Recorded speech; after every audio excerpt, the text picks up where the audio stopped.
Ooh, ooh, ooh, ooh, ooh, ooh, ooh, ooh, ooh, ooh. It's trying. It's trying its hardest. Not seeing nothing yet. Yeah, same. Okay. Twitch or YouTube? Yeah, good point. Okay, so, and now we'll go on this. I might need to sign in. It's saying I need to sign in, but I'm just going to try and not sign in and see what happens. Alright, here we go. Says we're YouTube's live. kicked up, yeah. Okay, are we live? Let me know, ladies and gents. We got a video feed at all? Yes. We have. Oh, yes. Marvellous. Good start. Yeah, it actually is working. Nice. And we're on Twitch as well. Brilliant. Welcome, ladies and gentlemen, to Airliners Live. Here we are, live on your Super Sunday. This remote isn't working. 1 second.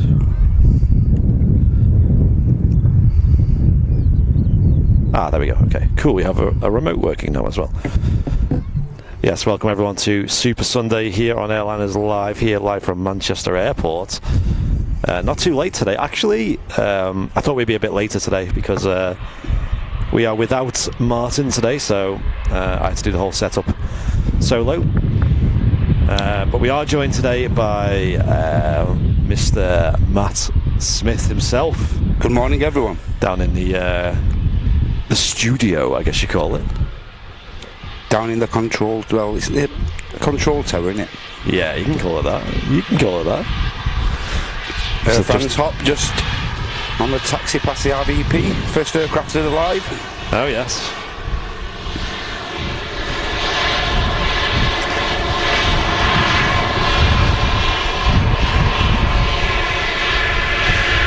Sounding fantastic as well. Yes.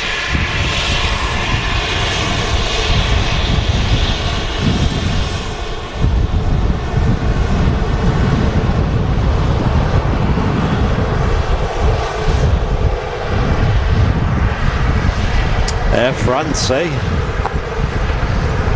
Just check the ISO on it, out down it. ISO up?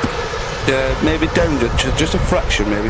Oh, down? Just looks a bit bright when it's just starting its taxi there. Yeah, I'd turn it down by 2 clicks.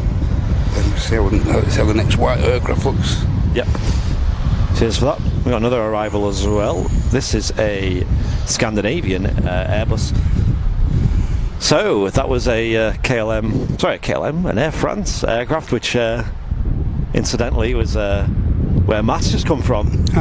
Paris Charles de Gaulle. Not just now. Stepped off the plane and straight on the stream. Fresh out of the airport. Still got your flip flops on. I don't think I got through security that quick. How was it? You went to Paris, right? Yep. A little trip. family jaunt to just a fortnighter. Yeah. Couple of days very close to Disneyland Paris there. Nice. Had a trip around the actual city itself. Yeah. Yeah. Really good, cracking 4 days. Really enjoyable. Oh yeah. Yeah. Brilliant. There's a Scandinavian A320 taxiing in. In from Oslo.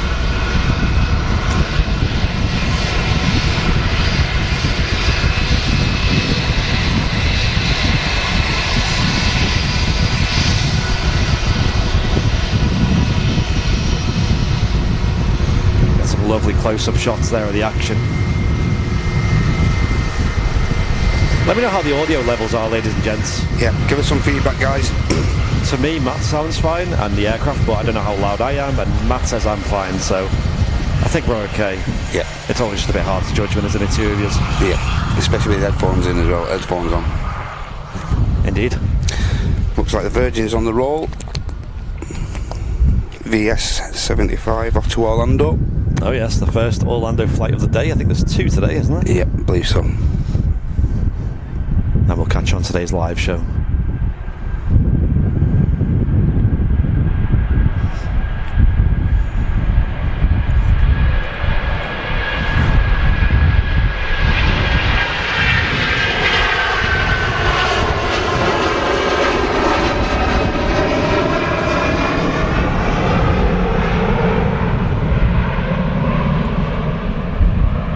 There goes the Virgin Atlantic A330 300 series plane. Of course, the second Orlando service from Virgin should be leaving. It's scheduled to leave around 11:20 this morning, and that's of course with the A350. Yes. And yesterday we actually seen, just speaking of Corendon, which is now taxiing out, yesterday we seen, I think it was the first time Corendon's ever been into Manchester Airport with an Airbus. Yeah. They flew an A320 into Manchester Airport yesterday. I was here to catch it actually, just wasn't streaming at the time. I was over by the Shadow Moss Lane, I think it's called, which is the just off the dual carriageway, right under the short final of 2-3 right. Yeah, great spot there to catch the overhead. Just some few overheads there, isn't it? Yes. On the final few hundred feet. And I didn't go down to see that specifically. I only had like a few hours there. One of the things I would have loved to have seen was the Emirates A380, you know, the evening arrival. Of course. But sadly it was delayed quite a lot by over an hour, so it would have we couldn't catch it basically. That's what I'm saying. So we had a couple of super chats and things in the chat. We'll read them out now. Is that something big on the way in? It looks a bit bigger than the usual arrival. Looks like a Dreamliner. Yep. Yeah, it's a TUI Dreamliner coming in here. Dreamliner in from Cancun, this. It looks really big in the sky, the Dreamliner. Actually, it does. I think it's the wings, big engines, of course.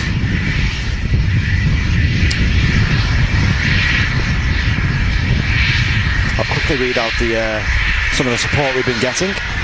Jeanette McKenzie with a £10 super chat on YouTube, saying missed last week, was on holiday, got home yesterday and came back to my Airline Live pin badge. Nice, Jeanette. Cool. Been looking forward to watch again. Here's to a fab stream as always. Well, I appreciate it, Jeanette. Hope you had an amazing time on your little holiday. Feel free to let us know where you've been. Tell us all about it. Matt Smith, we were just saying, has just come back from his little holiday. So is that the first time you've been away as a family since before all this? Yeah, since before all the thingy, all the pandemic and stuff. Yeah, really, wow. It's the first time I've been away with like, yeah. How did you find it as like an airport experience? Because it's different being with a family, isn't it, than by yourself? To be honest and whatnot, obviously we had all the passes, all the COVID passes and everything like that, just in case, just for peace of mind. Yes. And to be honest, all the worry of getting them all together and stuff like that, didn't even ask for them anyway, so. A lot of the things are just calming down now and getting back to normal slowly. A lot of countries are just completely lifting their restrictions as well. With France being one of the last to, and probably in my opinion, one of the most apprehensive about the whole pandemic. Yeah. I was of the understanding that they still might have a few restrictions here and there. Yes. But they seem pretty relaxed about it all, to be honest. Which I was surprised about. I have found it fascinating over the last year, like the different countries' approaches and you know different levels of restrictions. Obviously, here in the UK, we dropped all our travel restrictions pretty early on compared to most. Yep. They've been gone for quite a while now here in the UK. So if you wanted to visit the UK from like the likes of the EU or somewhere where it's like quite a frictionless travel, then you just show up with your passport and you're getting in. Yeah, of course. Obviously, some countries may need like visas and things, but I appreciate it, Jeanette. Appreciate that. We also had a couple of supports over on Twitch as well. Let me quickly read them out. G-Power with the 200 bits. Thank you, G-Power. So let's get the party going. Cheers, G-Power. I do appreciate it. And then that was followed by Desmop with a tier 1 subscription on Twitch as well. We've had a lot of gifties on Twitch as well. I'll read them out soon as well. Look at this TUI Dreamliner taxiing in. It's a -9 Dreamliner. This is in from, you say Cancun? Yep, Cancun, this one. Usually arrives a lot earlier, this, doesn't it? It actually does, yeah, normally. A lot earlier, like 7 or 8 a.m. Usually catch it at like the lovely golden morning hours on the arrival here at Manchester, but somewhat later today into an overcast Manchester airport.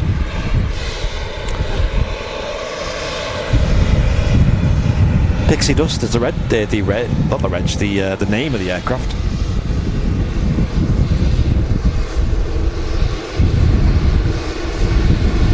Them huge windows there on the Dreamliner.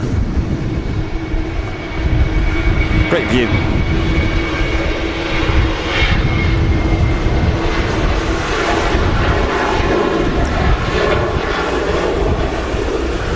And there goes the Corendon 737.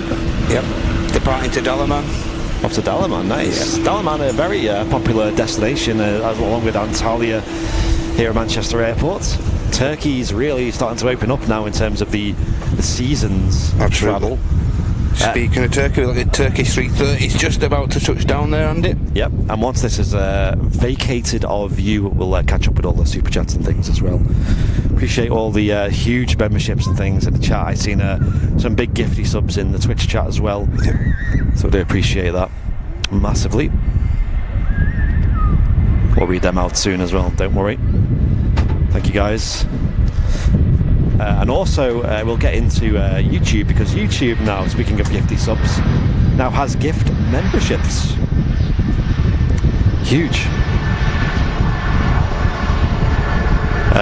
So if you're in the YouTube chat and you're not a member of Airliners Live, you may get a message in the chat saying you can opt in to become a gifted member. And if that happens, press yes, because it means that you can receive a gift of being a member of Airliners Live from someone else in the community at random. Yep. So definitely worth opting in. Such a cool thing for YouTube to release, isn't it? Yep. The A330 vacating on the exit ahead of us. Wow, great view. Don't often get this, actually. Awesome. And usually don't get the Turkish arriving this early. I think this is a bit late as well. Today flying the Airbus A330 300.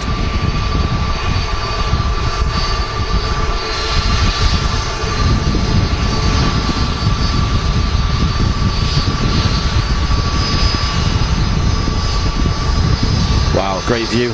Unmistakable wingspan of the 330 there. Yeah, it's huge, isn't it? Absolutely huge.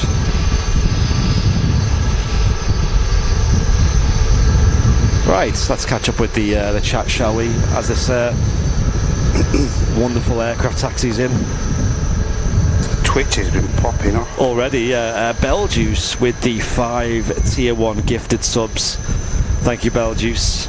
That is huge. Thank you so much. Also Desmop with the 6 gifties as well there. Oh wow, 6. And then Tony P Gamer, the legend himself, with their 2 gifty subs. Yeah. And then another one as well after that. Yep. Tony P Gamer incidentally is gifted a total of 210 subs to the channel. Wow. That is insane. Jane Chu with a £5 super chat on YouTube. Thank you, Jane. I know you've been through a lot, Jane. We're always here to reach out if you need help at all. You're a wonderful community member and VIP of the channel, saying, hey guys, not had a great time over the last few days, and you make things a little brighter. Wow, that's very nice of you, Jane. Appreciate it. Did we have? Yes, we had the first ever gifty sub on YouTube as well. Superb. From Tony Parkinson himself, saying he gifted 1 Airliners Live membership to Turkey Blender. There you go, Turkey Blender. You got the first ever gifted sub sent to you. Thank you so much. We're actually part of the beta program of gifted subs, which is a way of supporting the channel by, if you're already a member, you can give a membership to somebody else. I'm not sure if you can pick who it is, but generally I think it just picks someone for you. And it helps a lot, the channel, actually, because VIP numbers, as you know, are like the core of running the channel. That covers all the channel costs, pretty much, of like running everything from the data to stream from, the equipment, the trips, the trips and the chips, shall we say. Incidentally, Andy, it was Big Engine Club who did the first actual thingy. Oh, was it? I thought I'd seen his picture as well. Yep. Thank you, Big Engine Club, as well. There you go. Gifting memberships. So I will quickly explain how they work, because this is a beta of gifting. A lot of you members won't see it, and that's because it only works on laptops and PCs at the moment. Correct, yeah. Now you can, I found out, go onto your browser on your phone if you really know how to do that, and then go onto desktop mode. But that's a bit complicated. fiddly. Yeah, a bit complicated. Not really worth it. But it's in the beta at the moment, so it's something that they're rolling out slowly. I think we're part of the beta testing team. Yeah. So if you are watching on a laptop or PC, have a look for the gift sub button and Just give it a go. give it a go. Yeah, if you fancy it, why not? Cheers to Roaming Adventures UK with a £1.79 super chat. Thanks for keeping me entertained, guys. Great work. Cheers.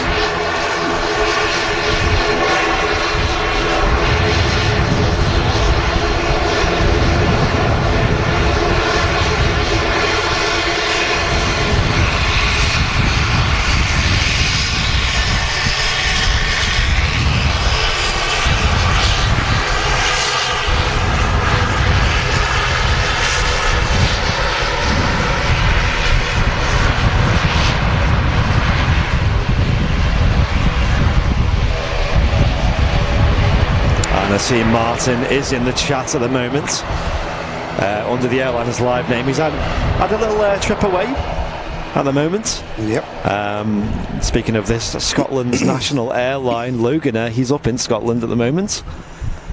Him and Mrs. Airliners live with a well-deserved break. And then we are running the stream, me and Matt at the moment. $2 New Zealand from Carwyn Davis. Happy Sunday in Manchester from New Zealand. Thank you very much. And also Cheers, Larry with a premium economy, brand new VIP in the chat. I've not seen that name in the VIP. No, I don't recognise that name. So welcome, Larry. Appreciate it. And also, I also seen our good friend Brian Bruce sent in a $9.99 super chat saying, for the Loganair, have a good one. Appreciate it, Brian Bruce. Did you send one earlier as well, Brian? I think he sent his weather report, his weekly weather report. Yes, good job. I checked for that. Another $9.99 from Brian Bruce as well, saying, good morning from a cloudy but warm Detroit, 17 degrees Celsius. 17 nice. Doesn't sound bad for there with the weather they've been having the past few days. Yeah, honestly. It's pretty warm here, to be fair, in Manchester as well. It's probably about maybe just under that. Yeah. Hope everyone is doing well today. Have a great stream, Matt and Andy, saying Brian. Appreciate it. And appreciate the consistent support and continued support. Matthew Trainer with a 3 months of first class membership. Yo, Matthew, nice one. Saying loving the show as always, gents, and all the mods. Keep up the good work. Thank you very much. Appreciate it. And Martin just sent me a screenshot saying that the first ever was Big Engine Club. Well done, Big Engine Club. Absolute legend with the first ever gifty sub. And then it was followed by Tony Parkinson. Like I said, this is a brand new feature to YouTube. YouTube's a bit slow on rolling features, I was saying, because, for example, Twitch had clips for ages. They've had clips for over 6-7 years now, Twitch have. Whereas YouTube have only rolled them out in the last year. And even so, the YouTube ones, it's not as good as the Twitch ones, I'll say. It's not as functional. But they're getting there. And of course, you've got like the shorts format as well, and on YouTube as well, so they're trying. Yeah, they're getting there. And also, YouTube did, if anyone remembers YouTube Gaming, which was when YouTube tried to do a Twitch and basically organise all the live streams into categories of which video game they were playing, or like, how on Twitch you got like IRL, like what we stream on, which is just not a video game, basically. And it didn't work out very well for them, actually. I don't even think it exists anymore. And that is like something that Google have always done, because obviously Google own YouTube these days. Google have always just like tried a lot of things. It's like their approach to things. You know how, like, let's take Apple for example. When they release a new product or a new service, right, like iCloud or the latest iPad or a new innovation like an Apple Watch, it's usually very, very refined when it's released. It's very like polished. It's like it's a thing they put billions or millions and millions into advertising. It's been through the works and that, you see. Yeah, and when it's released, it's like, it's done. Here we go. This is a thing now. AirPods, for example. It's fail-safe. We can send it out to the public. Bang, done. Yeah, but whereas with Google's approach, I've noticed, has always been a bit like, will this work? Everyone try it. A little bit standoffish. Yeah, it might work. Because I remember... one product I always used to enjoy was Google Wave. Now, yeah. If anyone in the chat remembers that, well done to you. Yeah. And it was a live forum where it sounds a bit dumb when you think of it, but basically imagine like a Facebook group, but everything's live. So like as you're typing, the words appear on everyone else's screen as well. Yeah. So obviously, you know, there's pros and cons to that, right? Like you could type something in a mistake, but it's more like, it's like when you're talking, right, to someone, you don't have the option to like lay out a sentence and then press enter and then send it to them. It's like you're talking in real time. Yeah. And it's the same kind of deal as that. It was like you were typing in real time, and then you could also make documents with it and like, you know, type in real time and edit things together. And it also had a really good translate function where you could type and it would translate as well, so you could talk to other people as well in real time. From, you know, different countries and things, but that never took off. And that's just one example of loads of things that failed from Google. But I think they do it deliberately. I think they just see what sticks. Dreadsman on Twitch with a Twitch Prime. Thank you, Dreadsman. Appreciate it. Is anything else on Twitch I've missed? I am reading the chat, by the way. Don't worry. I am. I'm reading the chat as well. Yeah. Yeah, we're on it. Don't worry. I'm glad you guys are enjoying the show so far on a Super Sunday. I went over to the so maybe he's watching now. I think he is. But as you know, me and Martin, and obviously the mods as well, Matt as well, quite partial to coming down to the airport when there's no stream. You know, just a spot or take photos. What is this Lufthansa livery? It's not the duck, is it? Is it the Lou? It might be Lou Duck livery. It's the Lou sticker. A bad timing, Martin. Bad timing. Quack, quack, oops. Yeah.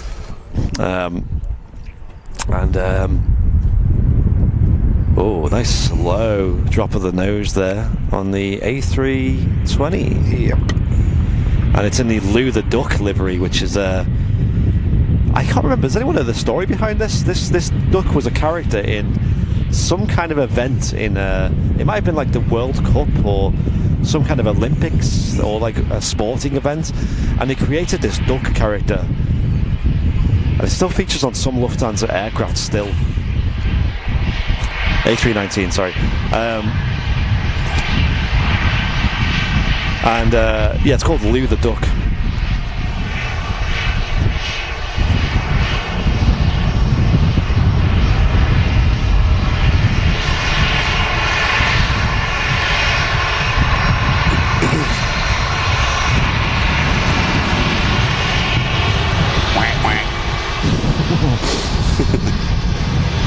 Something different, isn't it?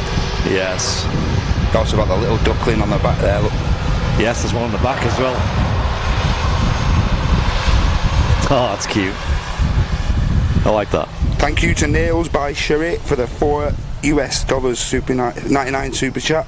And thanks again, sorry to Joanne Mason. Thanks for keeping the plane out of plane. Thank you, Joanne. Thank you very much. We also had a big bing bong in the chat from Mr. Kevin D himself. Ooh. Who's gifted 10 Airliners Live memberships. What a guy.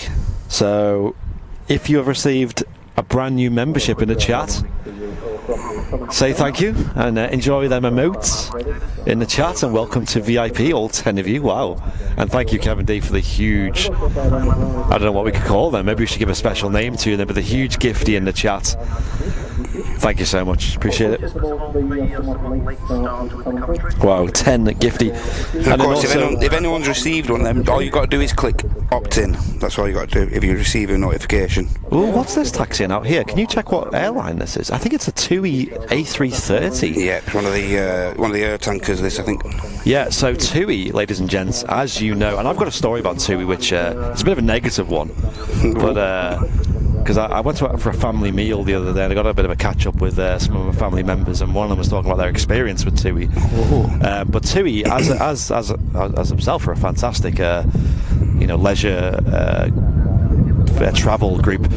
They've been leasing in a lot of aircraft recently. We know the SmartLynx A320s. We've seen a Privilege Style 757. We've seen quite a few different aircraft leased into them. And as you may know, that here in Manchester especially, Jet2 lease in the summers usually Airtank A330s. Yep. And here's one of them, but this one is leased to TUI, which got delivered to Manchester Airport 2 days ago. It flew its first flight, I believe, yesterday morning. I think it was to Ibiza, I think. Yep, it was, yeah. or for TUI. So I also believe this, just word on the street, that the other air tanker, trying to think. So the Jet2 air tanker that they've got at least at the moment went tech yesterday at, was it Dalaman? I think it's at Dalaman at the moment. It might be back home now. And as a result, I think Air Tanker will be giving the third A330 to Jet2 a bit earlier. Word on the street, that is. That might not be 100% in stone, but definitely worth looking into it, ladies and gents. See if it's still at Dalaman. Let me know in the chat. I think it was Dalaman. My memory's not great, as you all know. Robin Giles with a gifting 1 membership on YouTube as well. Thank you very much, Robin. Cheers, Robin. Appreciate it. Is that a Jet2? Is that doing a Jet2 flight, is it? Yeah, that's the Jet2 one. But like you were correct though, Andy. And TUI have acquired one of them as well. Yes, okay, so that's the Jet2 one. Kind of threw me off actually, because the Jet2 ones usually have the Jet2 branding on, and the TUI one doesn't. Not yet anyway, they probably won't, to be fair. So yeah, the slightly negative story, because that's all positive. Obviously, TUI downsized their fleet a little bit over the last 2 years. They retired their 757s, and I believe their Dreamliners got used a lot for cargo for short periods of time over the last 2 years. They've still got the 767s, 737 800s, and 737 MAX 8s as well. They just don't have the 75s anymore. Sadly, they've all been retired, and they would have been useful now, because now that the band's picking up again, maybe they've bit off a little bit more than they can chew, because my grandmother, my nan, and granddad went to had a holiday booked to Dubrovnik with TUI. Okay. And they went to fly out on Wednesday last week. So really recently. This is like, I only found out about this the day after. And they got to the airport, all the, passport, boarding pass, and then everything packed, and obviously all the COVID things as well, like PDFs and passes and this, that, the other. They got to Manchester Airport and were told they couldn't board. Really? And obviously they've been a little bit old, and I feel a bit bad for those who are, because obviously different countries have different restrictions, and they're all like PDFs here and scan this pass there, and even me being quite tech savvy, even I kind of struggled sometimes to deal with all these different passes and terminologies and stuff like that. Emailing this to so and so. BA shuttle service just touching down to BA Neo from Gatwick. This is nice big engines on this. So they had to, they weren't allowed to board the flight, you see? Yeah, I'll wait until this Neo. I know it's not the loudest thing. I'll wait until this gets out the way. Of course. And I'll finish the story as to why they couldn't board. Something to get. I don't know if you could look out for this, but it's a bit snidey, I think. A bit harsh. So anyway, they tried to board this flight to Dubrovnik with TUI, and basically what happened was they were told that they couldn't board because they had overbooked the flight, which I believe is fairly common in aviation to do, but it's never really an issue, because I think it's just down to they calculate the average rate of people who don't show up and things, and it generally on average most of the time it's fine. You'd be very unlucky if absolutely everybody turned up though, wouldn't you? Yeah, and me personally, I've flown quite a bit. I don't know about your experience recently, Matt, but I've noticed the last 2 years aircraft have been quite empty. Like usually less than half. More recently getting busier. I don't know what your EasyJet flight was like the other day, Matt. Was it quite busy? Pretty busy on the return, and it was, I'd say, 3/4-ish on the way out. So I don't know what you can take from that, to be honest. Yeah, so there's only been one flight over the last. It's very seldom I've been on a flight in the last 12 months where it's been up to capacity. Never seen an aircraft up to full capacity which I've been on board. Never. I had one which was it was like literally on the edge of capacity, which was the Jet2 A330, the celebrity. Oh yeah, of course. Did you fly down to Mallorca on that? Did you? That was Tenerife South. Okay. So and that was very close to full. But other than that, every other flight I've been on has been like either really empty or about half full, maybe 3/4 at the most. Like when we flew down to Lanzarote the other month for the live show, that was about 3/4, I'd say. Anyway, so she tried to fly on that, They were told, couldn't board because it was fully booked, which is ridiculous. That's like absurd. So she kind of had a bit of a moan. Now the problem with my nan and granddad are they're very like humble. They don't want to make a fuss. They don't want drama. They're very chill. They'll just happily. They're very agreeable. They'll just say, oh, that's fine, whatever. No problem with it. And they're obviously retired as well. So, like, time isn't the end of the world. If it was someone like, let's say you, where you've got like all the kids booked off, you've got like you and your wife are obviously booked off work as well, and you've reserved this time, and if you couldn't go, it'd be a big mess, wouldn't it? Because it's like, well, hang on, I've only got this time booked off work, and we've all got time booked off and things, Whereas with them, I guess, they didn't see it as a big problem. So they were offered an alternative, which was a flight with Jet2 to Split rather than Dubrovnik, which is not it's not the same place. Not really, no. And lo and behold, obviously, I'm sure you guys in the chat, many of you would have maybe made a scene there. Maybe you would have just not left the airport until you were on that plane. Yeah. Maybe you would have pulled out all the complaints and. Or maybe you went on Twitter and complained. Like, does it actually state that this could happen in the small print? Because obviously, who reads the small print? But does it actually state that in the small print that this could occur? Maybe. I don't. Yeah. There you go. So that's where they've got you basically. It's there in the print. Yeah. As soon as you book. Man, that is like. Me personally, I'd be so sad if that happened. Sick if that happened. I'd be so, because you got like the holiday spirit and you're in it, you got your flip flops packed, you got your beach towel, first pint at the airport, that's it, you're in the mode, aren't you? Yeah, and I felt so bad for them. Yeah. Now, like I said, they're retired, so I think they're just going to rebook. They got a full refund, and they're just going to rebook something. And like you say, it's a good job they're pretty chill about things like that, I suppose. Otherwise, like you say, it could have been a totally different story. Do you know what I mean? And what I was just briefly mentioning was like older generation, like obviously relatively speaking, I guess I'm pretty young and quite tech savvy, but even I struggled sometimes with like passenger locator, especially the UK one when they had that passenger locator forms, QR codes, tests, passes for this, passes for that. Yeah. Could you imagine being someone who doesn't really get technology? Like, yeah, man, that must be not fun at all. It's like me and my sister and whatnot have done all the booking for like our last trip and stuff, so yeah. Because obviously my mum and dad are not so internet savvy and stuff like that, so yeah, it's just something I don't think. There was a few times when I was at airports and I was at the check-in desk for like EasyJet or Ryanair, and the people in front of me hadn't filled in the right forms, and they didn't know how. So I sometimes had to like jump in and help someone, like point out how to do it, what websites to go on. Yeah. It was very confusing. I think that's one of the main things that put people off travelling as well the last 2 years, was just how complicated it all was. And paperwork. Yeah. What documentation do I need? Or the rest of it. A330 rolling? Oh yes. This is a Jet2 A330 at least from Air Tanker. It should sound pretty good, this. Oh yes.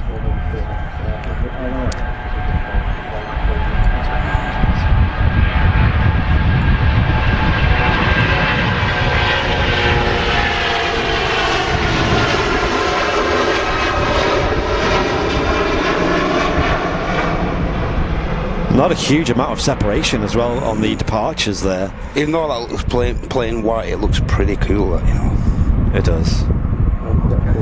Big thanks to Stephen Frost, who's signed up to Premium Economy over on YouTube, and also thanks to Rob Young, who's also signed up to Business Class over on YouTube. Cheers, Rob. Cheers, Rob. And Thank also Robert Maynard gifting 10 members on YouTube. Wow, we've had so many gifty subs so Everyone's far. getting into the gifty mode now. Everyone's getting it sussed.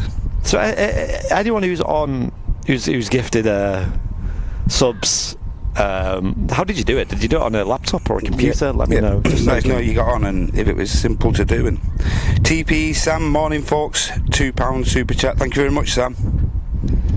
Thank you very much, Sam. I appreciate it. I know you'd send a huge super chat on Was it last Sunday or the Wednesday show? I can't remember, but appreciate it. I don't know, I've been pretty intermittent on the live since I've been away. I've been trying to catch it, nip in as much as I can. And I know I seen you in the chat sometimes still. I was like, wow, fair play. He's off in Disney World, getting waves from Mickey Mouse and I don't live in Disney World. Might have been round the pool and stuff, just kicking back, I think. It was pretty warm over there, wasn't it, when you were there? Yeah, extremely warm.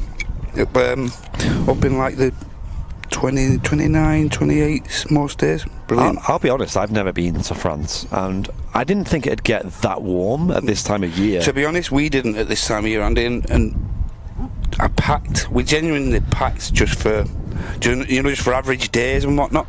Yeah. So I just done what every normal lad does and just threw a couple of pairs of shorts in, two t-shirts and whatnot. But I did actually throw like a couple of tracksuits in and that just in case.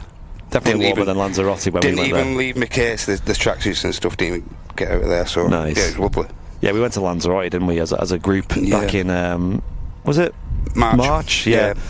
And I know that's one of the colder months. I think that is the coldest month, along with February. Yeah. Over in the Canary Islands, but man, that did not feel that warm. I think Lanzarote would be okay, but obviously you just got the what the island's known for. You just got the winds and stuff like that, which they just take a lot of them. Yeah, it was like 30 knot wind most days, and it was like just relentless, you know. And obviously when you go swimming, you know, and when you get out of the pool and it's windy, it's like it feels a lot colder. But when that breeze drops in Lands, you can really feel the heat, you know, really feel it. Overall, I did really like Lanzarote though. Yep. Ticked off the list. Well, what I was saying was, by the way, I think I got interrupted by some memberships and things. Okay. I was over on the south side yesterday, doing a bit of filming, a bit of photos, but just chilling out and enjoying the planes. Whereabouts did you go on? You just go on the normal mound, or? I call it the platform, you know, the one that's like the line-up point. Oh, right, yeah, okay. I just call it the platform. Yeah. So we were over there, and it's very humbling because me and Martin, for example, we try to keep quite low-key when we go just spotting or photography. You know, we try to not wear too much merch. Yeah. We just try to keep ourselves to ourselves, because as much as I love talking to you guys in the community and things and hanging out with you, sometimes it's nice to just kind of switch off from Airliners Live and just enjoy the aviation, because I don't want to spoil that personally. I don't want to, you know, associate it with working all the time. I want to switch off and see planes, and I love aviation, right? And it was cute because I was there with my camera. What's this overhead here, Andy? There's a heli. I can't catch it on video because it's an awkward angle, but we've got a heli going overhead. There's a private heli, I think it is. And there was a little kid. If he's in the chat, feel free to let me know. Because I deliberately didn't say anything because I just wanted to see what he was saying. But I could hear him talking behind us, and he was telling maybe his mother or someone he was with about Airliners Live and how he loves Super Sunday. Yeah. And he was telling her about all the planes you usually catch on it. I thought it was the cutest thing ever. I was just like, my ego was just you know, you've made it, lads. Being inflated. You've made it. Yeah, it's just crazy. You just hear like terms like Super Sunday being tossed around around your ears, and you genuinely think, where have people heard that? Yeah, it's cute. Terry Edwards, he's saying he's been a member for 3 months already. Morning, Andy and Matt. Terry Edwards, yeah. Business class. Cheers, Terry. Yeah, big name in the chat as well. Yeah. John Taylor with a £4.49 super chat. Thank you, John. Appreciate it. No message. Bernard Richmond, he's been a member at Premium Economy for 3 months. He says, morning, guys. Morning, Bernard. And Saif Travels with a $5 Hong Kong as well. Thank you, Saif. Probably pronouncing that wrong, but trying my best. And yeah, so this is one of the last Sundays. Is it the last Sunday before? I think next Sunday will be the last Sunday before Runway 2's opening hours extend. So, as you know, Runway 1, the only single runway ops is in use here at Manchester Airport from 10 AM, which is perfect for us, until 3 PM at the moment. And that is like, they used to have intermittent periods where they'd do something like that back in the day, you know, like around lunchtime they'd lower the hours. They'd reduce the hours of Runway 2 basically. One thing you do find now over on South Side, with them opening it back up, it will become a little more intermittent with traffic wise, but if you pick your times and whatnot, it's a really great place to go and spot. So from the 1st of June, they are extending the hours of runway 2, so dual runway ops at Manchester Airport. Yep. It's going from what it is now, which is like a broken kind of like, you know, half and half, to I think it's from 6:30 a.m. till 8 p.m. Correct. So it's pretty much all day. Full day of south side spotting. I know, and I definitely think we should do a nice long live stream from Southside to commemorate that. Yep. Sadly, I am on a trip myself away on that date when it extends. But I think I'll be around for the Sunday following, or at least the weekend after. So maybe we can do something from Southside on that Sunday, just to commemorate that. Yep. But nonetheless, I think Southside's awesome regardless. You know, it can be a little bit quieter over on Southside because it's definitely worth the close-up action you get over there. I went over on the Thursday before I flew out, and it was, even though it was really, really intermittent traffic-wise, and he had a lot of the low-costers, it was still just brilliant just to sit there and relax, clear your mind, and just really good. So the main problem with Southside right now is you don't catch a lot of heavies going out because, as you know, on Airliners Live, we base the live stream around a lot of the heavy movements. Yep. So on the stream, we'll catch like a lot of all the Virgin 330s going out, Virgin 350, Singapore 350, sometimes a Cathay 350. Obviously, we have the movements of sometimes the Etihad if it's running late, but obviously the A380 coming in and the Qatar triple coming in, etc., etc. There's quite a lot of heavy movements, a lot of TUI Dreamliners, Turkish 330, whatever. Try to keep it try to bring the variation, don't we, this one? Yes, and it's great to see, but the problem is they all go out on runway 1 at the moment, which it's the same old, isn't it? It's just like it'd be nice to get a little bit of variety there. So at least when it's on runway 2, we can get a great view of it from also here at the RVP, because you can still see runway 2 here. Yep.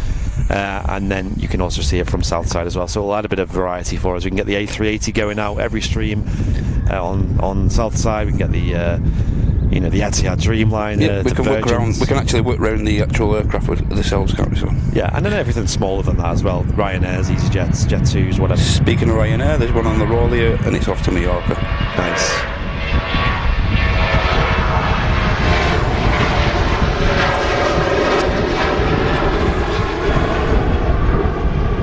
Loads of support in the chat though so far today, ladies and gents. I really do appreciate it. One thing I will say as well, memberships do help out the channel as well, because when you become a member, of course, you get a load of custom emotes in the chat, and every 100 members we get, we unlock a new emote slot, and we're about 40 away from the next one.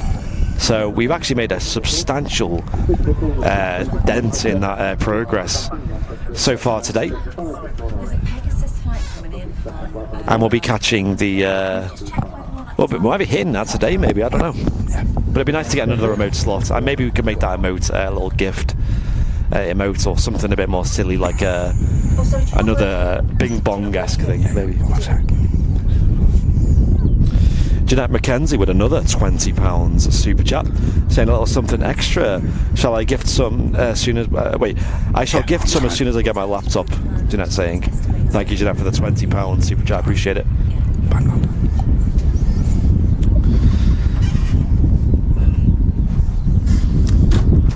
Might have missed this, but ETA on the 757 shirts saying Big Engine Club with a first class membership for 9 months. Cheers, Big Engine Club. Cheers, Big Engine Club.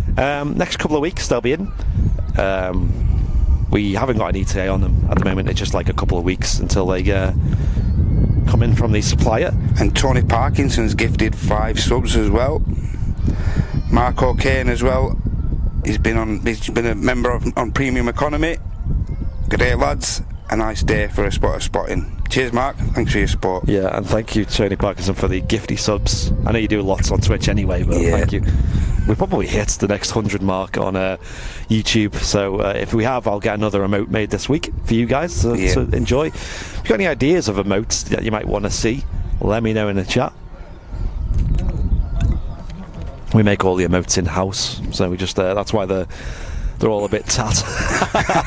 But they're silly, you know, and I think they're deliberately a bit silly. Bit of fun, eh? Yeah, exactly.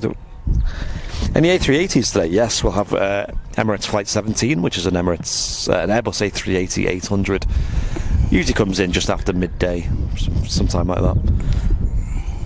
At the end of 23 right now, there's an EasyJet A320, which is lining up for Munich. Nice. Should be on takeoff roll very shortly, I'd have thought. And Jeff saying in the chat that he misses Henry's Vancouver streams. Yeah, I'm sorry to hear that you're missing them. They were experiencing a bit of technical issues over there, so Henry's on a trip next week. So by the time he gets back from that trip, we should be getting back online then over in Vancouver. He's actually on a trip to the UK, actually, believe it or not. Mm-hmm. Sadly, he's only going to Gatwick, and I'm busy, and so is Martin at that time, so would have been cool to do a meet-up, but we can save that for another time.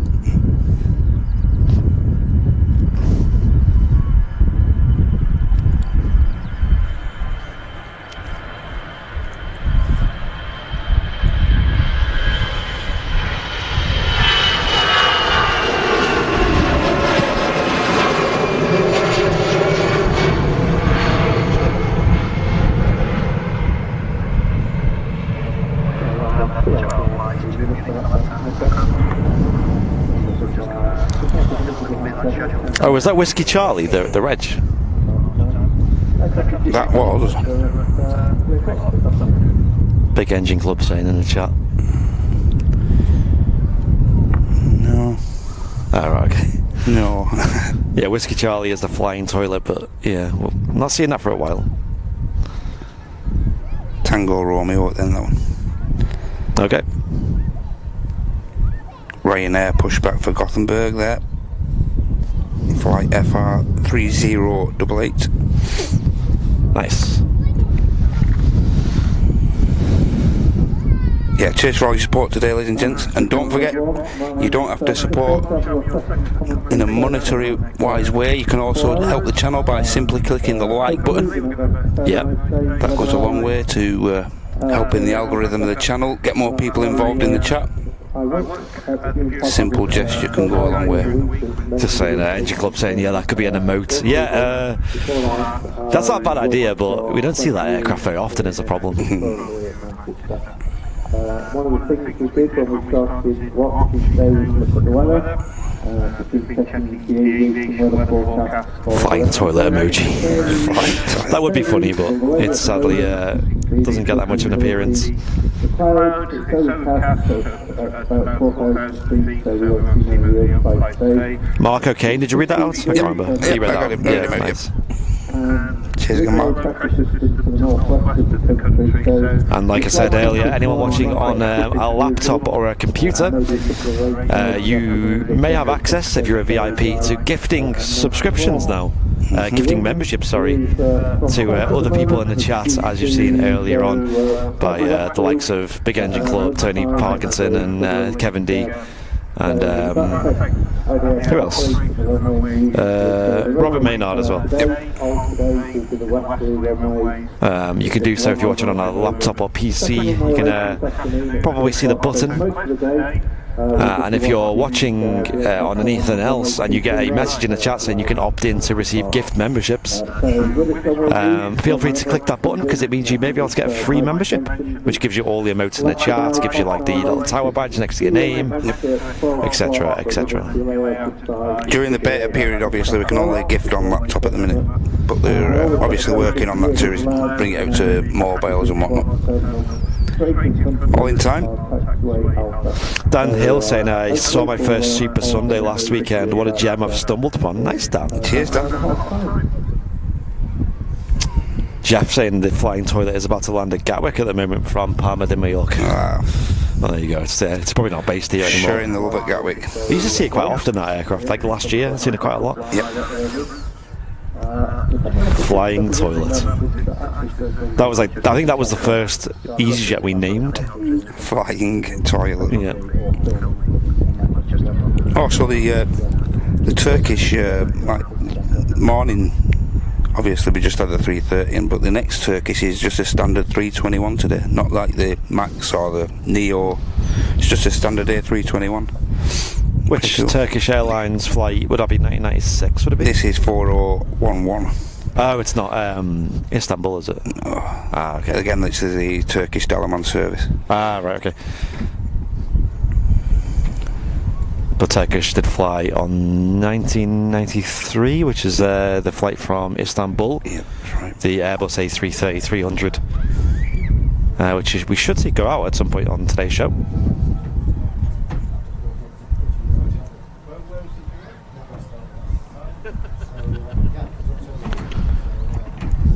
And the Ryanair I mentioned before is just starting his taxi. The A380 is due in about 1 hour and 20 minutes. So we'll be live for that, of course. Ryanair still using Terminal 3 here at Manchester. I think it's the only operator who uses Terminal 3. I see that BA Dornier parked over there sometimes. Yeah, the Cambridge service, yeah. Yeah, other than that, I don't really see anything else over at Terminal 3 these days. I don't even think you use Terminal 3's entrance these days. I think you use Terminal 1 and then you walk over, I think. I'm not entirely sure. Or when I flew out of Terminal 3 a couple of months, I think we did when we flew to Lanzarote, but we used Terminal 1 as normal. Departures B, I think it was, which is like the downstairs one. A bit chaotic, I will say.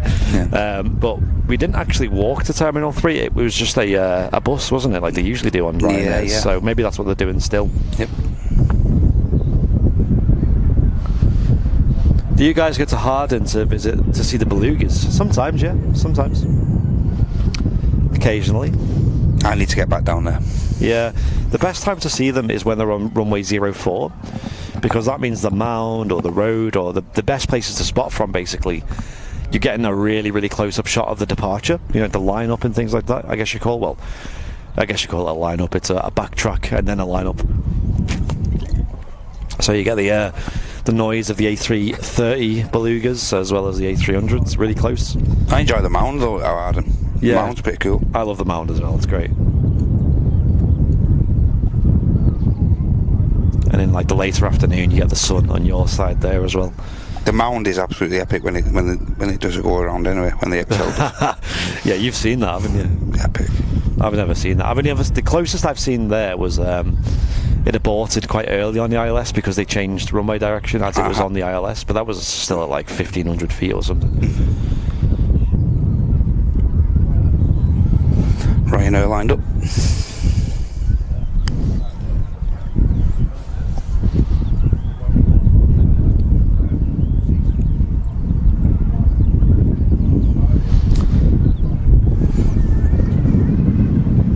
It's breezy up there, Andy. Sounds breezy up there. It is, yes. Just a consistent wind.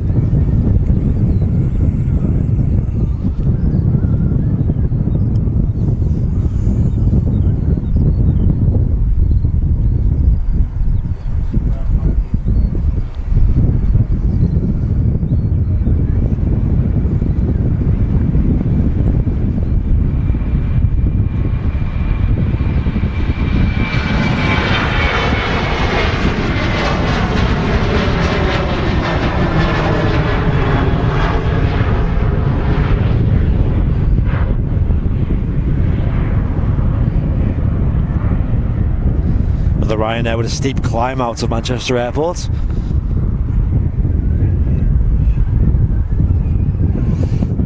Will be interesting when they open 2 runways. I think it's going to get a little bit busier there. We're going to have 2 new airlines flying as well at that point. Gulf Air, isn't it? Yep. Will be flying, and also Air Canada will be flying out of Manchester Airport from the 1st of June. Hype for that. Yeah, and then obviously that will lead us up into the summer holidays. We should see a huge increase here at Manchester. Ground's just pinged up on Manchester a little bit. A lot of movements going on now. So we just had the Air France Hop, which we saw at the start of the stream. That's just pushing back now to go back to Paris. We've got the Aer Lingus service A330 pushing back, which I can only think to the Orlando service pushing back this early. Yeah. We've also got the Lufty A319 pushing back for Munich, and Loganair ATR 72-600 for Isle of Man, which is just pinging up now, so few things happening now after a slight quiet spell.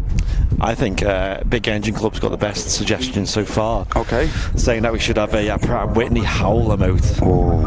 I think that's a really good one because we love the Pratt & Whitney howls. You do see them quite often here at Manchester, especially. And that'll coincide quite well with Southside, because obviously we'll have the likes of the Turkish Airlines A321neos, the Swiss A220s. Apparently Air France are going to start flying A220s into Manchester as well in June at some point on some of their flights. Also, to think about other airlines that have them, the KLM E2 jets, Embraers, have Pratt & Whitneys on them. Mm-hmm. Sound fantastic. And I think Lufthansa use them on their neos. I think sometimes they do. Oh, and also Air Transat's A321 neos as well. So we might see more of them.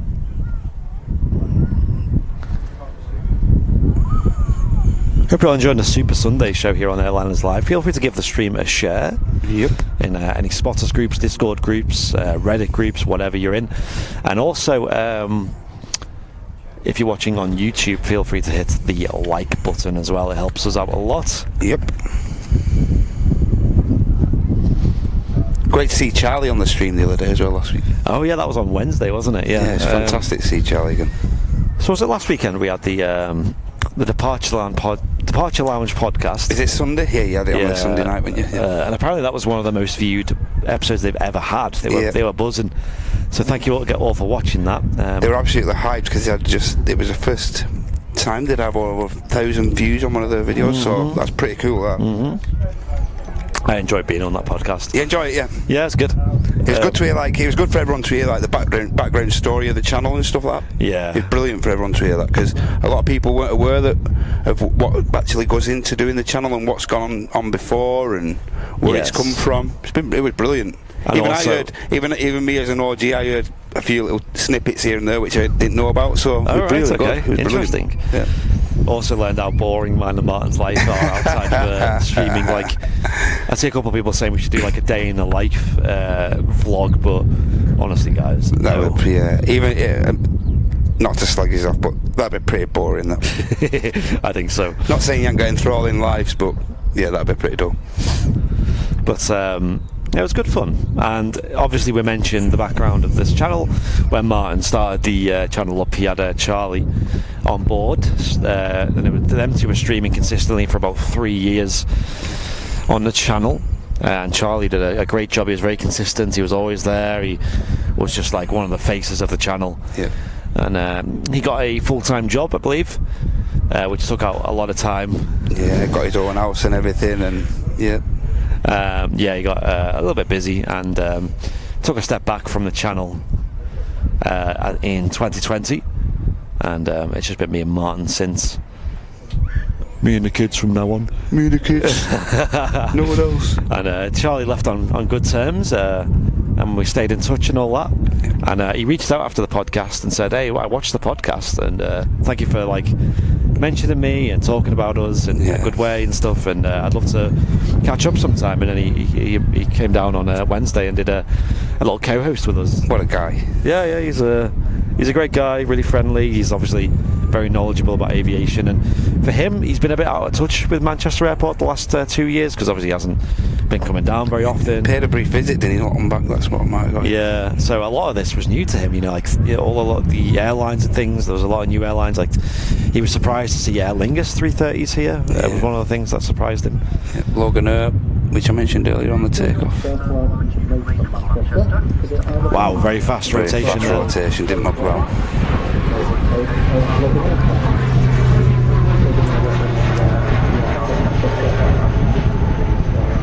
Jeanette McKenzie with a £20 super chat. All aboard the A380 train, plus a little extra from me. Get those likes in before the king arrives. And she's bang on. Hit the like button, guys. It's free, don't cost you nothing. Cheers, Jeanette. Wow, is that another 20? That's another 20. That's basically a mega bong. Yeah. You get them all together. Yeah. Wow, Jeanette, thank you so much. Cheers, Jeanette. Big supporter of the channel, thank you.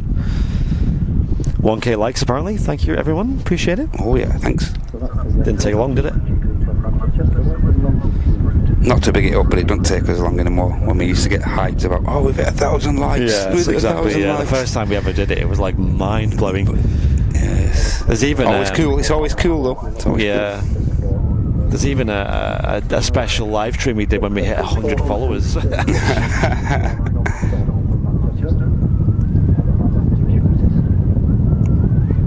And don't forget, obviously, over on YouTube, you can now gift a sub as well.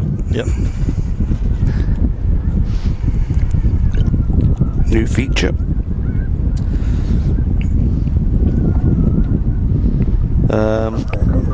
So the Aer Lingus 330 is on the way out. The SAS A320 is on the way out, and the Air France Hop will be the first of the three. Rachel Dawes, say morning all, joining the chat late. Great to hear. Great to be back here. Had a bit of a setback yesterday in my recovery from my op. Best wishes to anyone else in the chat who's not feeling well. Oh, Rachel, I hope you're getting better soon. Get well soon, Rachel. Like we always say, we're always here if you want to reach out and just be someone to talk to, I guess. Hey, Jaden. Our community at the minute is going through a lot. Our VIP community and stuff, so... Yeah, it's good that we're all here to support each other and things. And hopefully everyone will stick together and stuff like that, you know, reach out if you need any help. Just, you know what it's about. Yep, of course.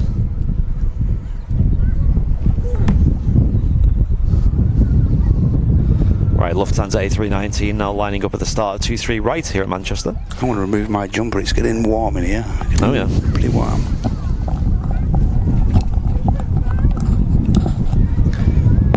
A lot of people asking when the A380 is due in the chat. It's due in about 1 hour and 15 minutes. Just over an hour. Well, it's got the Air France Hop on the taxi out. Today flying the Embraer, which is quite rare. Here we go. I'm sure they usually... No, they do sometimes fly the Embraers, don't they? It's usually either that or the A319s, or even sometimes I've seen A380s. Baby buses.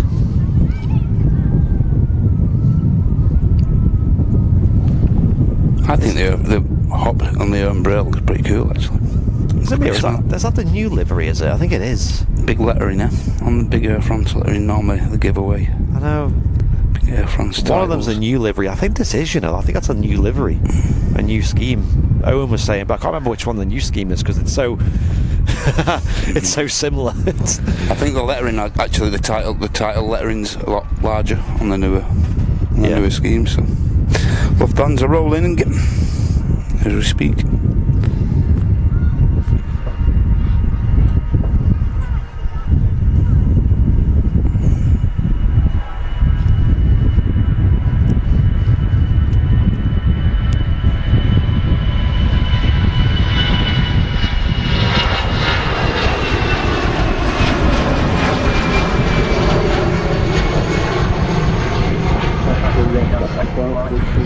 And if Andy pans left now, you'll see the Aer Lingus 330 on the taxi. Oh yes, let's get a nice close view of this. Here we go.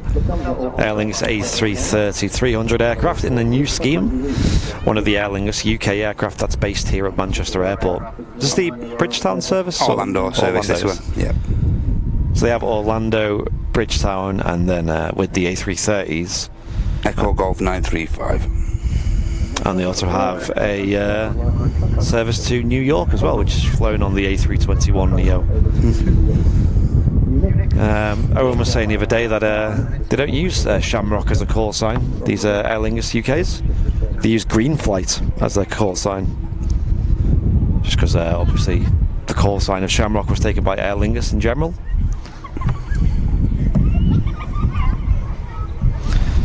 $3K watching on YouTube apparently. Wow. Yeah.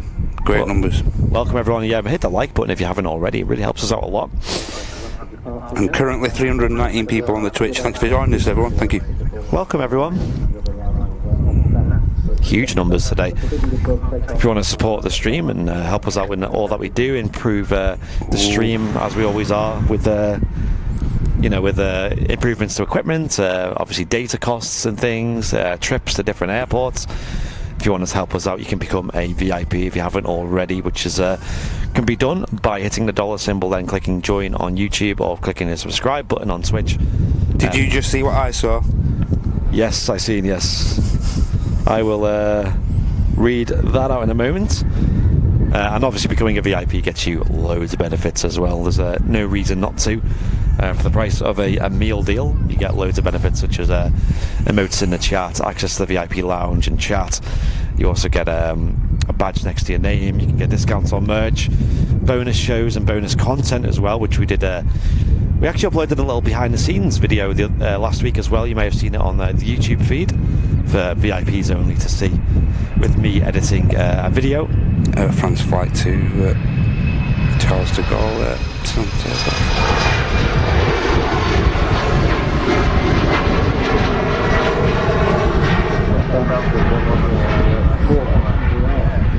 So the VIP package always getting better here on Airliners Live. Ladies and gents, we have a mega bong in the chat. Can we get some mega bongs spammed in the chat? The legend himself, Mr. Kevin D, with a £50 mega bong. Say morning, Andy, Matt, and the mods. I hope Martin and Jen are having a great holiday. As it's Sunday, there's no bank manager today. Woohoo. And then he says, shh. It's a little donation to the channel. Cheers, Kevin D. Legendary support again. Thank you very much, Kevin. Massive mega bong in the chat. And look, I'm seeing a few new names in the chat that I've not seen. I think a lot of these are like as gifties and stuff like that. Brilliant. Yeah, Great so to today, ladies and gents, if you're not a member, it's a good day to be around as well, because not only can you sign up to become a VIP, but also you might receive a VIP if you're lucky enough. You have to opt into it, and apparently you only opt in by seeing the message in the chat, and then you can click opt in. Yeah, as far as I know. Gary Brown enjoying the stream today, guys. Working from home till 1, and then he's going spotting at RAF Coningsby for the week. Epic. Have a great time. Yeah, I hope you have an amazing time. But the weather's good as well. Spitty3 with a Twitch Prime as well. Thank you very much. And yeah, here's that Turkish Airlines flight from Antalya. Was it Antalya or Dalaman? I think it was actually. Today flying just a regular A321. Don't think I've ever seen this before. Huge sharklets on the wingtips there as well. Something different. Something new. Not quite that new. But yet another airframe that the Turkish are operating, yeah. Yeah, like they operate so many into Manchester. Different ones. Turkish are having an absolute field day at Manchester recently. Looks great, that. Yeah, it does.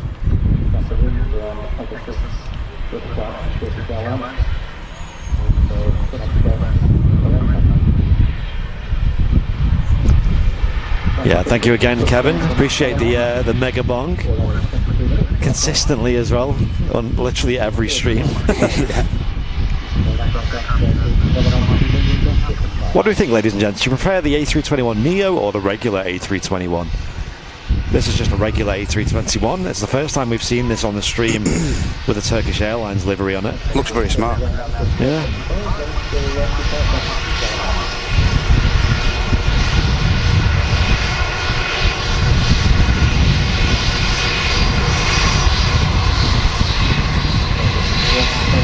Speed brakes still there. Yes, on the wings there, the spoilers, which on the top there, they're like deflectors that pop up when the aircraft needs to slow down on the runway. They should retract any moment now, you'll see it. There they go.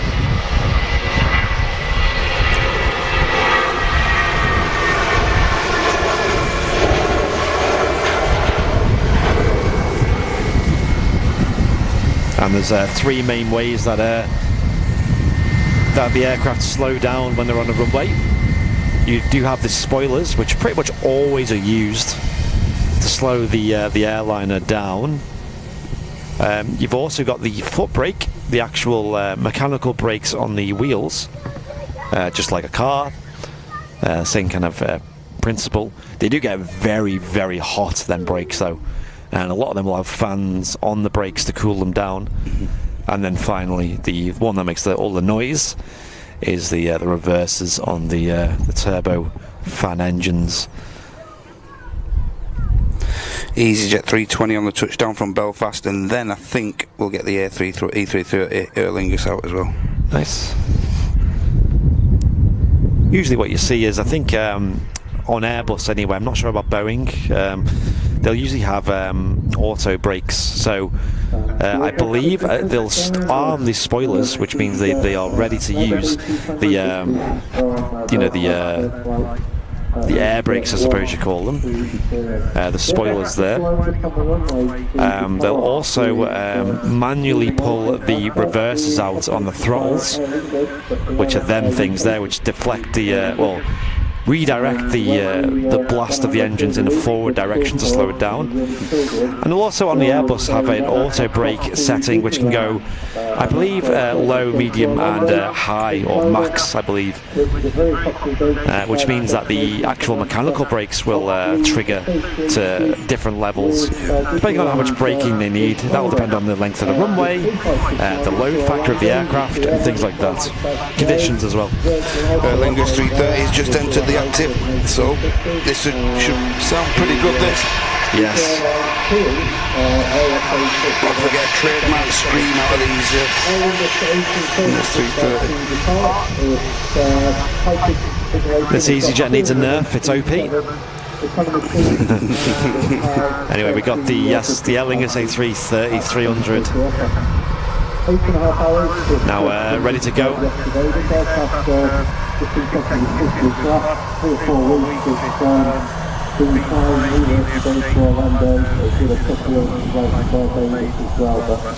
Yes, I believe they set the auto brakes to max when they're taking off as well. I'll tell you why in a moment.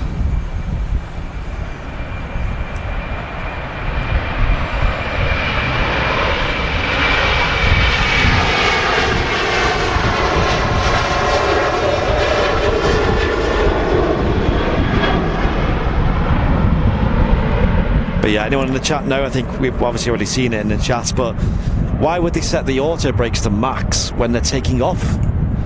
Why would you need brakes when you're taking off? What could they be used for, eh? Anyone in the chat know? Is it to stop the wheels from spinning when it gets up in the air? Maybe not that. Neil's just pushing back there.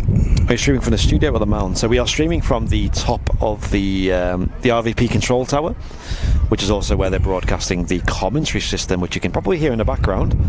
That's brought to you by the Aviation Society here at the Runway Visitor Park. Two chaps at the top of the tower doing a great job on the commentary. We're very, very grateful to have access to this tower. This is a long relationship we've had with the Aviation Society and the Runway Visitor Park. Yeah, a lot of people getting it now in the chat there, Andy. Yes. What is it, Matt? Go on. It's in case of a rejected takeoff. There you go. So if they did have to apply the brakes, I believe it would do the braking for you. Well done to everyone who got that right in the chat. You win. Oh, you win. You win. Andrew Dickey, thanks for 5 months of premium support on YouTube. Hi chaps, my milestone chat. Great live stream. Yeah, so obviously a rejected takeoff, you do need the maximum braking that you can possibly need. If you're travelling around 140 plus, you're going to need a decent braking system.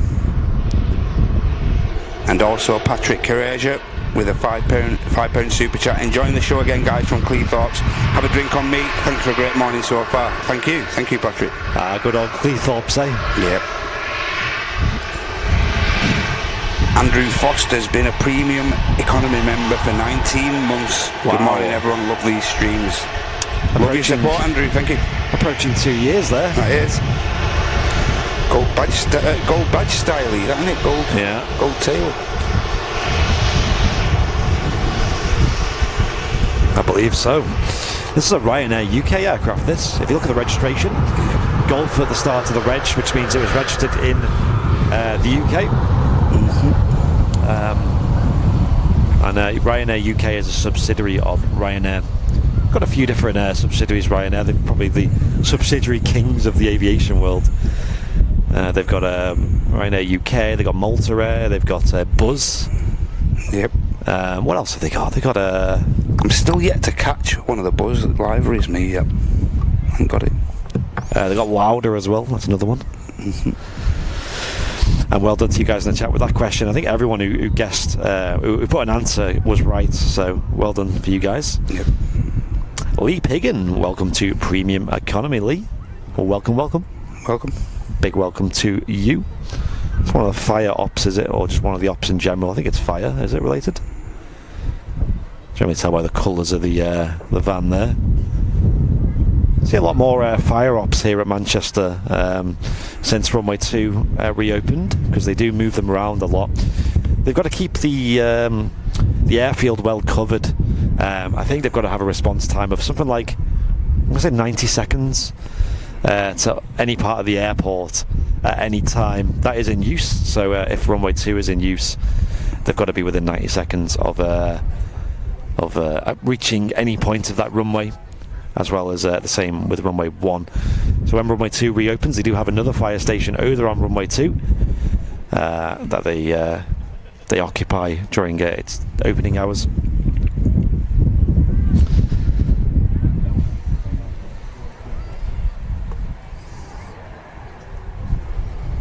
Virgin 350 downwind. Has it not come in yet? Not yet. What? I think it's so late. It must be late. That must be so late. Wow. Yeah, it's just coming over Bolton now. Wigan, way Bolton. At 7,000 feet. So we will see it on the stream, but we probably won't see it going out.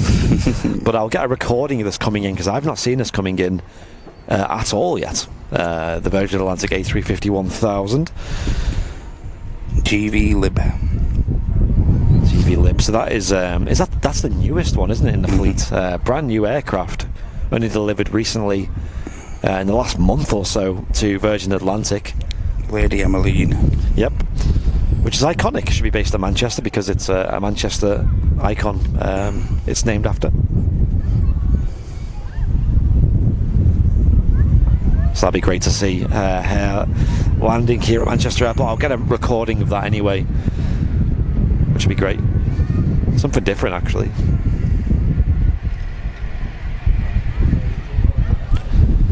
Hope you're all enjoying the Super Sunday here on Airliners Live. If you're not subscribed yet on YouTube, please hit the subscribe button.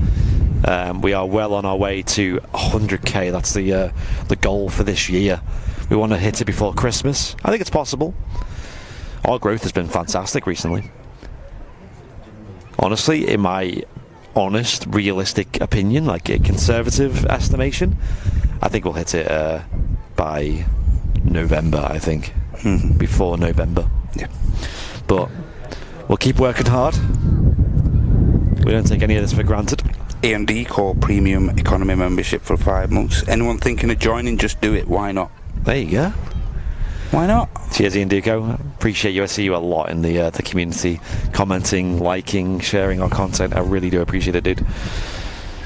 Mountain's getting pretty full up there, Andy. I know. Maybe people are anticipating something. Yeah, the arrival of this beautiful aircraft, the Virgin Atlantic A350 1000. Honestly, Welshie, yes, it's all about... That's all me and Martin are caring about, right? It's like that plaque. Wow, when we get that plaque, that is going to be... that's going to be the most well-kept item we have, the most treasured item we have. Because it's just like a proper proud achievement to get that. Yeah. Like, that'll be, honestly, like, would have worked, you know, obviously, the channel's been running for 5 years now, right? And only recently starting to get serious traction. Ryanair 73 about to touch down from Girona, northeastern Spain.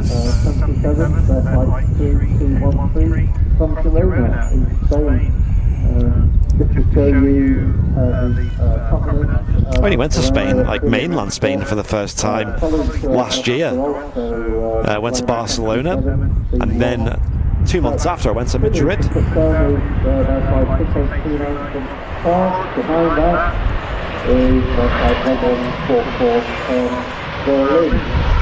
Outbound, with the taxi cost on the left, is a Airbus A320 operated by... So the Virgin is going to be 3 out. Nice. And I will say, I've always wanted to visit Barcelona, and I was very impressed by it. You been to Paris, Andy? Been to Paris? I've never been to Paris, no. Oh my God, Never been to France. You want to see that city? Christ. It's good. Oh, it's just unbelievable. I'm really into my photography when I go travelling, you know. So nice city breaks make for good photos. And Paris is just so vast, and it goes on for miles, and you'd think, oh, yeah, this chaos, like the chaos and the din of a city and stuff. Yeah. You think, oh, we'll go a few miles this way, and it might just settle down. And it's just non-stop. Yeah. And we went on the Sunday as well, and it was just absolute manic, you know. The biggest city I visited, I remember, was Moscow. Oh my gosh, that city is just astronomical. Vast. Yeah. And luckily I have a friend who lived over there as well. Oh, we got the Lufty Duck as well going out as well. Yep.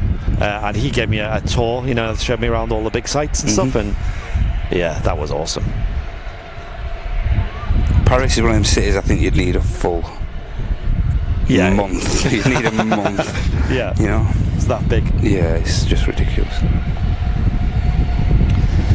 A lot of new memberships and things in the chat. LA Flights are in the chat though. Oh yeah. You guys still over in Sydney, are you? I've been watching your streams. Yeah, I've been watching a few of the streams. Been superb. I will read it out in a moment. LA Flights on tour.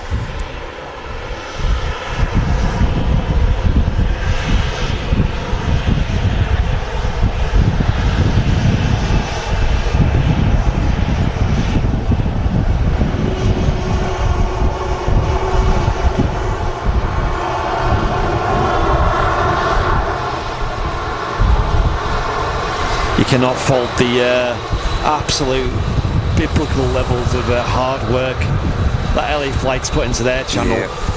They managed to hit 100k recently, I believe, and they did what, you know, on their channel what we couldn't even do in 5 years, you know. So, you know, fair play to them. Really, really good job. Smashing it. LA Flights for the 3 months of Jump Seat. Wow, Jump Seat. Saying finally got to watch it live. Great show, guys. Well, cheers, LA Flights. Appreciate you guys watching. Cheers for getting involved, guys. Thank you very much. Means a lot. We love you guys. We're always obviously recommending your stream on the channel. If anyone does want to watch a bit of busy airport action with lots of heavies in the sort of US time zone. An alternative to Manchester. Yes. LA Flights is the go-to for LA action. It says LAX they mainly cover. We're over in Sydney, I believe, at the moment. And Jeanette McKenzie with another £20 super chat, Andy. Fab stream, guys. Maybe you could do a bank emoji for Kevin D's bank manager. Make him feel a little more involved. Maybe we should do a Kevin D emoji. Yeah. And also a £10 super chat from Sam again. I'm sure you guys can hit 100k in 7 months, no problems. Congrats on the 62.2k, by the way. Cheers, Sam. Thanks again. Thank you, Sam. Appreciate it. Yeah, there's a couple of channels we strongly recommend. Another few that I'd love to recommend, first of all, here in the UK, is Aviation in Action. Darren, he is fantastic. He covers mainly military content live, but he is so knowledgeable when it comes to military. And actually caught my departure to Paris from Southside as well. He did, yeah. So he actually came up to Manchester, and it was on a Saturday. So me and Martin were both busy. Otherwise we would have came and said hello to him.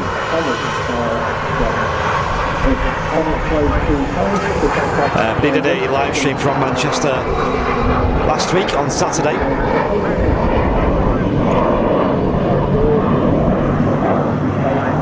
And it looked like a great stream. Seemed to really enjoy it. Yep. Manchester is honestly just so good for spotting. Predominantly bringing you military streams and shows, though, Daz, which is, I don't think there's anyone better at that, to be honest.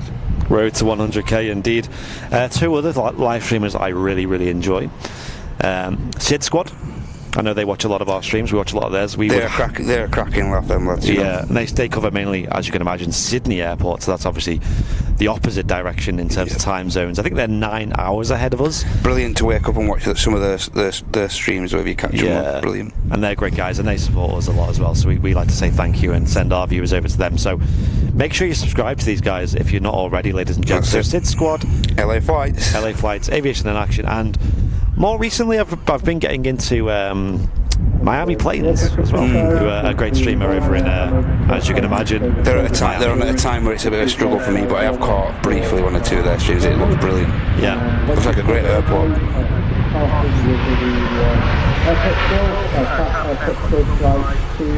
So that's our love list. That's our list to send you guys to, and show some support to them guys, because they all do a fantastic job. Don't forget Marwan as well. Marwan puts on some. Marwan gets around, you know. He's fantastic. So Marwan, I still find it crazy, the story about us too. So I might have told this a few times on stream, but if you haven't heard already, so Marwan, he runs a live aviation channel called From Brussels to the Sky. I'm sure many of you in the chat have heard about him, and he does a great job. He streams like bilingual, doesn't he? He streams in English and French, right? Yeah. So it's accessible for more people. He streams around Europe, so he travels a lot. He travels to like Schiphol, Charles de Gaulle, Madrid, obviously Brussels, and the likes, and Frankfurt. Always in a different place every time I see him. And we actually met him in person, completely coincidental as well. Yep. In 2020, at the start of 2020, wait until this Neo gets out and I'll tell the story. Tap, is it Neo? I think it is. Yeah. Tap Air Portugal Neo back to Lisbon. Looking great with the mask design on the front there. Absolutely. Nice break from the top Embraers to see that. Yes. LA Flights, we've seen the photo you put up of you guys in Sydney on your post. Me and Martin were there trying to work out what camera you were using. I think we worked it out. Definitely a Sony it was. I believe those guys fly back. Just let us know in the chat. Are you flying back to LA today, guys? Or? Sounds like a long flight. Oh, what's this? Oh, it's the 350. 350 on the yes, here we go, ladies and gents. This should look brilliant. Wow, that looks awesome. Virgin Atlantic A350 1000 touching down here at Manchester.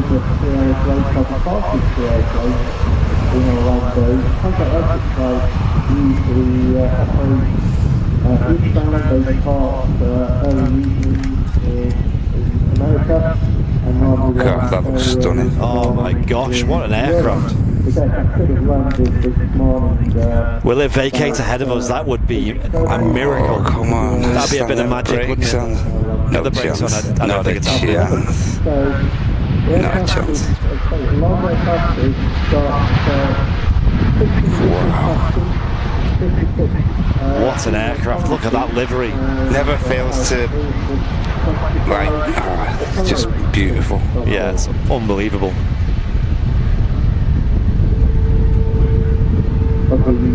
It's hard to pick a favourite livery on the 350 airframe, but that looks pretty pretty.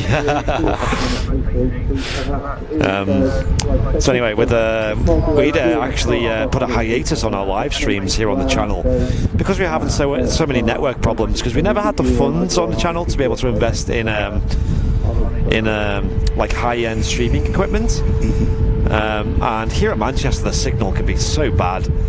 So just using single connection streaming equipment was like just failing us so much. And obviously we used to use Teradek, and Teradek, as you know, are not the most reliable company in the world in terms of their equipment. Obviously since then we've moved away from Teradek. But we did have a Teradek unit that failed us so bad that we just had to get rid of it, and it really got us down. It set us back a lot. We went back to single connections, which again, let us down a lot. And then eventually we just decided to just go, you know what, screw it, let's just go live, let's just try it again. And the first show we did, and the only show we did in 2020 before the lockdown happened, was here at the RVP in March 2020. And Marwan from Brussels to the Sky was doing a stream here at that time as well. His first ever, and I think his only ever stream from Manchester that he's ever done. Correct, yeah. And he was here. Like, what are the odds? We met him, great guy. He showed us his setup. It was nice great guy to talk to. Yeah, great coincidence. Lovely guy. Couldn't recommend him enough. Watch this taxiing pass now, ladies and gents. Wow.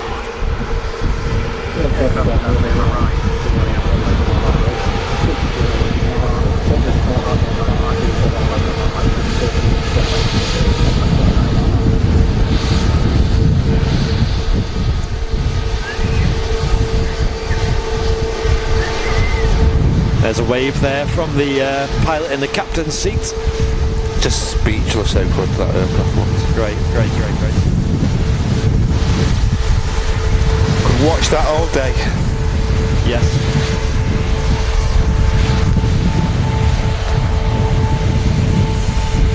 Big thanks to Carl Denton for the $8.99 super chat. And he says, RE the A330s, GL is the Jet2 livery one. It's flying back from Dalaman today. GK is the 2A airframe, and it's operating for Jet2 today. Hence why it's in the white scheme. GM is coming in at the end of the month in the Jet2 livery as well. Okay. Cheers for that, Carl, and thanks for your super chat. Thank you very much. Okay, so it's just the stand-in at the moment. Great bit of info there.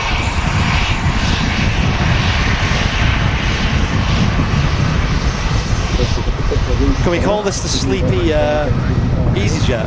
Sleepy EasyJet? GN, a good night. Good night. Good night. The sleepy EasyJet.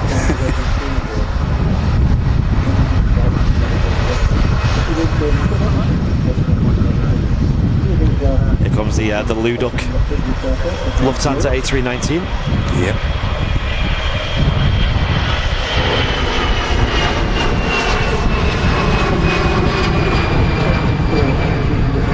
Also, Beastie Lucifer, who's signed up to Premium Economy over on YouTube. Thank you very much. Thank you very much, Beastie. Appreciate it. I think he's a returning VIP. He's yeah, got the red. And here comes the fire crew from Runway 2. I'm going to switch over. Yeah, relocating to the main fire station here on maybe Runway 1. They might cross over the runway, or they might go to the training facility that you have here at Manchester. Yeah, I think I'm right in saying that they'll take over, like, if there are ever an incident, I think they took over the terminal, handling of the terminals and stuff now while they switch over as well. So we've got the Oshkosh Manfire 6 at the front. Yep. And we've got Manfire 5 just behind. I think these will be on radar as well. Yep. Normally ping up. Yeah. Looks like an ATR on short final. Yeah, this is one of the Emerald Aerolingers, I think, Andy. Yeah. Let's slow that shutter speed down so we get a little bit of prop blur. Keep Henry sweet. Yeah. Wow, the wind is picking up though. And that ATR handling it like a champ.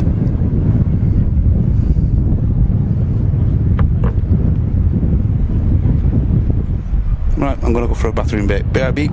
Okay.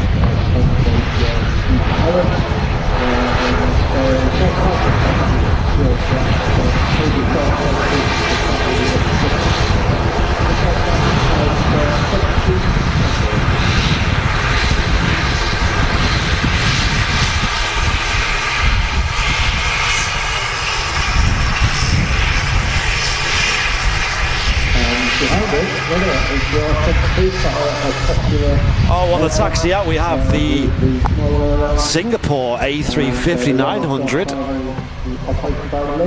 and on short final I think we have another ATR, another loud mosquito as we call it. And this is a Logan Air ATR. And just quickly, we'll catch us touching down, and we'll pan over to the Singapore A350, which is on the taxi out. Prop central, props everywhere, proper planes. And there she is, another beautiful A350 on the taxi.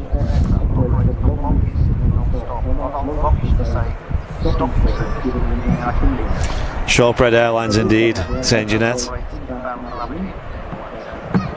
Appreciate all the super chats today, Jeanette. Really, really kind of you. Really helps us out a lot as well. Here on the Super Sunday show.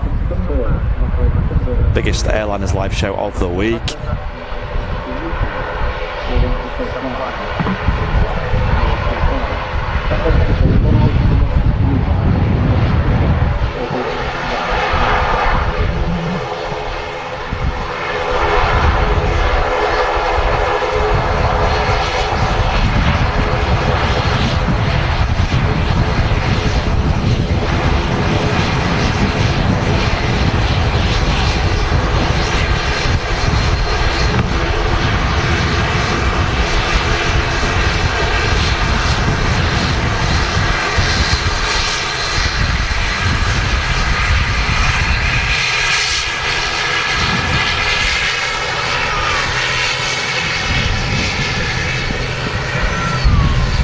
Looks like a Sun Express 737-800 about to touch down here.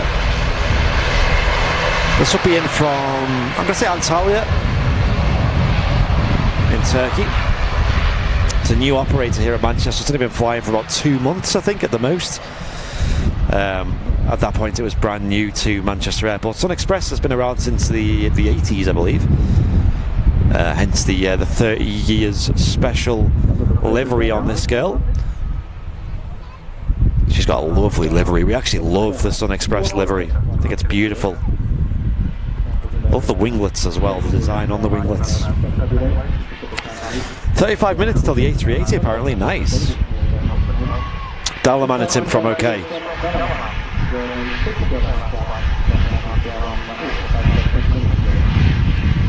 What do you think, ladies and gents, of this livery? I've heard mixed opinions about it.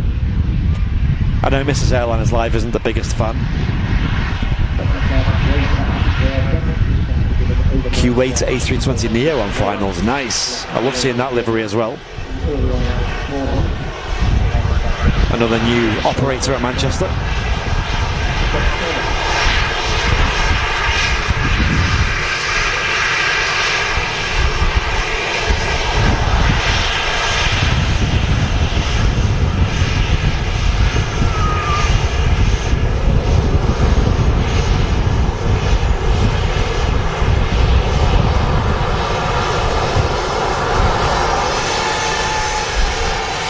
Like I said, I love the winglet design on this as well, the colours. I always like it when they use a few different colours on a winglet. You can see an aircraft on final. Might be the Kuwait.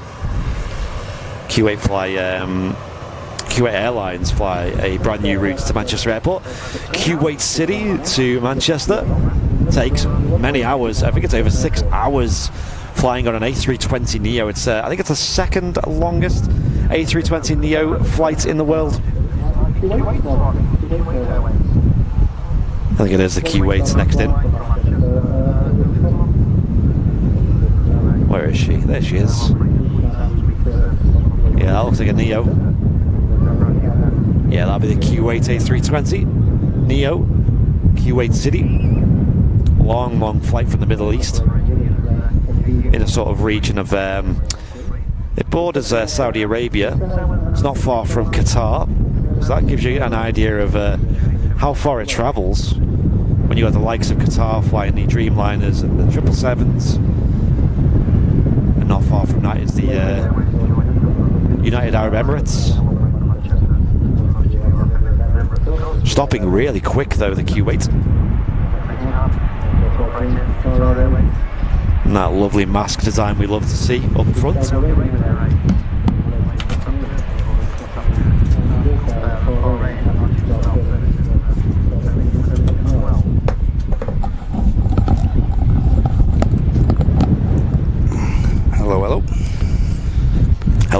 a very slow reverse on the Q8.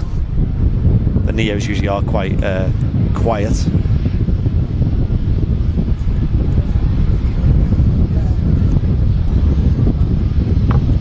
Let's boost that exposure up and see them engines a little bit more, shall we? Yep.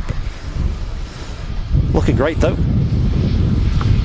There's no better aircraft to photograph head on than a Neo. Yeah, good shout.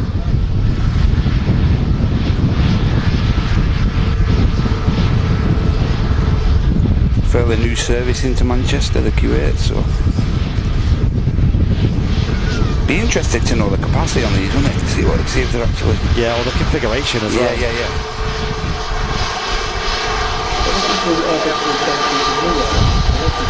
Singapore's rolling, Andy.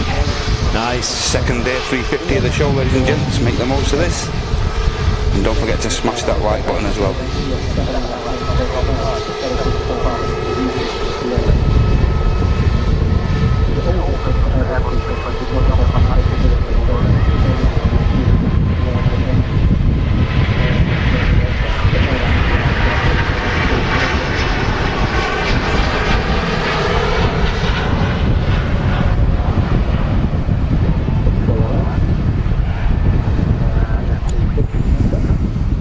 What a great day it is here at Manchester. Very busy.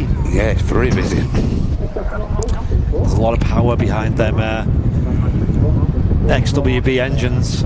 Rolls-Royce on the A350s. Was it the one we caught like about 2 weeks ago? That's absolutely screamed out of here. Oh yes, yeah. I think it was SMO. I kept watching that one back a few times. It's a good one. Ryanair touching down there. Incidentally, it's just dropped in from Milan. KLM 73 on the taxi.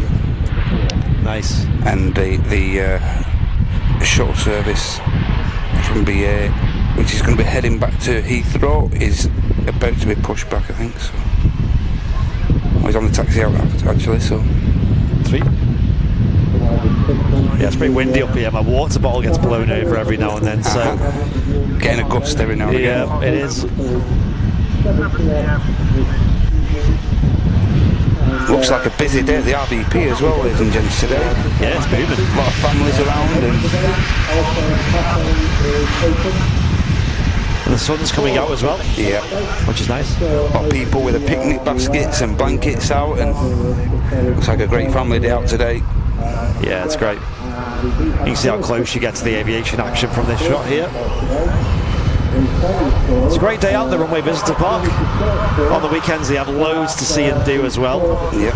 You can hear the commentary system in the background, which is separate to what we're doing. That's brought to you by the Aviation Society. They usually have like really knowledgeable aviation industry experts and things like that. Yeah, what these guys don't know with knowing, to be honest. Yes, doing a fantastic commentary here on Saturdays and Sundays. Yeah. Lots to do down here as well for the kids. There's a mini theme park at the end with you got your bouncy castle, you've got like trampolines, you've got a little like fairground rides, a couple of fairground rides down there. And behind the RVP windsock, you all know we have what's in there? The beautiful Queen. Can you see that? I don't know if you guys can see that. Yeah, just about to see her. The absolute Queen. That is the British Airways Golf Bravo Oscar Alpha Charlie, which is the Concorde. She's here. She's very well maintained. Yeah, the best maintained Concorde around. Yes, Heritage Concorde do a fantastic job maintaining her, and you can come down and see her in person. It's actually free to come and see her, but you can pay for a tour where you can go on board the aircraft. Yeah. I believe with certain tours you can even go inside the flight deck. Really recommend them tours. And I think the highest tour you get to see the aircraft lowering its nose. The hydraulic system in the nose is now working, and Concorde obviously had a huge nose to it, obviously for aerodynamic reasons, reaching Mach 2. A couple of weeks back, didn't you guys film the lads maintaining the lighting system and whatnot? Yeah, so Heritage Concorde, which is an organisation that looks after the Concordes here in England, up and down the country. They do a lot of work here at Manchester. Graham and John and all that, they do a fantastic job. Yeah, they really do. Looking after this beautiful Queen. You know, we're actually recording a documentary with them at the moment. We're just popping in and out every now and then, recording what they do basically behind the scenes, and things like because the aircraft obviously is a bit aged now, and you know, it obviously had a lot of wear and tear from when it used to fly. Needs a lot of love and care, doesn't it? Yeah, but also the nose still needs maintenance because it still moves. It's a functioning part. Yep. And there's a bit of corrosion on the aircraft, so you know, here and there's a few things that are just need a bit of work on them, a bit of TLC, mainly around the part of the aircraft that used to get a lot of heat and you know, friction from the air. Sort of like the front of the delta wings, which begs you to think, like the ones like the Concordes that have been left in the elements. Imagine what condition they're in, you know. Like the Heathrow one, which like is this so one's sad. This one's been kept under cover for a number of years now, and you can see the benefits of that. It's just in such brilliant condition. This Concorde we've got here. We're so fortunate. John Fezzer in the chat with a 24-month of membership. Whoa. Go on, Fezzer. So I believe he's on his 24th month. So I think the first month is number 1, I think. So I don't think you hit 2 years until the 25th month. Yeah. So next month he'll have his gold tail badge. I think he'll be the only mod to have a gold tail badge. So he's outdone me and Matt. Yep.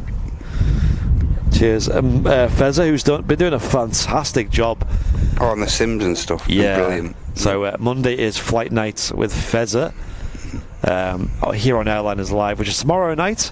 Head on over from 7 PM. We'll be live here on Airliners Live, and it'll be hosted by John Fezzer in the flight sim. Even if you're not into flight sims, they're actually really entertaining. Good banter in there and good community spirit. Yeah, the last one was amazing. I loved the last one. BA Neo on the shuttle service to Heathrow is just rolling now. Yeah, so go in there, show some love to Fezzer when he goes live on the channel tomorrow evening from 7 PM at UK time. Yep.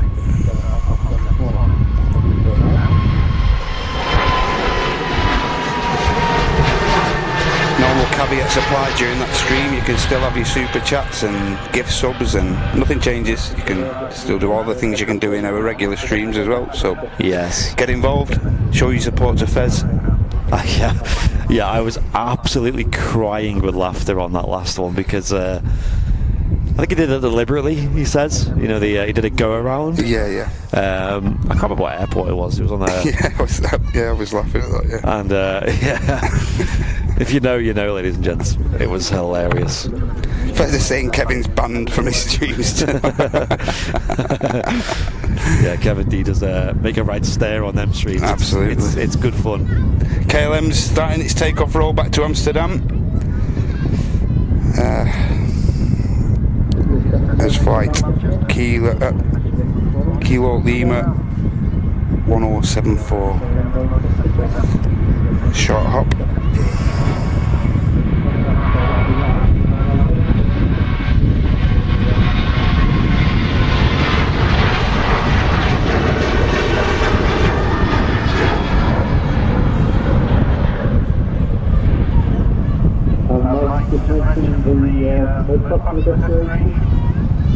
Yeah, it goes to KLM 737, a beautiful blue aircraft. Bit of blue in the sky as well, which is nice. It's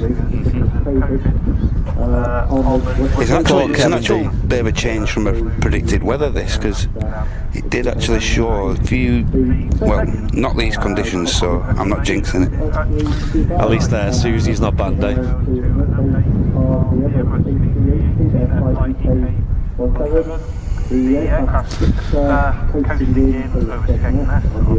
Okay, I just had on a commentary system that the Emirates A380 isn't far out now. Yeah, just off the course there. So.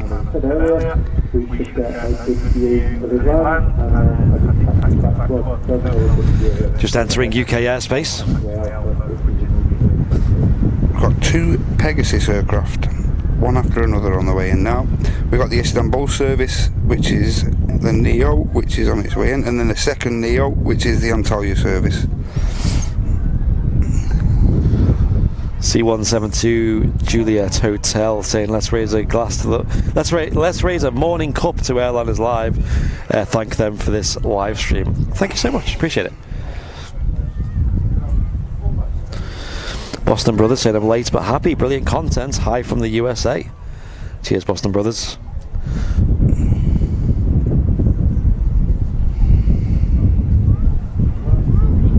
Don't worry if your English isn't great, ladies and gents. As long as you're speaking in English, then that's all that matters.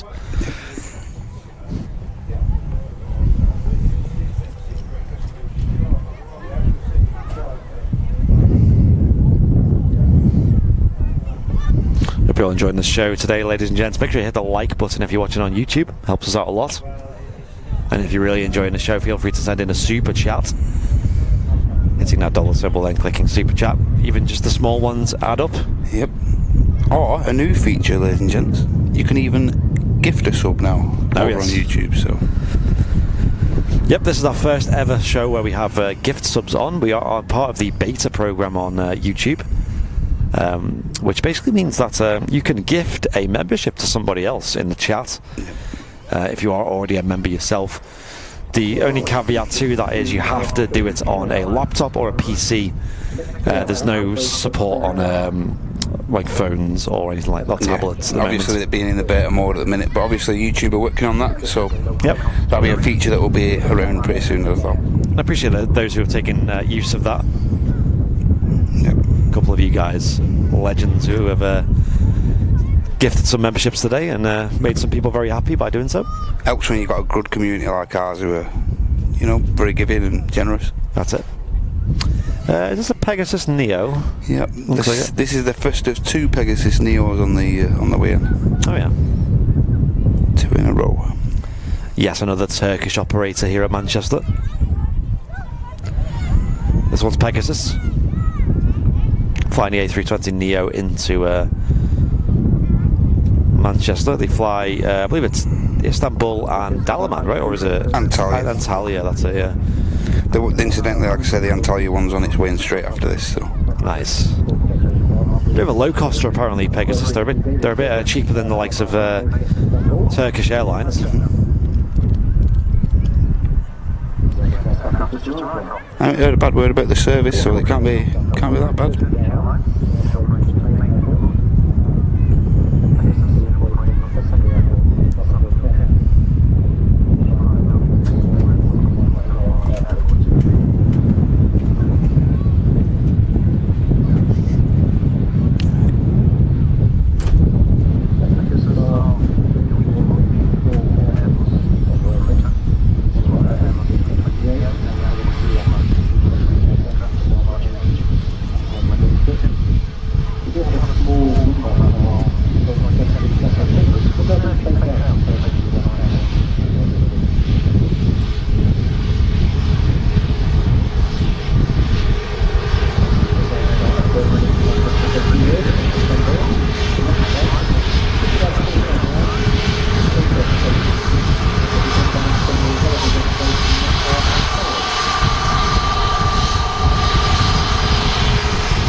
Thank you to Rachel Dawes with a £1.79 super chat.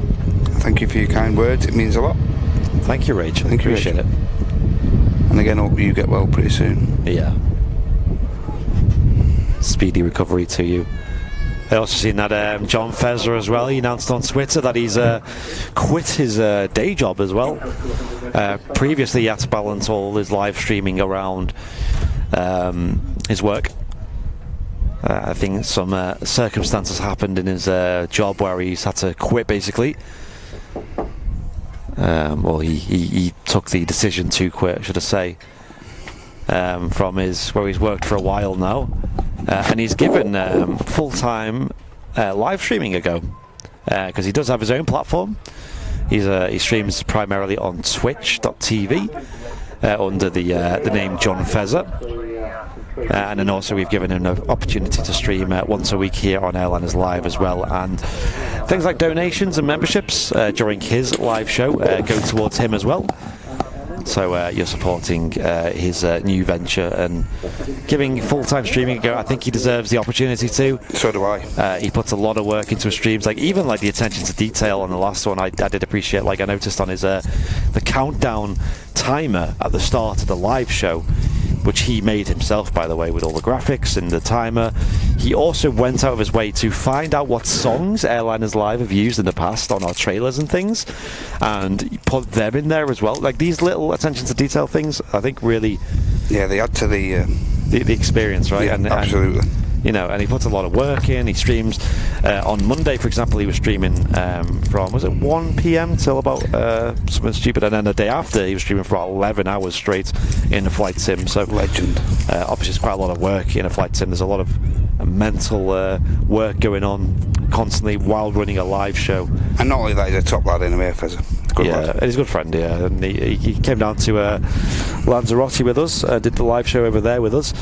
It is a shame he lives up in the northeast, so I don't see why he's staying up there now. He's got no job to tend to and nothing. He's got himself down here now. He should come down here, yeah. I think people in the chat would enjoy that, having him on the show every now and then. He did a fantastic job co-hosting the Lanzarote show with me and Matt. See, I was pestering him, get a transfer from your workplace. There's plenty of companies down here. Get a transfer, and he didn't bite the bullet. So you got no excuse now, Fezzer. No excuse whatsoever. I think he's quite situated up where he is the problem. So we'll see. Who knows? You can get here though, and we were looking at the cheapest way for him to get here is not by train. It's not by coach. There's no direct flights from Newcastle to... just walk it, Fezzer. Well, there's no direct flights from Newcastle to Manchester, but the cheapest way, right, we found out was Ryanair, which you book a ticket with Ryanair from Newcastle. Oh, I remember this, yeah. Via another airport, and so one of the options was Dublin, which actually makes sense, right? Dublin or Lublin. Yeah. And the other one was... I think Alicante? Yeah, I think it was Alicante. So it was actually cheaper than... This is how messed up public transport is here in the UK. To fly there? Yeah, to fly to Alicante, spend a bit of time there, and then fly back to Manchester, and then the return as well was included. Cheaper than the train. It was cheaper than getting a train. Like, I'm sorry, but I have some serious bones to pick with public transport in this country, because that is not like a thing. That's like pretty ridiculous, isn't it? A train, like what do you get with a train? You get a seat, just like Ryanair. Seat and the use of a minging toilet. Yeah, not cleaned very, like Ryanair. At least not they clean. Maintained very well. Ryanair will clean after every single flight. You'll get like a whole experience. You'll get like a trolley with like hot food and duty free as well. By the way, you'll get like the captain giving you announcements and things. You get amazing views. And the train there's your train. There's a train. Best of luck. Sit wherever you want. Just try and find a seat that's not messy. Hope you're not in a cabin with someone's absolutely obliterated at the mines of alcohol. And the train, which uses far less energy to use, it's far more simple to maintain. Yep. It doesn't have that extortionate landing and fees and high taxes internationally. It's just a train, and that's more expensive. Like, what is going on? What is going on? Yeah, why? I know it's quite a bit of a UK problem to have expensive public transport. I know some countries aren't so bad. Dave Hustwaite with a £20 super chat on YouTube. Hi Andy, Matt, Loopy and Chester Mike. Thanks for a fantastic show and quality stream. Always great to watch on a Sunday. Always great to have your support on a Sunday. Thank you, Dave. Appreciate it.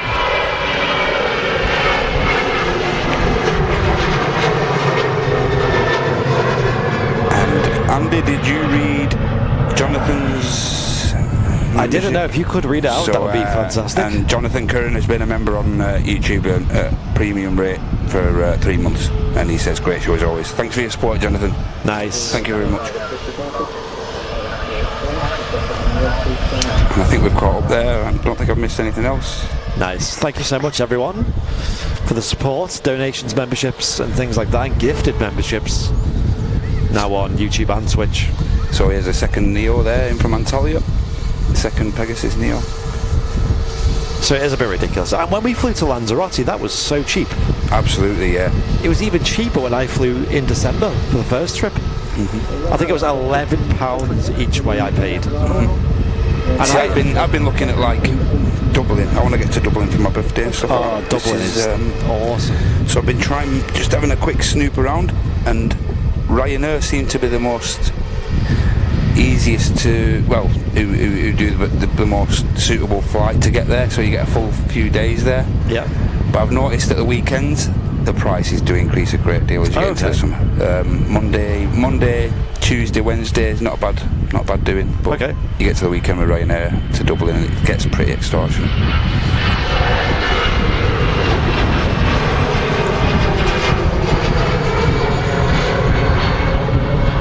So it's looking more likely that I'm going to be there during the week sometime rather than the weekend.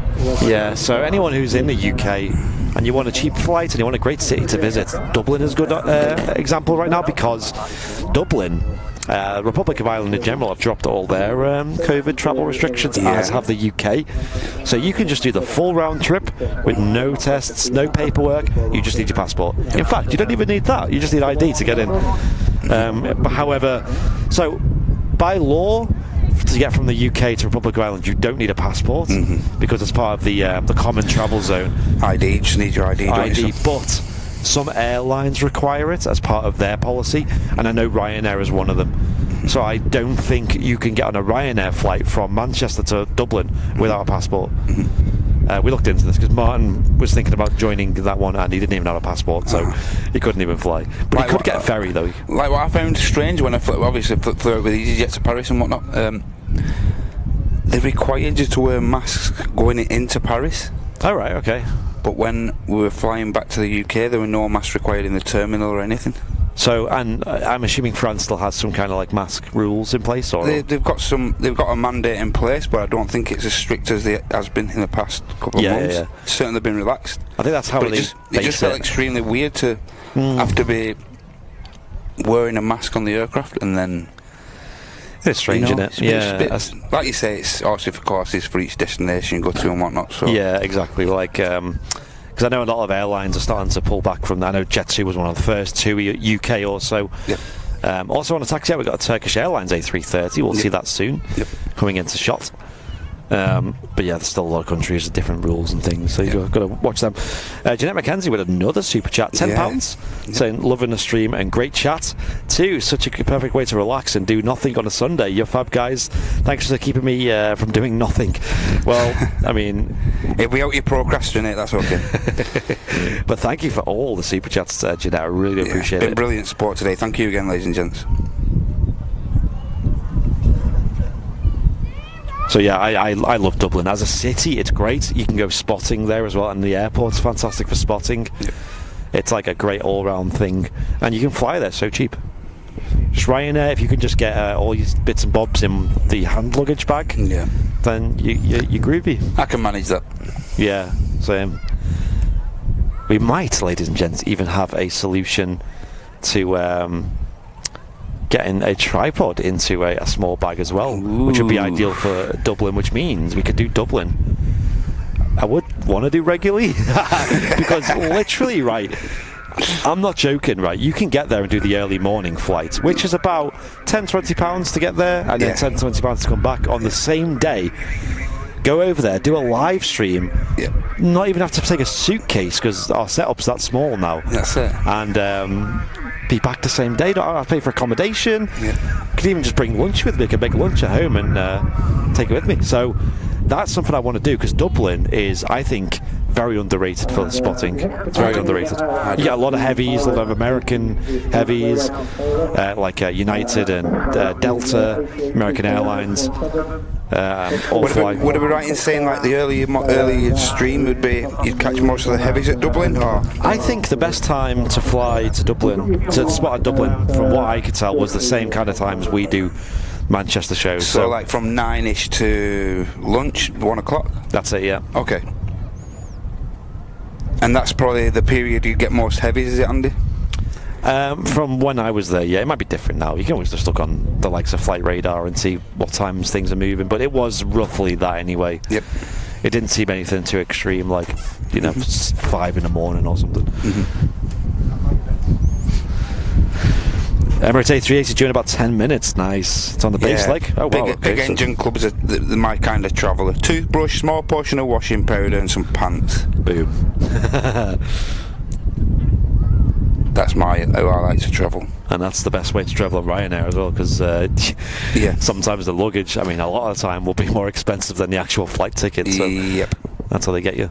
So the A380, ladies and gents, is just coming up to home, which will make him about 6-7 minutes out. So he'll be on the ILS within the next 5. That's a fact.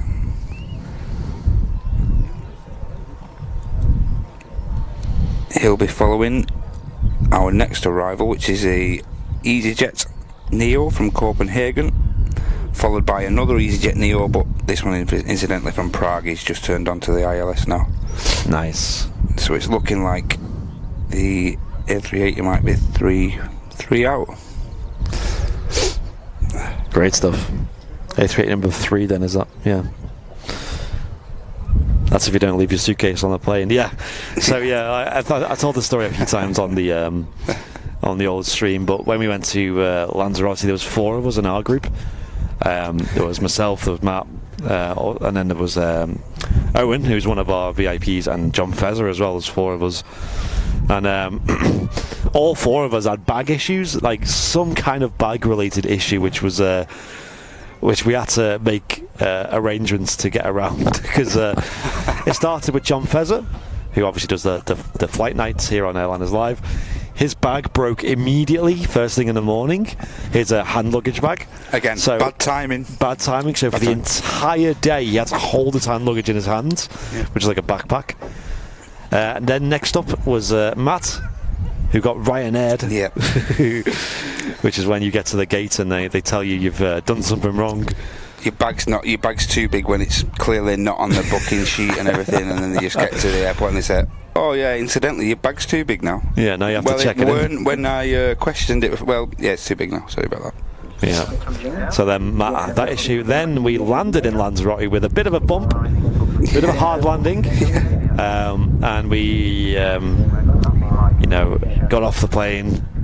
We went and got through security and things. I went to wait for our luggage, and then I don't know how we realised it, but Owen had left his hand luggage on the plane, which could have been disastrous, right? Could have been just so bad. But luckily they sent it through the carousel, through the whole luggage. Yeah. So they must have noticed. They must have thought, "Yep, he's a dope. We'll help him out." And then the last problem we had was my problem. My luggage, which contained the tripod, obviously we needed that for the stream, and a couple of cables as well, but nothing too valuable, just the tripod and some cables, and some like towels and stuff, wrapping it all up. Didn't go through the carousel. It was nowhere to be seen. So I was like, oh, that's a bit worrying. I can't even do a live show. I can't do a handheld live show. Like that wouldn't work. For like, what, we were like for like 5 hours. Handheld, nah. Wasn't fancying that. So I was like, where is it? Well, I'll finish the story when this Neo's gone past. Hotel, HH. On the reg of this A320 Neo. Looking smart. Yeah. So anyway, we went to the Ryanair desk, and it was a Ryanair desk, wasn't it? Yeah. To figure out where the bag had gone. They were like, I don't know, dude. Like, if it's not there, it's not there. Sorry, we don't know. Yeah, we don't know. So anyway, I took a wander around the room there, the lobby where all the carousels are. And we went to the what was it? The special access carousel. I think it was like the one with all the child buggies, and stuff, chairs and excess baggage and things like that. Yeah. And we found my suitcase, but Huge sigh of relief at this point. Like, it was a relief, but it looked like it had seen better days. As you walk closer, the demise soon showed. It was like, oh well, that bag looks open. Oh, it looks open. It was open. It's actually open. And it'd been busted open basically, and it was in like the worst states. You know, the wheels were broken on it. The zip was gone. Yeah, the plastic thing at the bottom was broken in half. Your case got Lanzaroted. They got Ryanair, dude. We suspect that the hard touchdown it may have been on like a pile. Yeah, it's Jordan's fault. Blame it on Jordan for your baggage damage, yeah. It may have bounced off a tall stack of suitcases and then landed and exploded. But it still had everything in it, and nothing was damaged. Everything was fine except for the suitcase, which was a bit annoying because I had to buy a new one while I was there. When I first saw that bag and it come off the carousel, I thought, yeah, this ain't going to be fun, mate. I'm hunting for wires around the carousel and everything, like, there's a mic there going around. Oh, is that mic yours going around the carousel there? It's been going around 5 minutes now. That's a bundle. It was just like a quick minute of dread, like, oh, I hope everything's there, you know. So we were like walking out, and a bloke who works at the airport. And if you pan left now, look what's in the sky up there. Can you see that? On the approach. Let's have a look. Oh, yeah, I do see it. See that emote, ladies and gents? This one I'm about to spam now. Yeah. There he is. There we go, ladies and gents. The king of the skies is now visible here on the approach to Manchester Airport. Let's see those king emotes, ladies and gents. And also, spam. I don't know if VIP's seen it, but I did have to buy a new suitcase while I was over there. Oh, as I was leaving the airport, by the way, a bloke who worked at the airport went, oh, do you want some tape to fix that with? You know, just to hold it up, you know, so stuff doesn't fall out. Yeah. So I was expecting to get some, like, packing tape or gaffer tape or something. Here's some blue tape. It comes back with sellotape. Here's some blue tape, mate. Good luck. So we had to, like wrap it up with sellotape. Yeah. Just, it looked ridiculous. It was like Steptoe's luggage. Yep. So I ended up having to buy a suitcase over there, and I managed to get one at a discount. It was big and it was bright pink.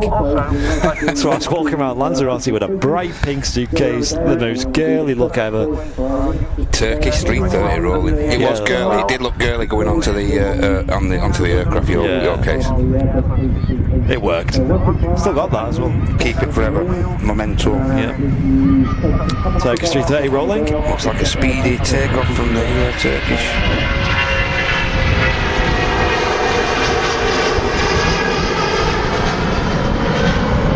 Big plane behind. Could hear a lot of power coming from that 330 then to get out of the way. Yeah, get out of the way. We've got a big heavy arrival coming in. Super jumbo jet, which is the Emirates A380.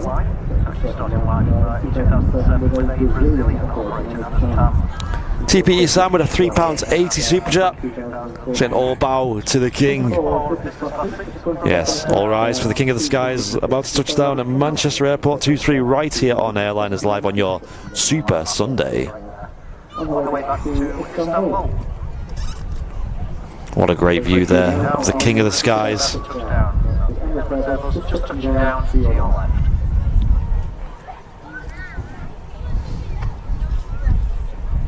It's always a great sight to see. Give you one quick fact about the A380, especially 2007, I think it was. It finished production last year. It was just over 220 built, over half of which were Pirates. This particular aircraft out of the Sector Echo is 10 years old, first flew in 2012. Seating-wise, upstairs, the F-36 got 14 first-class seats, 76 business class seats, and on the lower deck there's 427 economy seats, so over 500 seats in total every sector.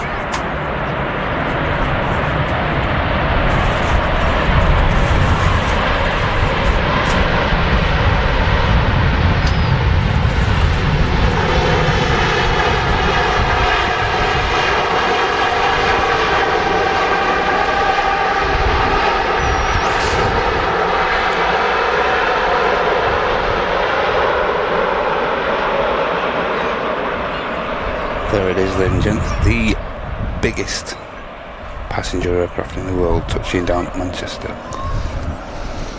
Epic views there of the A380 rolling out. I've seen that at this park like countless amount of times, but it never gets boring. It never gets old, does it? And it's just such a buzz when you see it on the approach. The huge aircraft, they're just like, you know, you can see it from miles and miles away. Approaching into Manchester. And we're so fortunate to have it here because Manchester, as you all know, has just such good views of the aviation action. To be able to see the 380 this close and this clear. Always has good pax numbers on the 380 as well. Always has good pax numbers. Tracy Sellers with a £5 super chat saying, "Happy Sunday, guys. Just got home from work, just in time for the A380 and the rest of the show." Good timing, Tracy. Great timing. And also Tracy Sellers with the 5 months of first class. Tracy, you're a legend. Channel legend. Cheers, Tracy.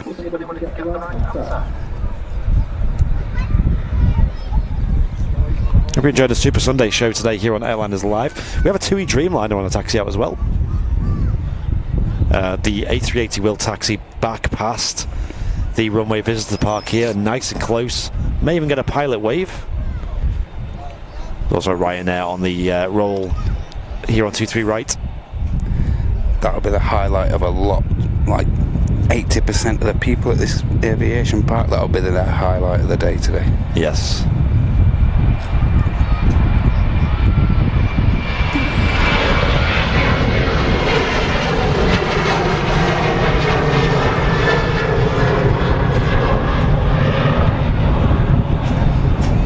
And here he comes, the king. Hi.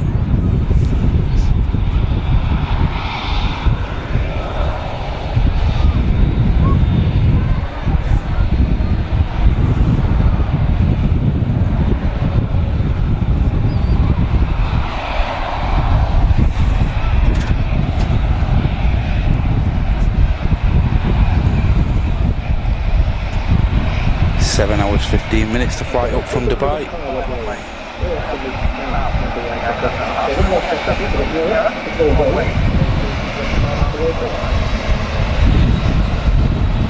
What a view that is.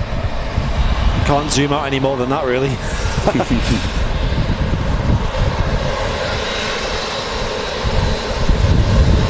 The beast from the east.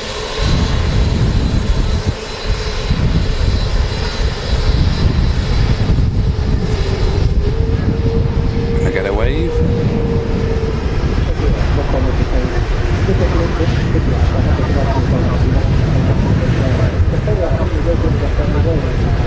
Ryanair Max there holding for the A380 taxi past. It's just dropped in from Treviso.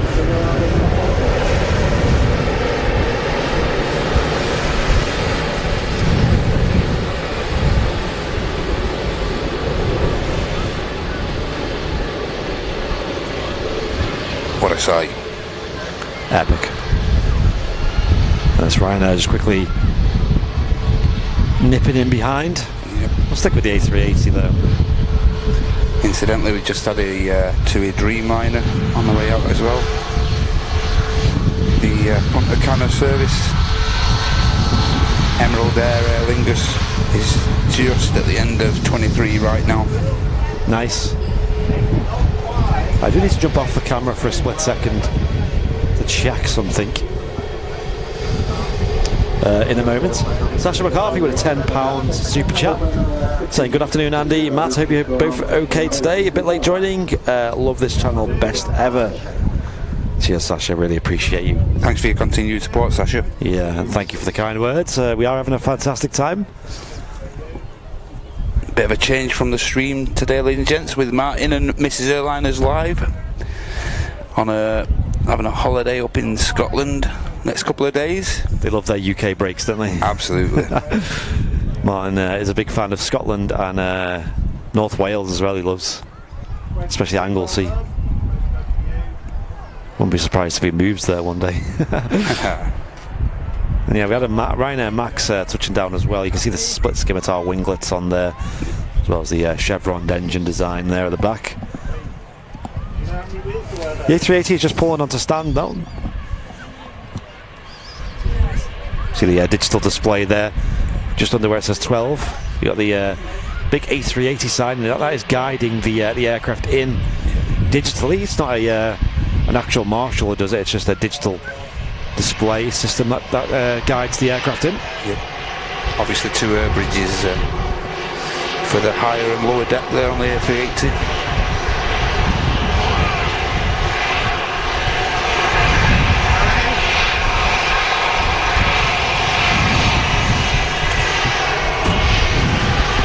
I'm just going to jump off the camera for a split second, ladies and gents. But keep an eye out for the air bridges as they connect to the aircraft there on the left, and also all the ops.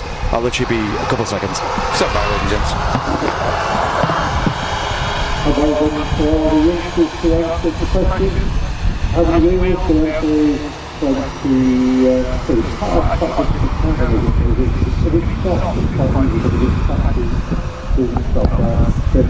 So we have lots of countries, welcome to Mia, who is the first person with the tech center. So welcome Mia, and let's see you.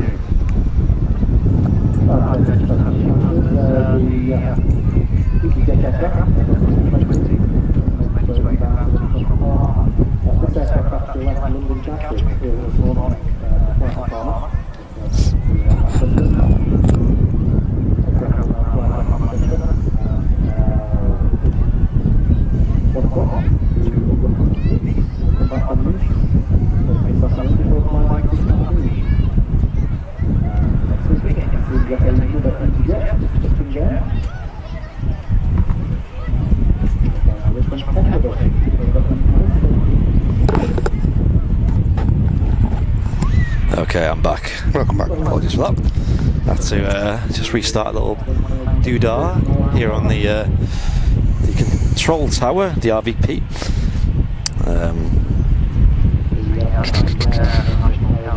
Almost 4,000 people watching on YouTube. Welcome everyone. Make sure you hit the subscribe button as well. Hit that like as well, ladies and gents. The like button as well. That really does help us out a lot.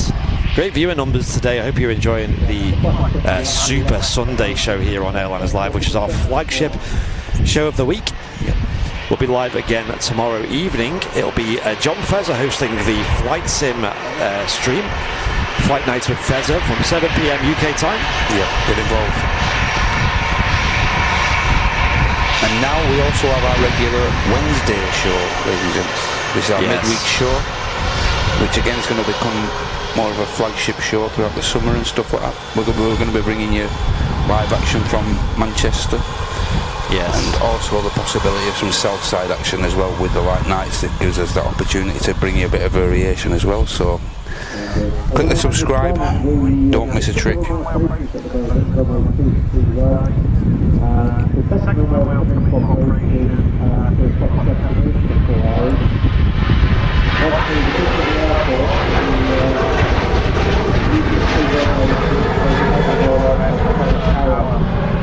Big shout out to Owen as well, our moderator in the chat, who's been working hard recently. He's got a new job based at Liverpool Airport. Epic. And he's still moderating the chat here and there where he can, of course. And he's been sending us plenty of photos of airside at Liverpool, looking really cool. And he seems to be really, really enjoying that, doing a great job. That's like Owen's dream job, ideal job, innit? Yeah.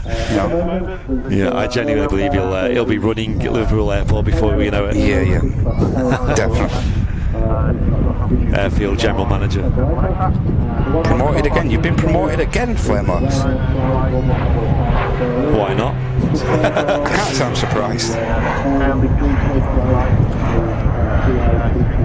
Like the depth of knowledge Flemos has got is something else. Yeah, it's awesome. And Liverpool is his home turf, but he's very frequent at Manchester as well.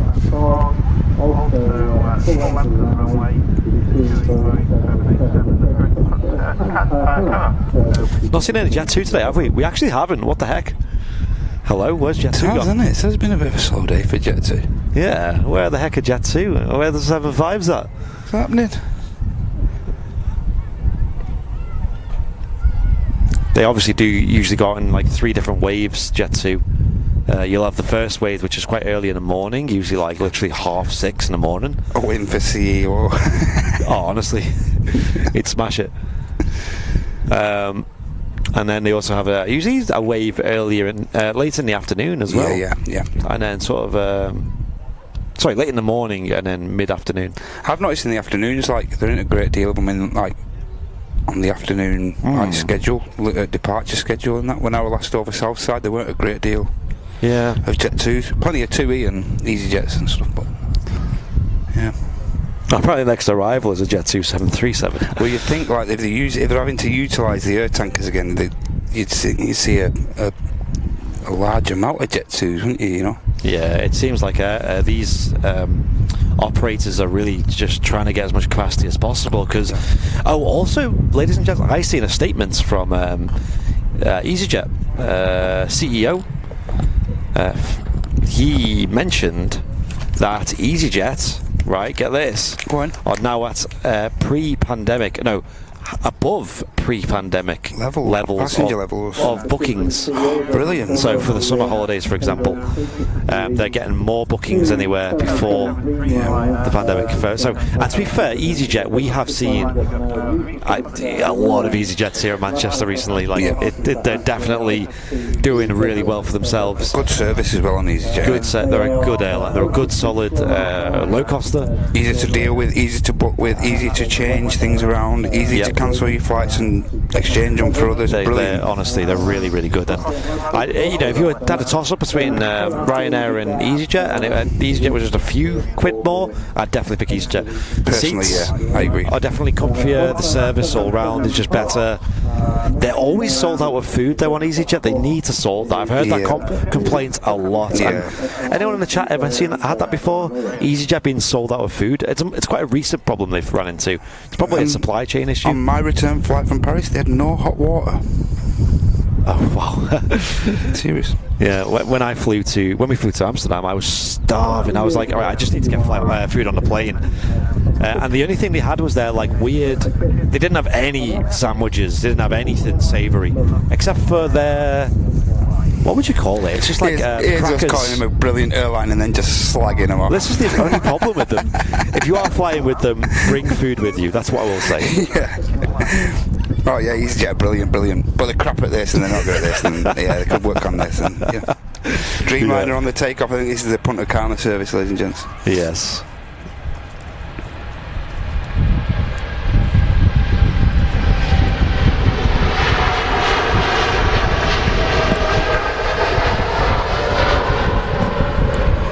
Huge wing flex there. Yeah. Bit of weight to that aircraft. They need to sort that EasyJet. It's like, is that not like urgently, I mean, it's probably a bit of a hole in their income, but it's just probably not the highest priority they've got, I guess. Honestly, I've seen that complaint so many times from India on Twitter and things. It's just consistent. But yeah, when we went to Amsterdam, it was quite early in the morning, wasn't it? We flew out. Yeah. I was starving. I didn't have breakfast. And I just said, we were running a bit late as well. I was like, I'll just get something on the plane. It'll be simple, and I'll just get like a nice sandwich or a nice baguette or something. Yep. And EasyJet do offer quite, a few different foods, and they had nothing. They only had this weird sharing platter where it was like hummus and crackers. You can normally at least grab a bacon balm or something. Yeah, that's what I wanted. Just speaking of Jet2, and look what's here. Yeah, the next arrival from that conversation was a Jet2 737 in a .com scheme. Talked it up. This is from Reus. It's nice, the .com scheme. I think it's very different. Speak of Jet2 and they will come. Yeah, that's it. Oh, we haven't seen any Jet2 75s today, have we? Rubbish, renting Concorde today. We haven't seen any British Airways A380s today, have we? We haven't seen any C5 Galaxies today. How peculiar, eh?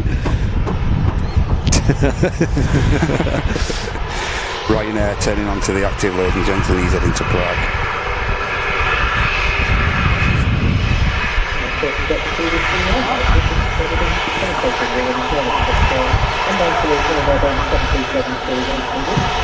Jet2 Ibiza is the name of this aircraft.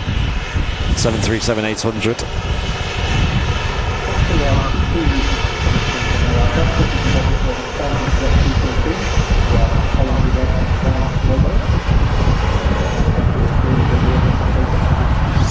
Ryanairs just beginning his takeoff roll there now, Andy. Yeah, awesome. The only airline I've ever used is Jet2. Yeah, Jet2 are a good airline, to be fair, and for package holidays, you get some really good deals. Really, really good deals. I'm not getting into that with you, Big Engine Club. It's a bacon muffin or something. Yeah, it's a bacon balm. So I'm not getting involved.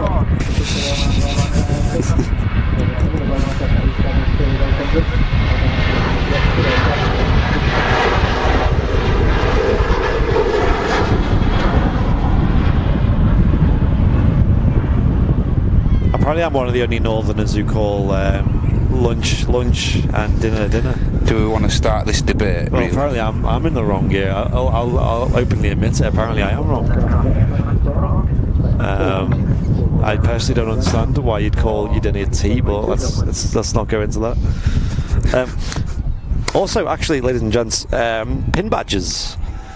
You guys have been receiving yours. We have been stocking Airliners Live premium high quality pin badges recently. My VIP ones took pride of place on my camera bag. Has it? Nice. Yes. Did you order the two or did you order just the one? I just ordered the one for the time being because I thought I'd let everyone get one of the thingy ones rather than me. Want to look too good me getting one of the normal ones, and then everyone was like, I've got one of them. Yeah. So they sold out really fast. I just went for the VIP one because I think it looks pretty cool.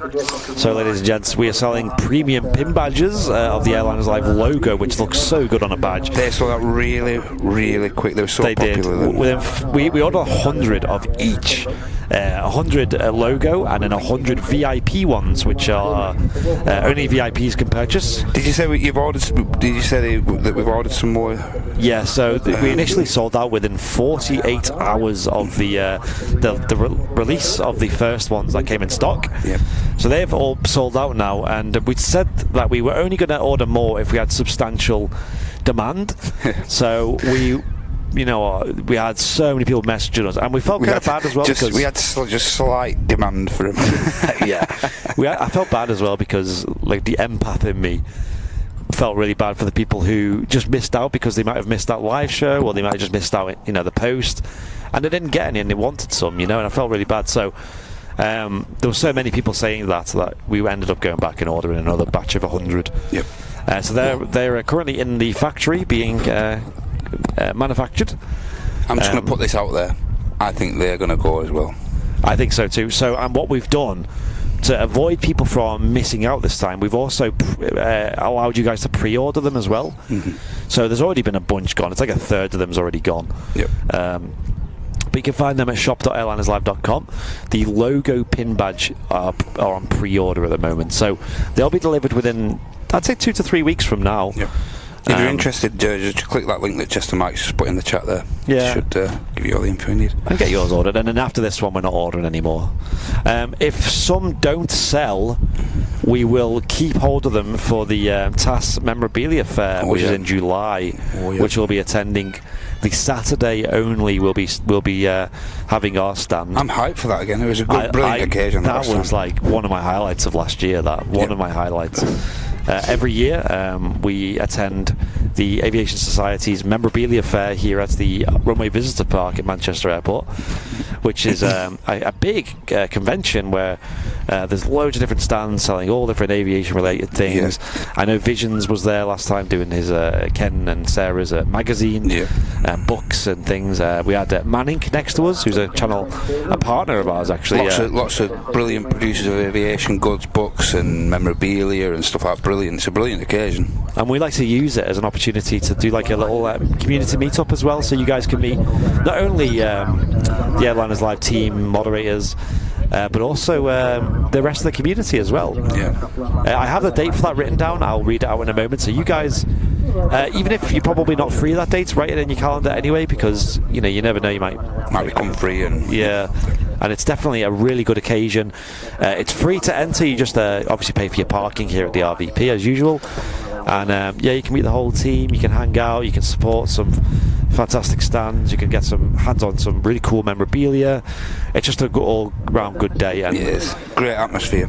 Yeah, I didn't expect it to be that good last time. It was so fun.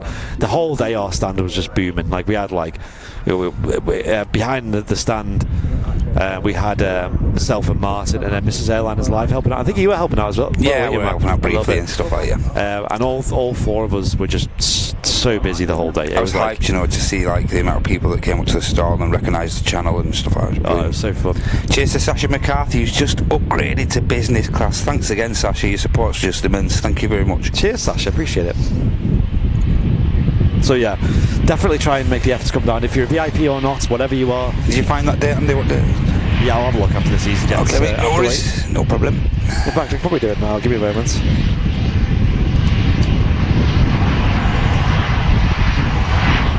The 23rd of July. 23rd of July. So Saturday, the 23rd of July. Get it in your calendars, everyone. Get it in your notes, in your calendar, get it in your phone, do it in your stick.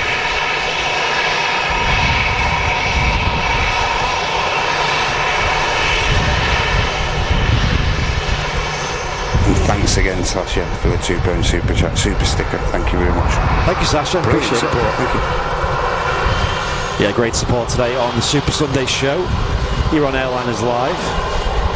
Really enjoying it today.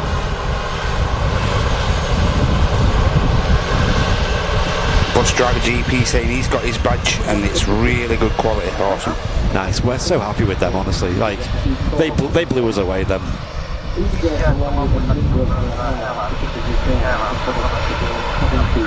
And of course, you support the channel with the purchase. If the link's not working, just try shop.airlinerslive.com and you'll find them on there. Hey up, Dino. Oh yeah, is he in the chat? Dino Britain, Jet Junkie spotter. Oh, nice. When are you flying? When are you back at Manchester, right? Yes, Sasha, we saw your super chat. Thank you very much. Cheers, Sasha. Thank you so much. Really kind of you. Oh, and a wind's down as well on the 23rd, so brilliant. Oh yeah, yeah. I thought that fair was so fun. Lupis pinned his badges on his West Ham scarf. Come on, you Irons. Go on, Loops. In the right place.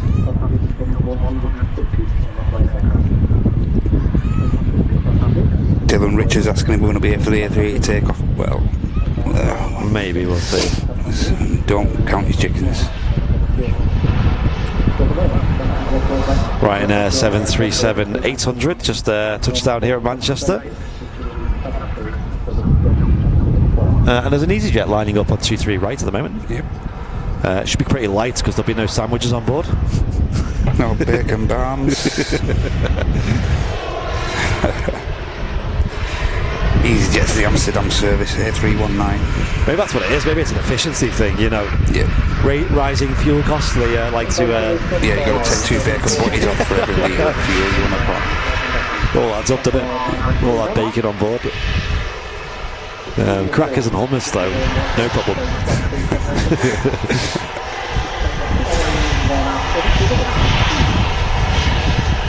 We've got a wave there from the pilot. Epic. Hey, give him a wave back from the pilot in the captain's seat.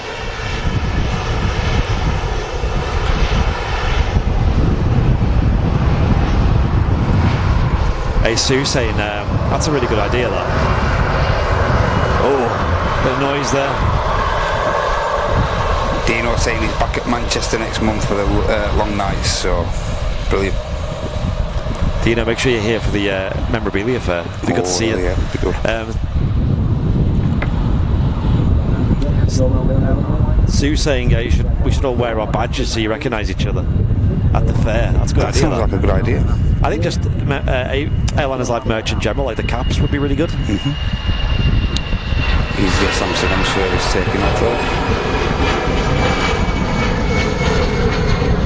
Here's what it is. Whenever I do see someone around the airport wearing Airliners Live merch, I'll always say hello and be like, hey! Yeah. Nice See merch. Lean driving past the S-Weep driving past the RV. S-Weep. Yeah. I love them names. Sweep just going past the Ryanair. There's Logan Air using the runway right now. I think it's departing. Yeah. Age-old question: is it taking off or landing? It's taking off to Newquay. This Newquay service.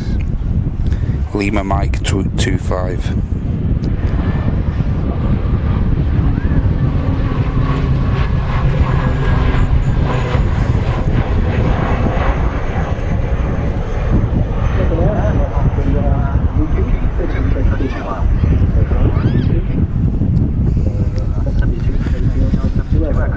Flight to Turkey on the 22nd, you're like, oh no, yeah, that's a good point. Yeah, you'll miss it then.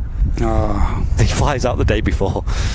Oh well, at least Turkey will be wonderful weather at that time of year. Very, very hot.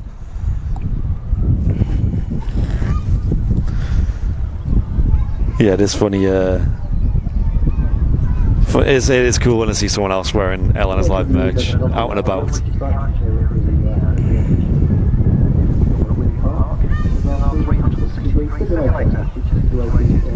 A couple of orders coming through on the web store I can see right now. Plenty of badges selling. So, like I said, if you do want your pin badge, we're not going to order any more for real this time. So if you want some, get your pre-orders in now, just so when they arrive with us, we can just ship it straight to you. Kevin D asking what time we're going to be at the fair. The whole day. So I think doors open at 10 a.m. I believe they did last time, yeah, around quarter to 10. So we'll be there ready for 10 a.m. start. Yeah. And I think it sort of starts closing at 3, 4 p.m. But even with the late evenings, I think it still will close pretty thingy like. Yeah. They were the one who like get the.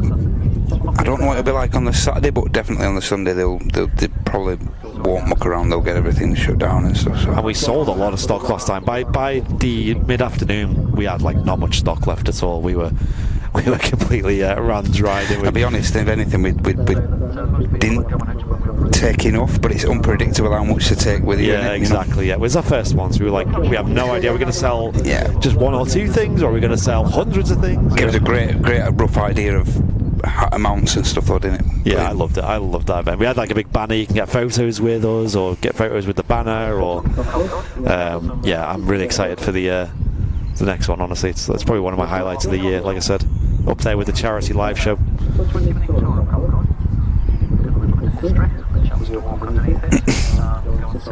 Incidentally, Kevin D actually has already sent in a prize for the charity live stream. He handed it over in person.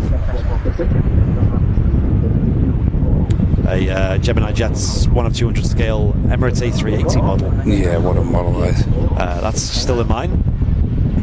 And that can be up for grabs for anyone who supports us on the charity live show. Or supports the fundraiser, should I say. Normally happens around September-ish, yeah. So keep your eyes peeled for more news on that. Another big event that on the Airline's live calendar. It's huge, right? Ryanair taxiing from Etihad there, ladies and gents. Just dropped in from Ibiza.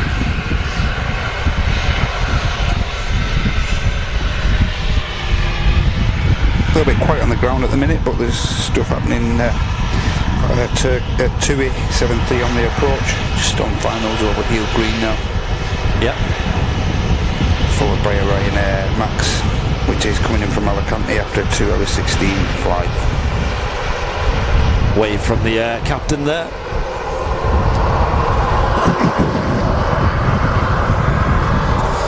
Lucky 20 USA saying, well, it's been 2 weeks and my badge has not arrived, so I guess Royal Mail is slow in Cornwall.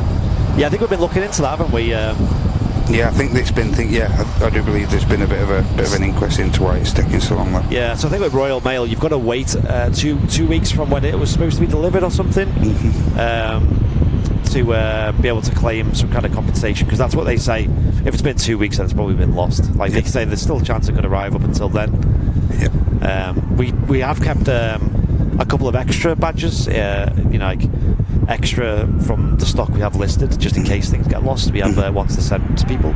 Yep. So don't worry too much about it. We can still send you more ones out if that happens. Beljuice gifting the 5 Airliners live memberships in on the YouTube. Wow, Beljuice, thank you so much. I think that's 10 he's gifted so far now. Epic. Yeah. Brilliant. Huge. Thank you, Beljuice. Appreciate it. Another brilliant channel supporter. Yes, long time supporter as well. Yeah. I remember he made an appearance at the last VIP meetup. Actually, yeah, brilliant. A lot of people asking how long the stream on for today.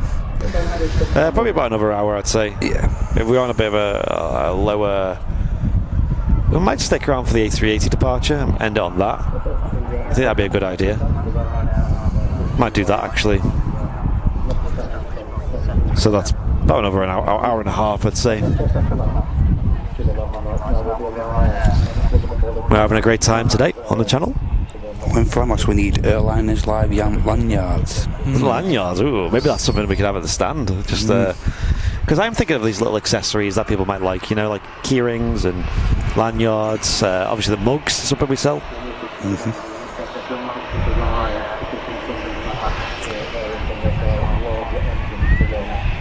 Badges as well.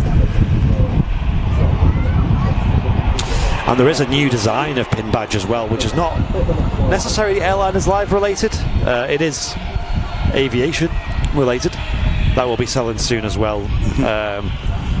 Very Manchester-esque as well. Yep.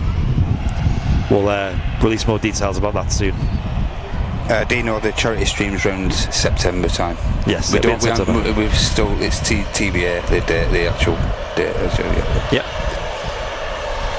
And that's huge. You know, last year we raised over £7,500.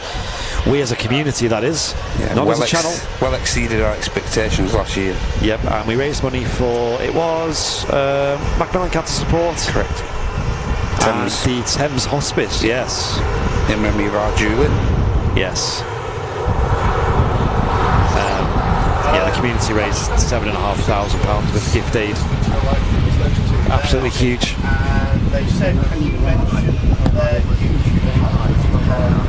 Ryanair Max just landed here at Manchester. And huge Leap 1B engines as the aircraft slows down.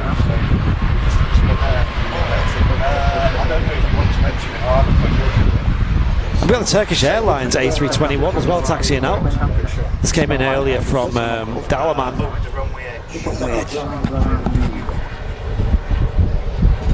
Let's stick with this Ryanair Max first of all, shall we?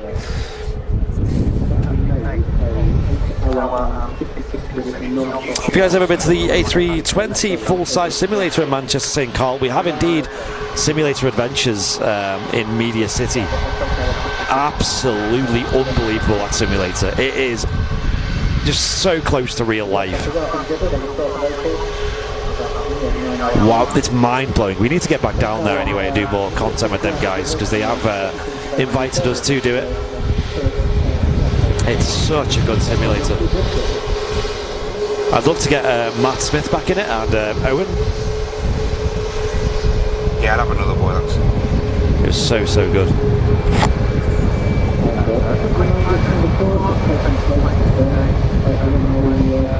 There's the Ryanair split scimitar winglet.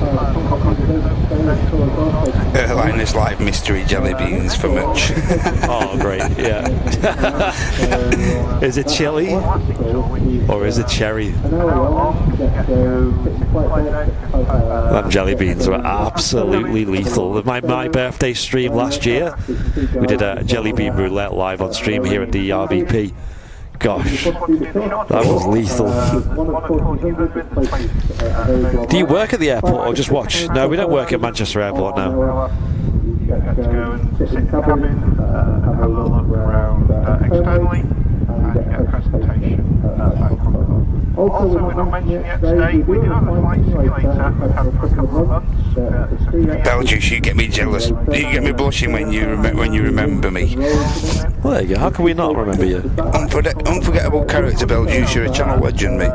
Yeah. Been around since the early days. Look at us, Martin and Charlie.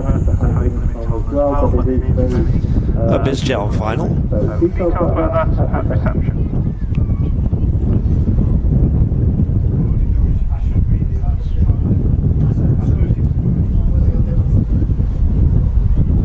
Really loving the viewing numbers today here on the channel. Wow, a really quick touchdown there, no messing around from the BizJet.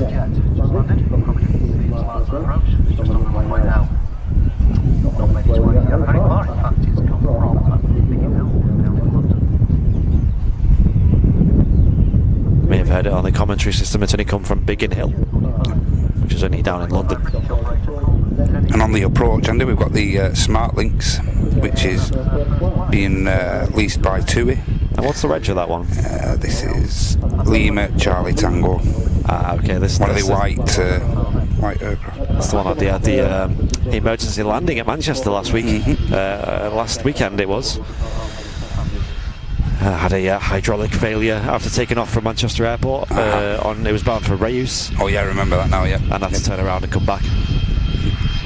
Didn't exceed 10,000 feet, so I think it was a gear-related issue. And the Turkish 321, which we saw earlier on the stream arriving, that's just about to taxi onto the active runway.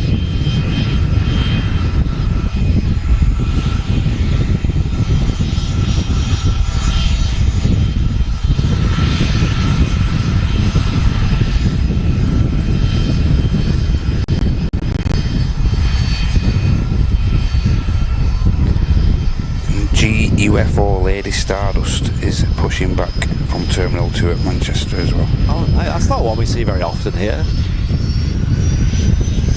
UFO. Just pushed back from the newest pier at the airport.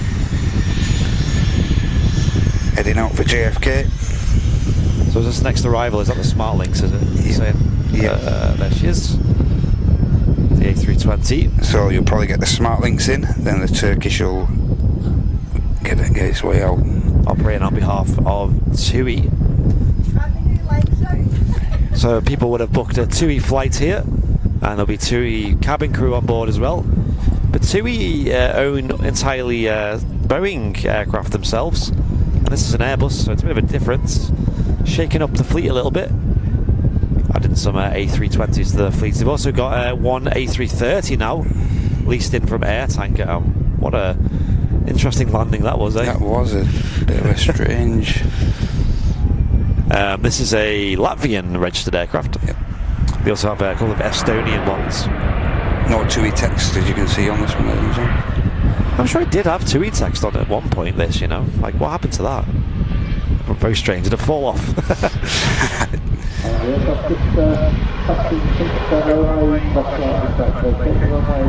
Casper the friendly plane. Ghost plane. But yeah, it's operating on behalf of TUI, as I said. Many passengers on board probably won't even know. Not sure what the interior is like. I'd love to know, actually, if it's got any colour to it. Any TUI branding inside. I've personally never flown on a plane that's like a different operator. I know you've flown on Air Tanker, right? Yeah.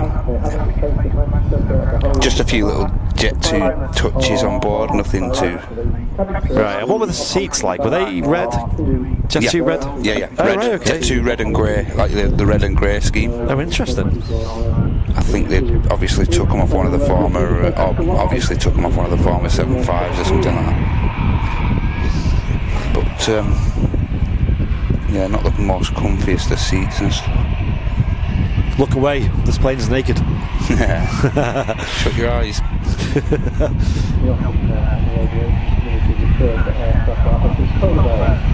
So the other one of these, Kilo Foxtrot, which is what I pictured on South Side, that has actually got the TUI text on it. So right. And also there's ES Sam. Yep. ES correct. Sam. Yep. Another one that we see here in Manchester. Just shows you the demand though. If TUI are having to, but obviously TUI, like you mentioned earlier on stream, if I remember correctly, Andy, TUI have obviously got rid of all the 75s, and this is possibly the reason why they're having to lease some of these aircraft. So yeah, and their demand, I'd imagine, is probably higher now than it was pre-pandemic. Yeah, I think there's a good chance of that. Yeah. With less aircraft in their fleet, having to lease some in. Cracking wave from the Smart Links pilot there. Hey, let's get that wave emotes in the chat. Captain on board the Smart Links A320. Look at that stunning livery. Oh, wow. the tail design. Oh, I love it. Oh, it's so good.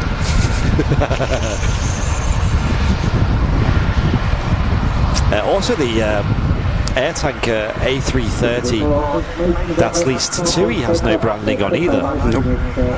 Bit sad. It'd been nice to see what TUI would have done for that, you know. I know it wouldn't have been a great deal and too extravagantic, but it'd been nice to see if they'd just done the same as Jet2 and just put the TUI ticker down the side or something like that, don't know. Yeah. So we've got a TUI Dreamliner pushing back, which is going to head down to Malaga. That'd be a brilliant flight down to Malaga, wouldn't it, on a Dreamliner? Another business just touched down. And as I mentioned before, the Virgin JFK service is on the taxi out, GUFO. A couple of heavies on the way out, ladies and gents, so stay tuned. So you could call it an unidentified flying object, wouldn't you? Yep. Literally. I've seen a UFO on Airliners Live. That's the new... no, look out on the merch, ladies and gents, that could be coming very soon. GUFO, or it's GB UFO. You can't see it though, because it's unidentified. Yeah, that's it, exactly. Another decent looking biz.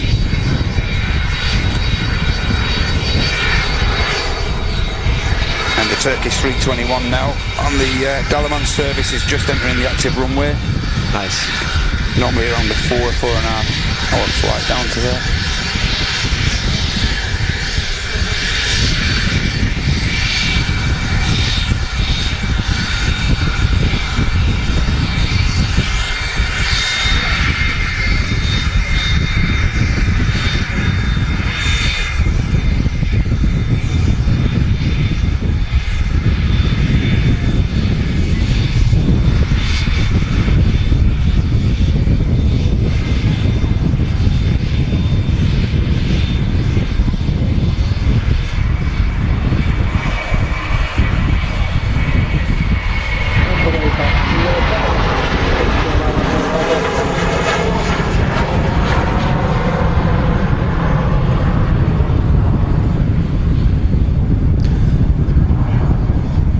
Short final now, and it is a Jet2 75. Oh yes. In the holidays livery. Alpha Kilo is just about to touch down. Here we go. Finally a 757 on today's live show. I haven't seen Iceland Air today. What's going on with them? They're not flying as the Maxes. Maybe they're running pretty late. Anyone in the chat now? Or are they just not flying today? Bit windy on short final there for the Jet2 75. Let's get them 757 emotes in the chat, shall we? No Icelander scheduled flight. Okay. It's not like them to be particularly late, to be fair. Probably just don't have any flights today. It's interesting, usually Sunday's a big day for them. Is what it is. One of the youngest in the... This is the baby of the Jet2 75. It's only 25 years of age, this one. That's crazy, right? Baby of the family. Yeah. When you've got the rest of them, I think it's AA, which is around 34, yeah, and AI and AB, I think, as well. Yeah, correct. They've been carrying out the Canary flights the last few days, so... Yeah. Listen to them RB11s. Oof. That looks so good. Yes. Great sound as well.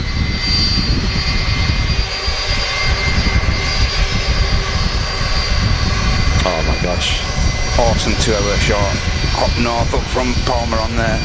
Brilliant.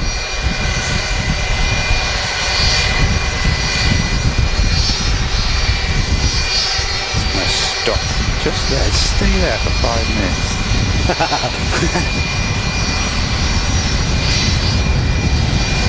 Certainly in no rush. Giving us a show, eh? It's waiting for a gate to become, and I think he might be waiting for the Dreamliner and the Virgin 330 to be pushed past here now, so... Oh yes, give it Give it the beans, lad. What a great sound.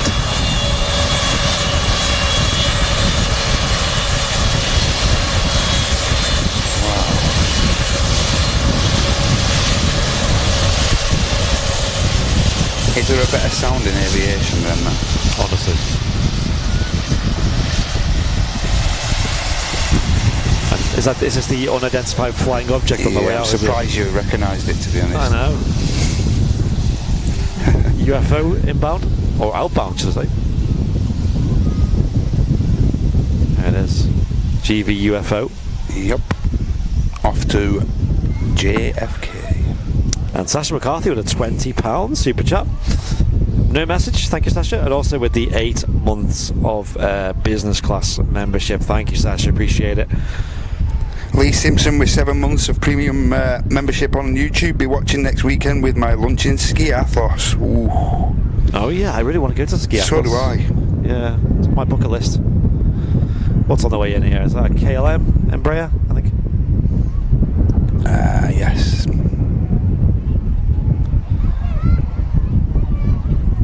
Nice blue aircraft here. I do like the KLM. It's very pretty. Someone I saw said they saw one of the E2s like landing just before I went away, and they said it looked really good. Yeah, I've seen the E2s as well. They look a bit strange. They have no winglets. Yeah.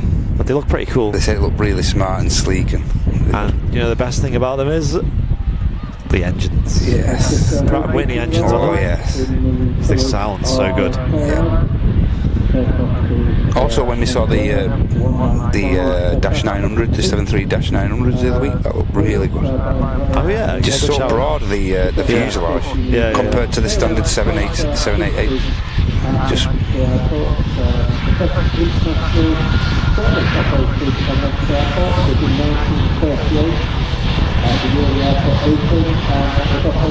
taxiing right in front of us here, ladies and gents, the RVP.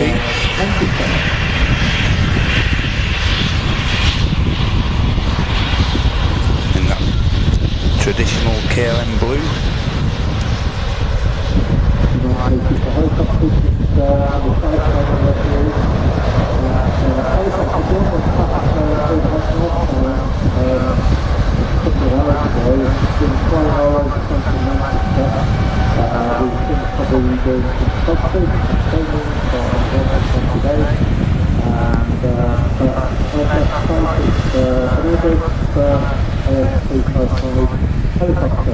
Ryan 737 just touching down behind the KLM as well. Bit of a photo bomb, but we've seen it. And we got the Virgin Atlantic A330 on the taxi out. We might even see the Orlando 350 as well if we're lucky. Running pretty late, but they might get her out before we wrap the show up in about just over an hour's time. We'll wrap a live show today on the A380 going out. I think would be nice to do. Yeah, the Orlando service. It's scheduled to go out at like 11:20, as I said, but it was so late this morning. It was very late, wasn't it? Yeah, they must take a while to turn them around because they usually come in pretty early in the morning, don't they? Yeah. And then they're going out in sort of late morning. I'm not sure like if all the replenishments on the aircraft are different as well, because they've got different classes on there as well, you see, so that might take a little bit more time as well. Yeah.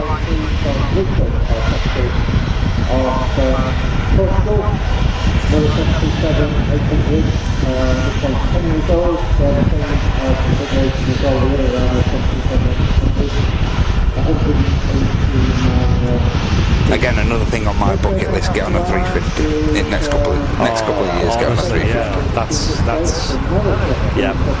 one for me as well. I won't even be too bothered where I go, just as long as I get on one. Yeah, flying an A350, high on my bucket list.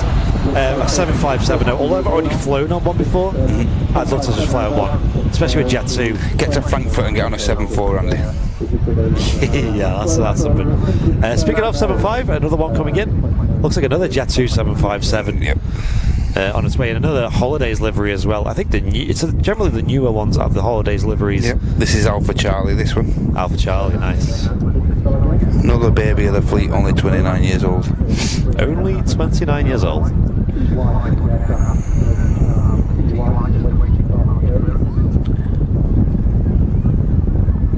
Holidays livery or .com livery. Ooh. I think On the 75, strictly on the 75, not the 73s or the A320s or anything like that, just strictly on the 75. Are you going for the .com livery or are you going for the holidays livery? that's a good question. I think I've got a strong winner on my mind. Strong winner. Let's see what the chat says though. Get them get them 757 emotes in the chat. Oh yeah.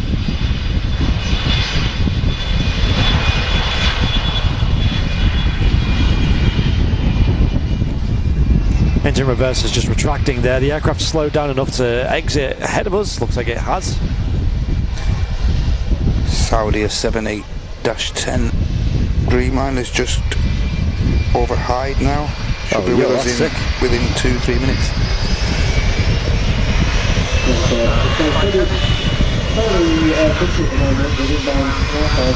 With a single runway approach only, the controllers have to look past par after the same runway being used for aircraft landing the controllers taking off.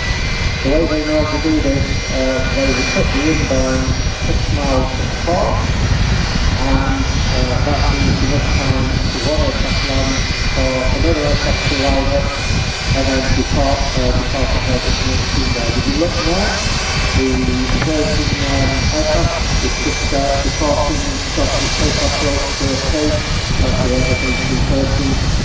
If you look further forward, it's around 77, and that's really good utilisation of the runway down to the elevator controller. The inbound line is that's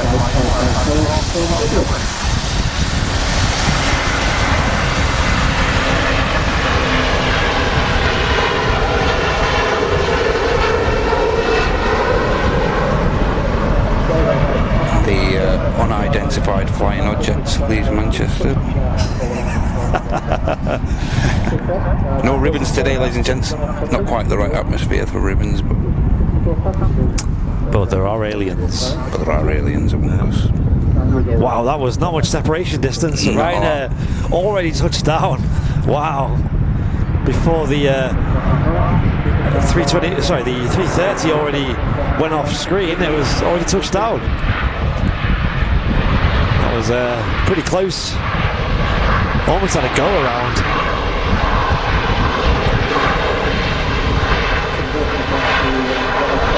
It's all out action at the moment.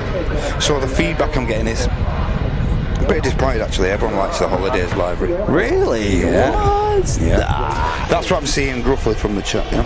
That's crazy. I thought it would have been a strong winner in the behalf of in the corner of the .com. I like it on the 7.5, especially Alpha Bravo, the one with the winglets. Yeah. Oh, that looks great. I think we can see the trademark wing flex from the Saudi there on the approach now, Andy. Yeah, so let's zoom in.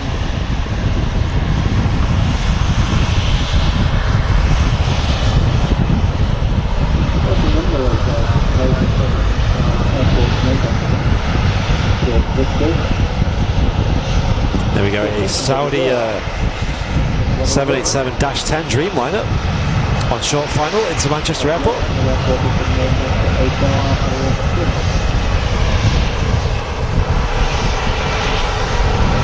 Hey Cassie, hello to you. Hope you're well. Gosh, she's been busy. Wow, she's been very busy. Oh yeah. Yeah. She's in a final year of university doing a dissertation and all that. And yeah, I can tell you from experience that is not a fun part of your life. That is not. A lot of pressure. Yeah, that is not. I remember I did it, and I think I remember I didn't leave the house for about 2 weeks, which for me is just like unheard of. Like, I just didn't have time. I can imagine that would be very difficult for you, Andy. That. Yeah. Always out and about, up to something. Can't keep still. So yeah, good luck to you, Cassie. Yeah, all the best, Cassie. I think today's the last day, I think. Oh, really? Yeah, crazy. Right, here we go. Saudia 787-10 Dreamliner. Look at that wing flex there, yeah. wow. Look at it. Huge flex of the wings, and there they go, they're dropping. That was an extravaganza wing flex. It's like a bird flapping its wings, isn't it? It's like that video that was going round of the A340. Yeah. Remember that? Oh gosh, I hated that by the end. I hated that. Yeah. It was awful. Is he going to vacate in front here? And he could vacate in front here. Yeah, I think he is. He's going to make it, you know. He's going to make it right in front. 7, 8, 10. Nice. Can we get some good luck Cassies in the chat, everyone? Let's send her on her way and give her a big push. She's been struggling a little bit recently. All the best, Cassie. Good luck. But she's got this. She's got it. Look at this, ladies and gents. Look at this. Yes. Oh, what a view. Look at that. Wow. That's dope. That's insane. Very seldom you'll see a Dreamliner, especially a 787 coming off there. It's brilliant. Wow. 10 out of 10. Love it. And it's nice and slow as well. That looks brilliant. The Dash 10 Dreamliners are cool. I will give you that. I will give you that. Yeah, plenty of support coming in for Cassie now. Let's have a look at the boys up front, or the people up front. So you never know. You never know, do you? I always say you never know. Just using the little tablet there to the captain's left, which will probably be bringing up the charts for Manchester Airport. And from one Dreamliner to another, as the TUI Dreamliner behind takes off. Yes. Look out for the wing flex again. Here we go.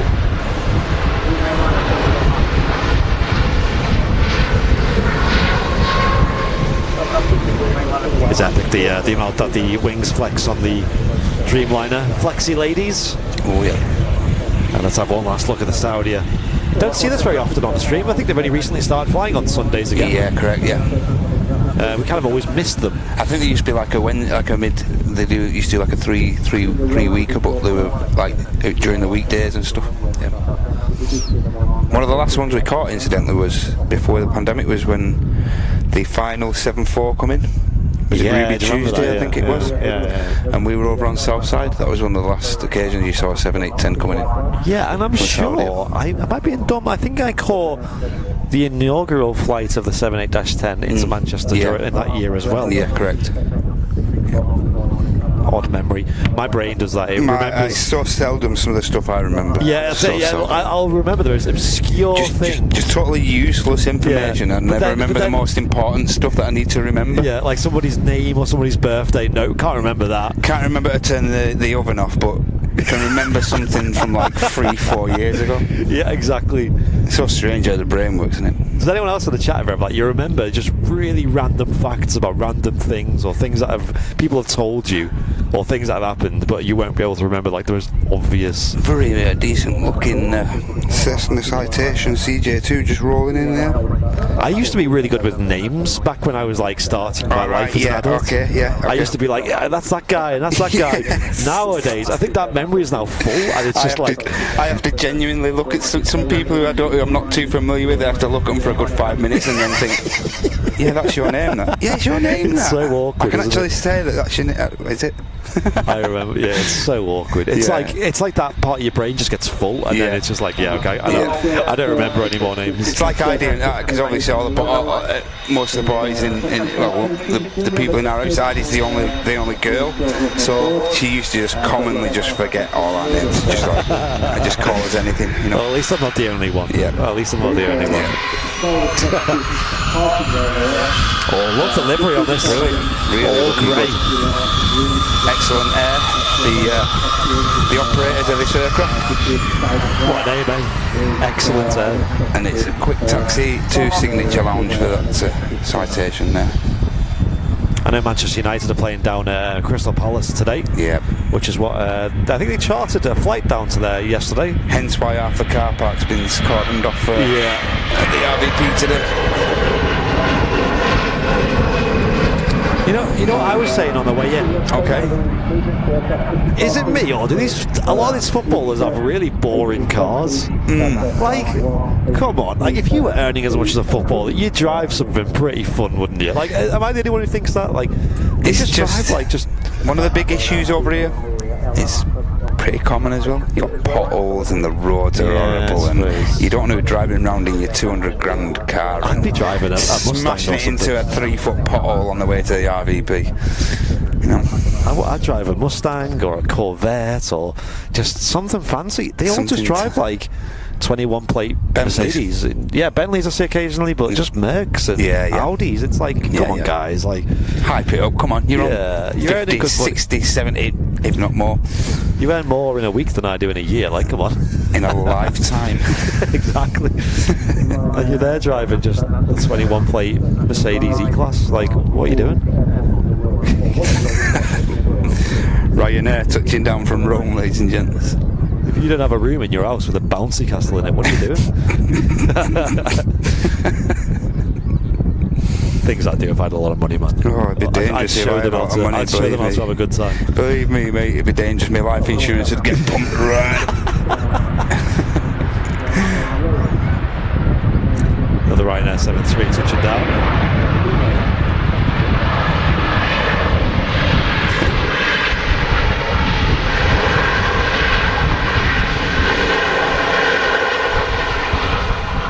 Making a fair old racket, that Ryanair 73. It really was, wasn't it? Jeez. How's everyone doing on this Sunday? We're now in the afternoon here at Manchester Airport. It's gone pretty fast today. We've only got an hour left of today's show. Yeah, been a great show though, great support. Yeah, loads of support and loads of gift subs. You guys making full use of that. Yeah. Brand new feature on YouTube. It's now in beta. And if you want to send a gift sub to somebody, you've got to do it from a PC or a laptop. You can't do it from a mobile device or tablet or anything. Okay, so on YouTube, Cadence has donated £4.49 super chat. My favourite YouTube channel. Hope everyone is having a good day today. Oh, thank you so much. Appreciate the super chat as well. I'm really enjoying today's show, and your guys' company is great too. And also Southwest Air 521 with the 2 months of premium economy. Hello from Wisconsin, from Aaron Phillips. Yo, how you doing over in the States? Welcome, Aaron. I need to revisit the States soon. I'm missing it, dude. I'm missing it. A lot of noise with this right now. It's got double trouble. Company shot.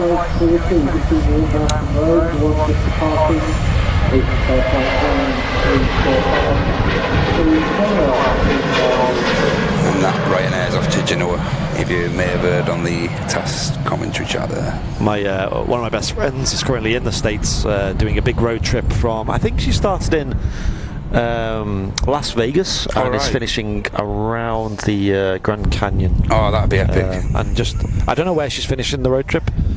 But it's a lot of driving. Is she doing a flight or anything around the Grand Canyon, or like a pleasure flight or anything like that? It's supposed to be really good, the Grand Canyon pleasure flights and stuff around Vegas. It's supposed to be really good. I'm so hyped for it. It looks so good. I mean, my ideal road trip, that sounds great, but that sounds like a lot of nothing. A lot of driving through deserts. I think my ideal road trip is more like going through like towns and like stopping in and like interesting places and meeting cool people. Isn't that the idea you get though when you're going through such a vast country like America? Yeah, a lot of that's it. A lot of like local communities just stumble upon and just strolling into like bars and things and just meeting like locals and trying out local experiences and things. Yep. That was what I did when I went to Texas. It was a lot of just like stopping at random things and just meeting random people and just EasyJet in from Malta. Just dropped in. Yeah, the world's too big to be chilling out. Lots to see. Exactly. I actually came close to because I used dollar car hire when I was there, and they have an option for a Ford Mustang convertible. Oh yeah, I remember this. Yeah, and at the time, I've never used credit cards in my life. I actually ordered a credit card to use just so I could hire a car over there. Yeah. Because usually after they use like specific like lower value car hires, if you're using the debit card. I'll wait till this EasyJet's out the way. Yep. Whiskey X-ray on the reg.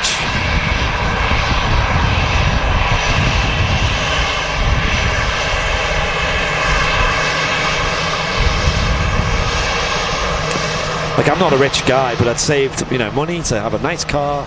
So when I do my little road trip not across Texas, but just, it's a few different towns in there. I wanted a nice car to do it in.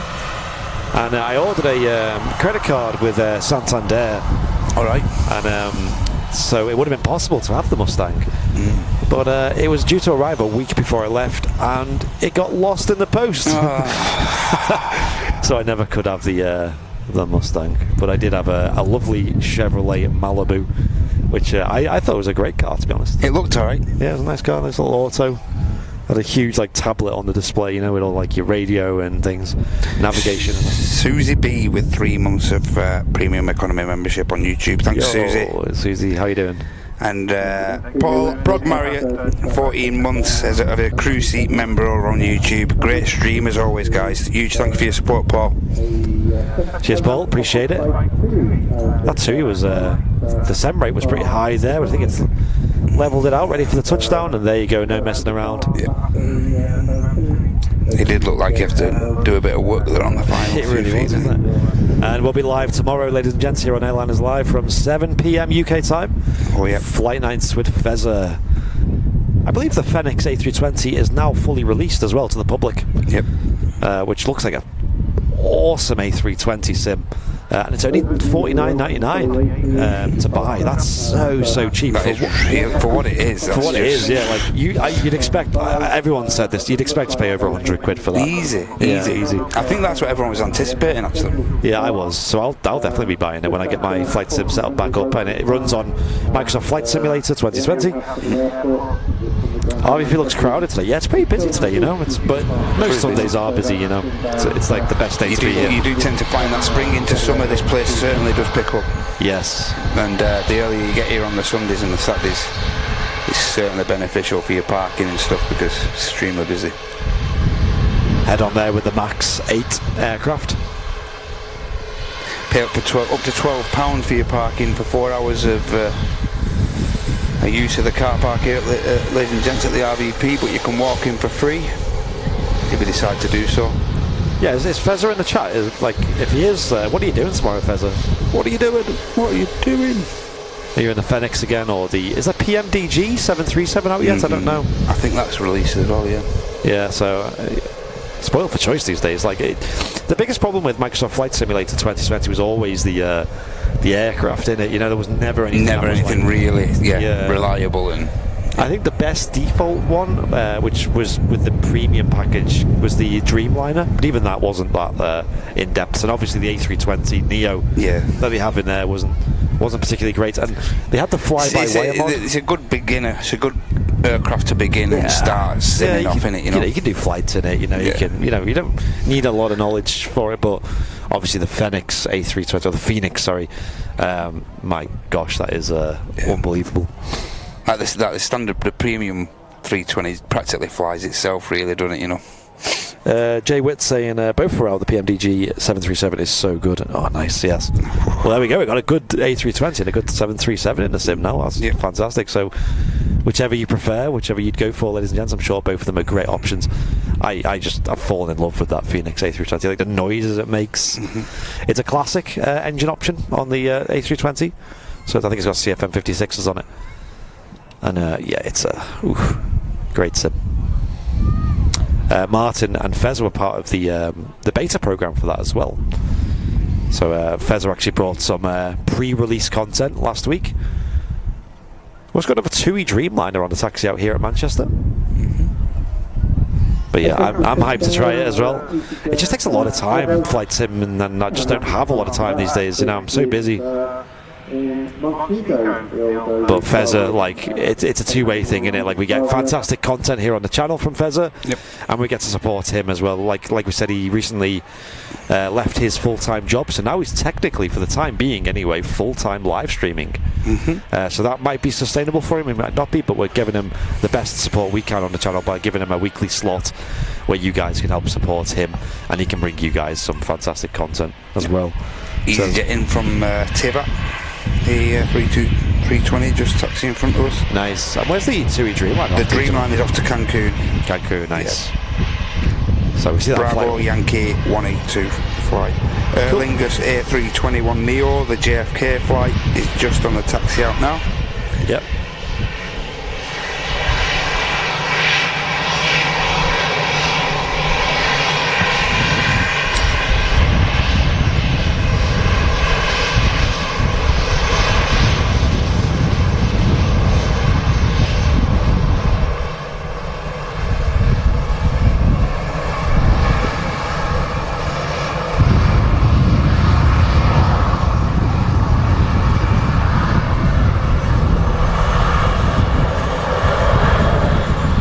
Double trouble this time with EasyJets. Great company shot there. One in, one out. And I think personally, EasyJet, yeah, I reckon here at Manchester, it feels like EasyJets specifically feel like they're at pre-pandemic levels of movements, even probably more, to be honest. It certainly feels like they've got like a full scheduling. Yeah, it's great. Like, honestly, the EasyJet have bossed the last 2 years. I think, didn't they win some kind of award, like some kind of best airline as a result? As Matt was saying, we actually flew EasyJet to Amsterdam back in 2021. We were initially going to go in like June or July, weren't we? That was it. Yeah, that was the initial plan. Yeah, and then restrictions changed where we couldn't actually go, so we pushed the date back to August initially with EasyJet. Yep. No questions asked. They just said, you know, it was literally just a form online, change the dates. It gave us all the new dates we could pick from. No extra charge. We could pick any date, any time. It's so easy, wasn't it? You know. Yeah, you just pick it, done. And then it came to the next date, and we couldn't make that date either. So we had to push it back even further to, was it October or something? I think it was October. Yeah. Yeah, October. We pushed it back again. Again, no questions asked. They just said. Now, obviously, there was a bit more leeway there because of COVID, of course. But honestly, the whole experience was so refreshing. Yeah. Need more sandwiches on board, but other than that, they're a great airline. Bring your lunch with you, and you'll be fine. Just nip to Boots before you fly. Oh yeah, or WH Smith's is the classic in an airport. Or Burger King, yo, that's the classic. You've got to go to a Burger King in an airport. I really missed that at Paris. I had a good hunt around all the terminal. I couldn't find a Burger King. Like, what's that about? You couldn't find a Burger King? Come on, Charles de Gaulle, sort it out. Charles de Gaulle does not have a Burger King. I don't believe that. I think it probably does. Yeah, Pret and all that.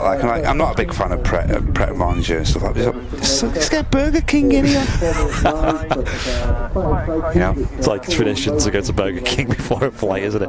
Just following my dad around looking for like a macaroon, just this macaroon shop where they just sell strictly macaroons and stuff. Oh yeah. Oh, and my dad spent a hell of a lot of money in that shop. When you go to Liverpool Airport, as you walk in, the Burger King's there on the left. You know, as you walk into. Oh yeah. So it's just like, well, I've got to go now. Your highlights there as soon as you walk through the door. Like, yep. Where's the face cam? We don't do face cams on these streams. It is possible for us to set them up. We're not pretty enough on this. Show, I'll show you that. If you want to see, our faces, we have been on camera before. You can look at our old streams. We used to have like a big setup we used to use with this tower, control tower, but it was just too much. As you introduce more bits to a setup, you have to try and streamline everything a little bit as well at the same time. The amount of potential failures increases then, and we kind of just want consistency over anything. That's our main goal. So Dreamliner's just on the active now, and he's heading to Cancun. TUI. Yeah, that was it, Louise. Yeah, that's the same as me. They only ever have Pringles. Yeah, that's Pringles, another thing. Yeah. EasyJet, they only ever have Pringles on board. So come on, EasyJet, sort it out. Get some butties on board. Just one of your crew run to WH Smith when you touch down. And just run to Tesco, get a multi-pack bag. Get some meal deals. I'll have hoisin and duck wrap. I'll have Orange Oasis, a BLT and a packet of plain crisp. There you go. We've sorted EasyJet's crisis. There you go. Dreamliner's rolling. Apparently, Mike's saying that the A350 is due out at 20 past 2. So we might catch it if we're lucky. We'll see. Can only see. We'll try our best. Let's watch this wing flick first from this flight to Cancun. Just going into the sun nicely there it was. Yes. Ooh.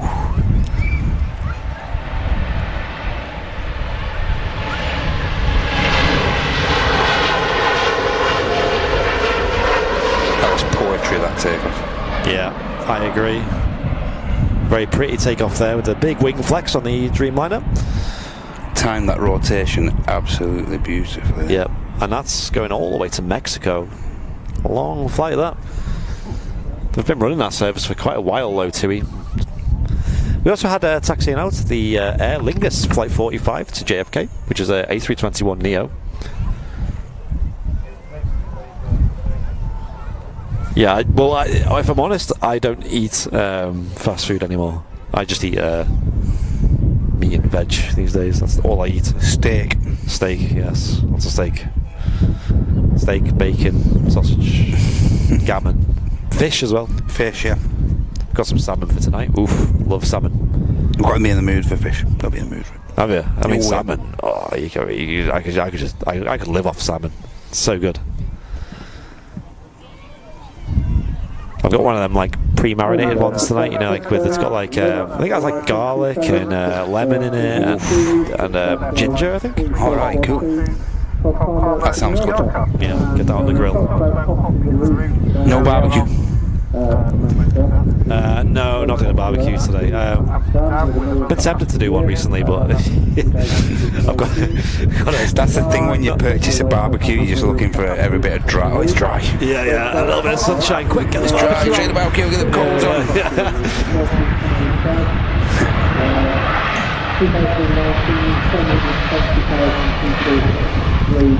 I think this summer, if we have a nice sunny summer like 2020 was, then I think we'll definitely be getting out many times a week.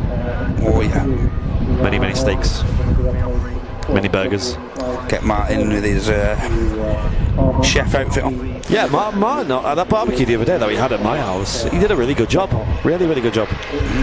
Designated chef now. Yeah. Screwed it for himself. He's not going to be able to enjoy any barbecues anymore. He's a natural stood at the stove. I didn't expect it. Blokes enjoy that anyway. Let's have it right. Get a fire going. You know. Manly, look at barbecue. Watch me cook this. Watch me cook all this meat here. Yeah, that's that is it. Watch this now. I'll just stand here, drink beer all day, and cook. That's it. It's a very nice role to fill. Yep. Especially on a nice hot day with your sliders on.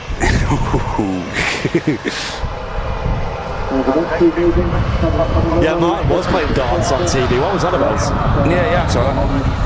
That's what we're getting a lot of that in the VIP lounge. I mean, people recognising just familiarities with sports players and just random people they're seeing at Tesco. Oh, that looks like Matt. Yeah, such a body, you know.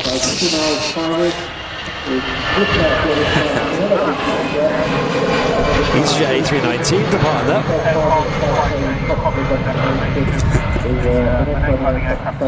Yeah, apparently I was singing, right, or something. Like I was on some kind of like talent show. Right, I don't know. Apparently. News to me. We are looking at doing another barbecue in the coming weeks, so we'll get some more VIP content from that. VIP content. I only signed up for the barbecue content. That's all you're here for. Just to see you lot drunk. Yeah.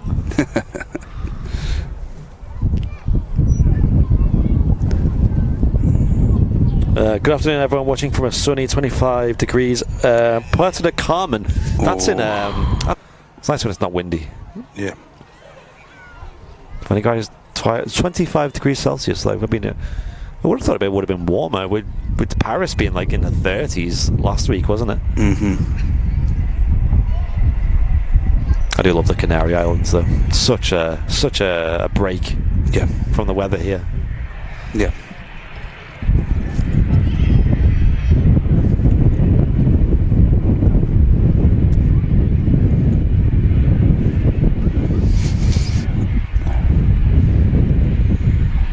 That's the citation from the altitude citation, the runway is lined up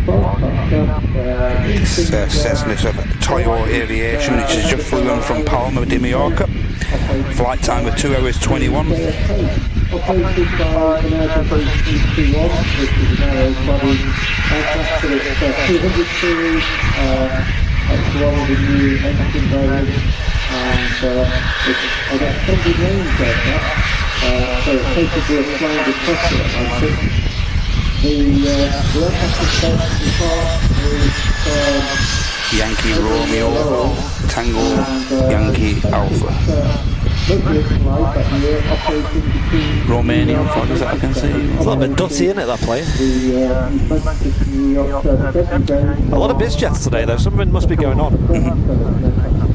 Qatar, Triple F, is just on the ILS now. Sweet. And the third Turkish service of the day, ladies and gents, in the form of a 73 MAX 9. That's on the approach as well with Turkish Airlines. Great. So we've had 3 variations already of the Turkish today. Crazy. Aer Lingus Neo. Aer Lingus had a lot of different planes to Manchester these days. Mm-hmm. You obviously have the 330s, 321 Neos. Yep, the Emerald ATRs. ATRs, you have the 320s, with the classic colours sometimes as well, if you're looking. A lot of airlines bringing a lot of variation. Very good. Any 737-700s? Yeah, we'll see a couple sometimes. We'll see some with KLM. Mm-hmm. I don't know about today. We've seen a beautiful Scandinavian 737-700 on the last live show, which was in the brand new scheme. And Martin put a photo of that on the Airliners Live Instagram. Looks stunning, that. It's really, really good. Speaking of Instagram, we are on Instagram. Give us a follow. Airliners Live is the name. We're almost going to hit 7,000 followers over there, so give us a boost. Last few hundred, last 1,000 followers, and they've been. Yep, and while you're there, give Matt a follow as well. He's got an Instagram. Yeah. What is it? Mine? Yeah. I'm on 0161 AV Geek, and that's all lowercase. Yep.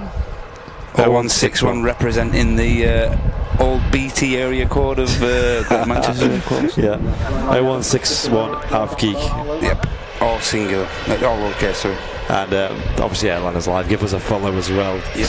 Feel free to take a photo of your setup, what you're watching the stream on, whether it's on a TV, a projector, a PC. Yeah, I get really hyped seeing those pictures, how people are watching. Yeah. It's really good. Tag us in your Instagram stories and we'll give them a share. Yeah. Let us know like your setup on your big 56-inch telly and stuff like that. Let us know how you roll. Let us know how you watch that TV.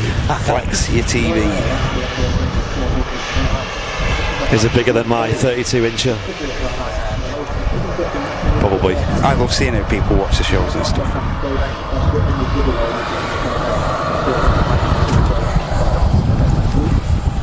Yeah, so as you can see, just on this, on finals, we have the third Turkish service of the day. Starting us off, we had the A330 from Istanbul, and then we had the Dalaman service carried out by an Airbus A321.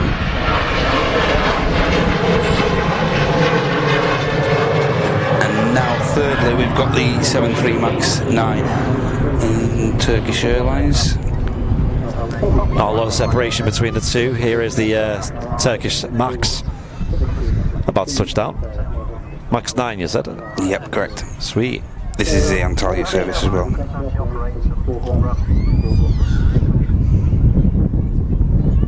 What was the last one? It was Dalaman, wasn't it? Correct, yeah, with the 321. Such a popular destination at the moment, Antalya. Yeah, I've never been to Antalya as well. I've been to Turkey many times, but we always flew to Dalaman or the other one, Bodrum. Oh, you've got to go Antalya, mate. Got to. Yeah. Really impressive place. We used to fly with Honour Air. Oh, yeah. Yeah. The Turkish operator that I assume went bust. I don't actually know. They just disappeared. I think they still might be doing bits, you know. Alright. I've got a funny feeling I've still seen 1 or 2 posts on Insta about them and stuff like that. Okay, I'll have a look. Triple F is over Stockport in plain view of us now, right on the approach. Nice. Is Turkish Airlines 737 MAX 9 just vacating 23 right at the moment.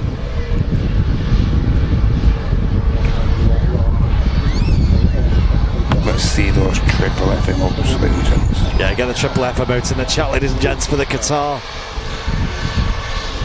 And the Emirates A380 should be leaving soon as well.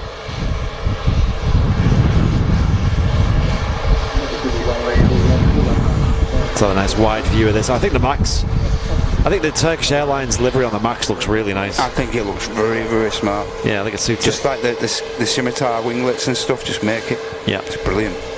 We'll get a zoom in on them as they go past. And then we'll switch quickly over to the Qatar triple. Have they got a silver touch on them, them winglets? The scimitars there. It's got the logo on it, and yeah, right at the root of it. Yeah. Look great. It's very nice, isn't it? Hope this doesn't photobomb the 777 arrival. That's a great view, that. Okay, let's have a look, shall we? There it is. Bigfoot. Bigfoot is real. I've seen it on Airlines Live. I've seen it. Imagine buying that shirt. I did. The only person who bought that shirt in the world. Imagine buying that.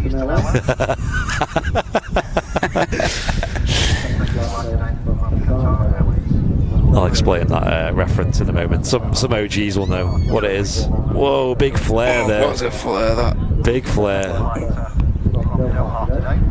Pilot just pulled the yoke right back there. He had to do a bit then, didn't he? Yeah. He did very well there, actually.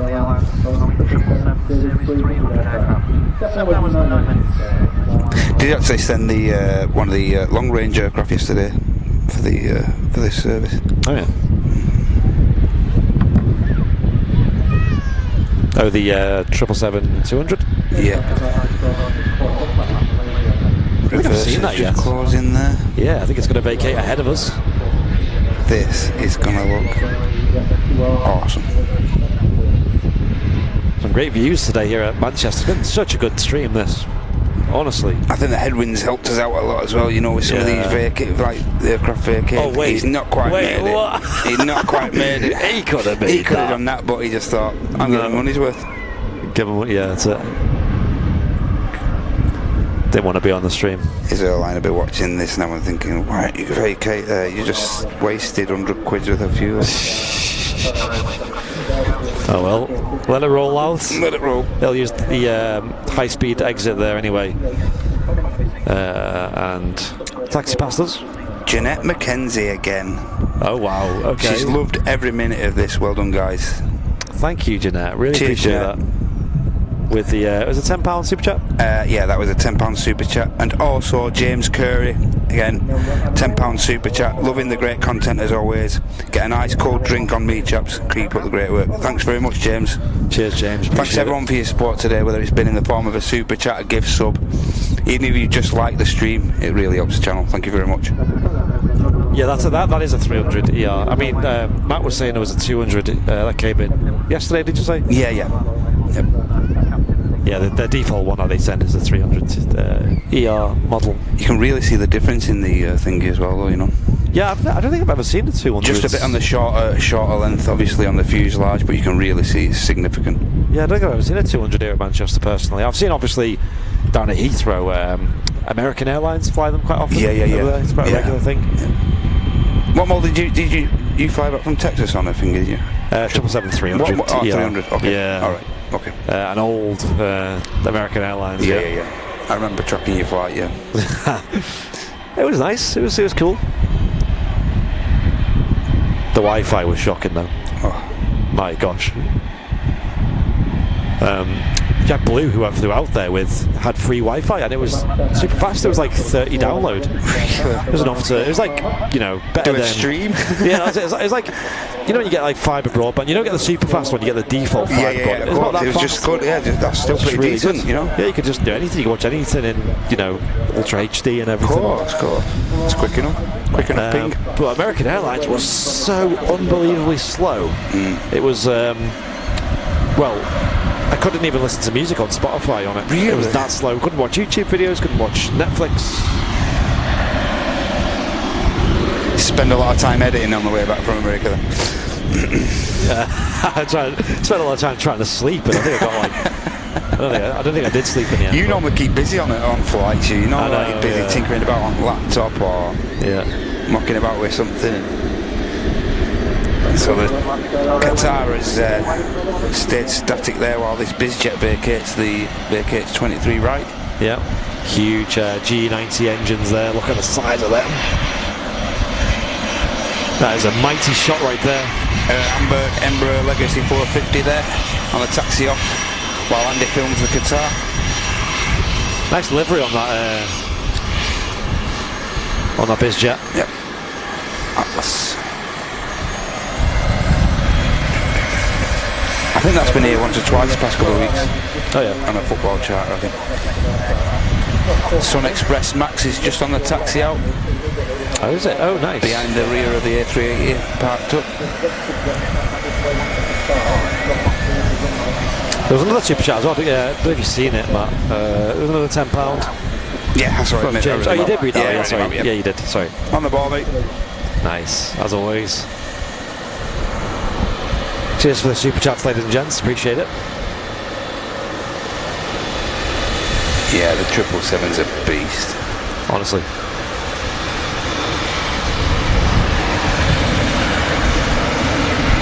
Normally get a decent wave out of these Qatar lads. Yeah.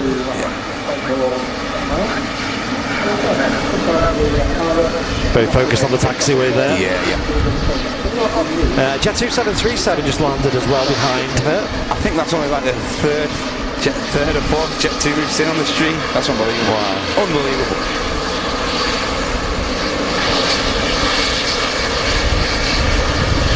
Bravo Alpha Whiskey on the tail of the Qatar.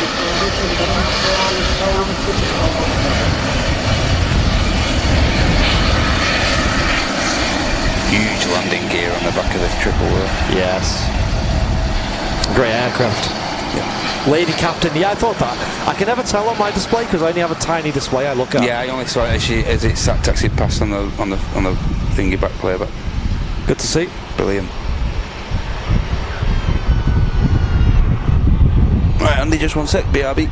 No worries.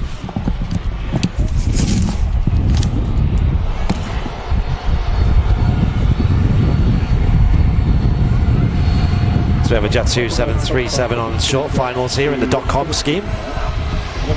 Some of you guys prefer this to the holidays. Kuwait A320 Neo is apparently pinging up. Be nice to see that go out. Thank you all for the support today. It's been huge on the Airliners Live Super Sunday. Really enjoyed it. Really enjoyed your company.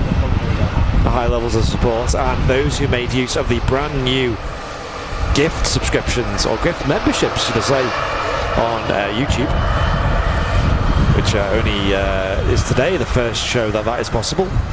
We are part of the beta program, which allows us to use that particular thing a little bit earlier, but it does mean that you can only gift subs when you're watching as a member on YouTube's on laptops or PCs. You can't do it on phones or tablets at the moment, or like anything like that.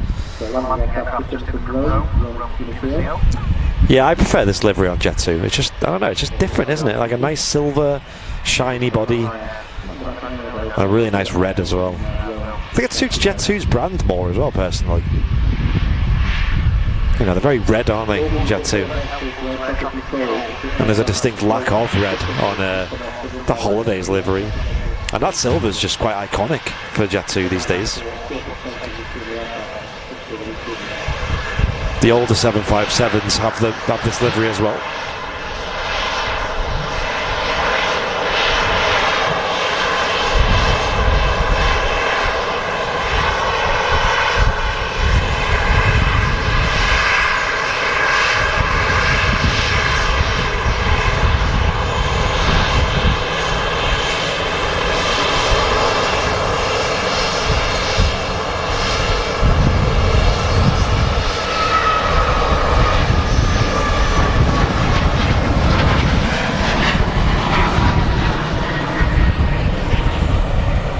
Jet2 costs on the name of the aircraft there.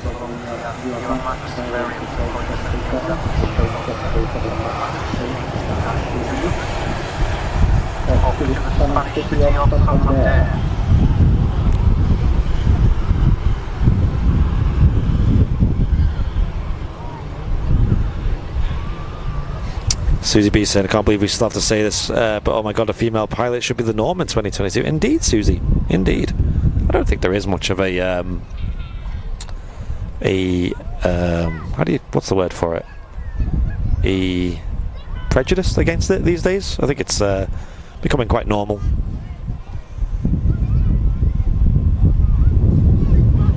I think it's quite an inclusive industry these days, the aviation industry.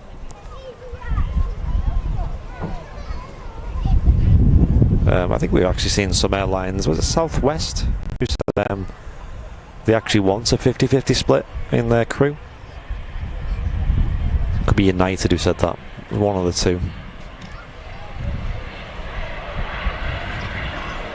It's good to see them. You know, if they can do a good job, then why not, right?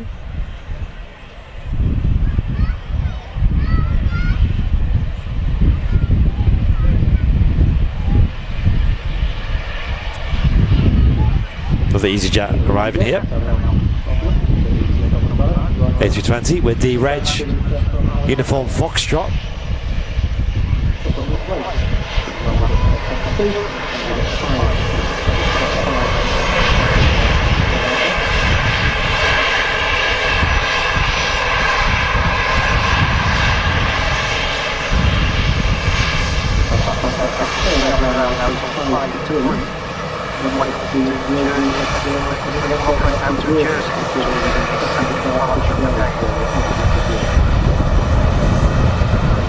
Great view there of the EasyJet vacating 2-3 right. The Emirates A380 will be departing soon. I think it's actually due out in about 15 minutes. So it might be on time today, hopefully. That would be nice. Sun Express. Depart now 737-800.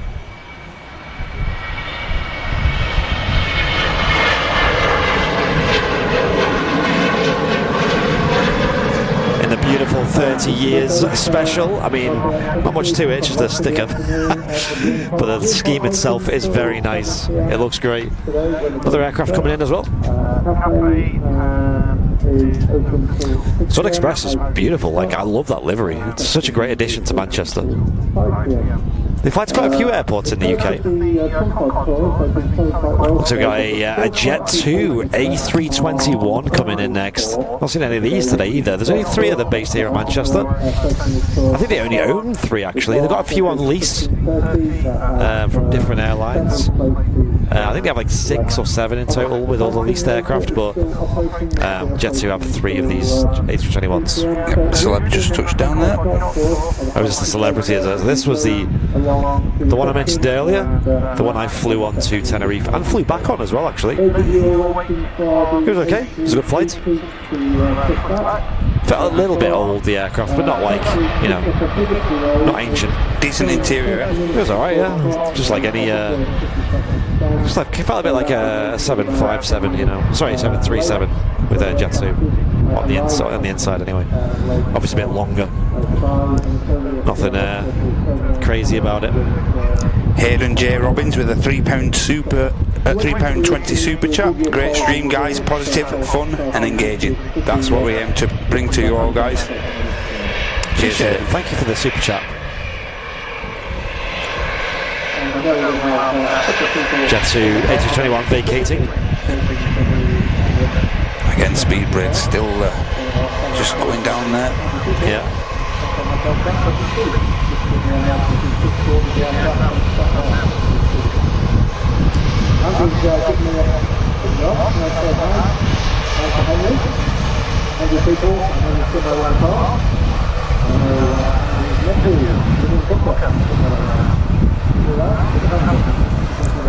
Kuwait Neo's on the taxi out now as well. Great. Something very different to see. Along with an Easy Neo, which is heading out to Venice. Oh, Venice is wonderful. What a great place. Seeing a lot of advertisements for Venice at the minute. Looks superb. Yeah, I need to get back there because I went there, I think about 10 years ago, but I wasn't really into photography back then. And now that I've got a bit of photo gear, I'd love to go back. Yeah. Such good photos from there. That's what I found in Paris. So many sites to take pictures of and stuff like that. And that kind of brings me towards New York. Like, I've never been too much of a fan of like somewhere like New York, where it's like this really busy, high energy, high paced city. Like, I'd prefer to take things slow and chill and spend a lot of time in the country. I'm of a similar frame of mind, Andy. Yeah. So like the cities in Texas were not too big, and they were quite spread out in a lot of space. Like Austin, Dallas, San Antonio that I visited. Whereas I don't really like the look of New York because it sounds quite stressful in my eyes, but I definitely go for like the photography side of things because that sounds epic.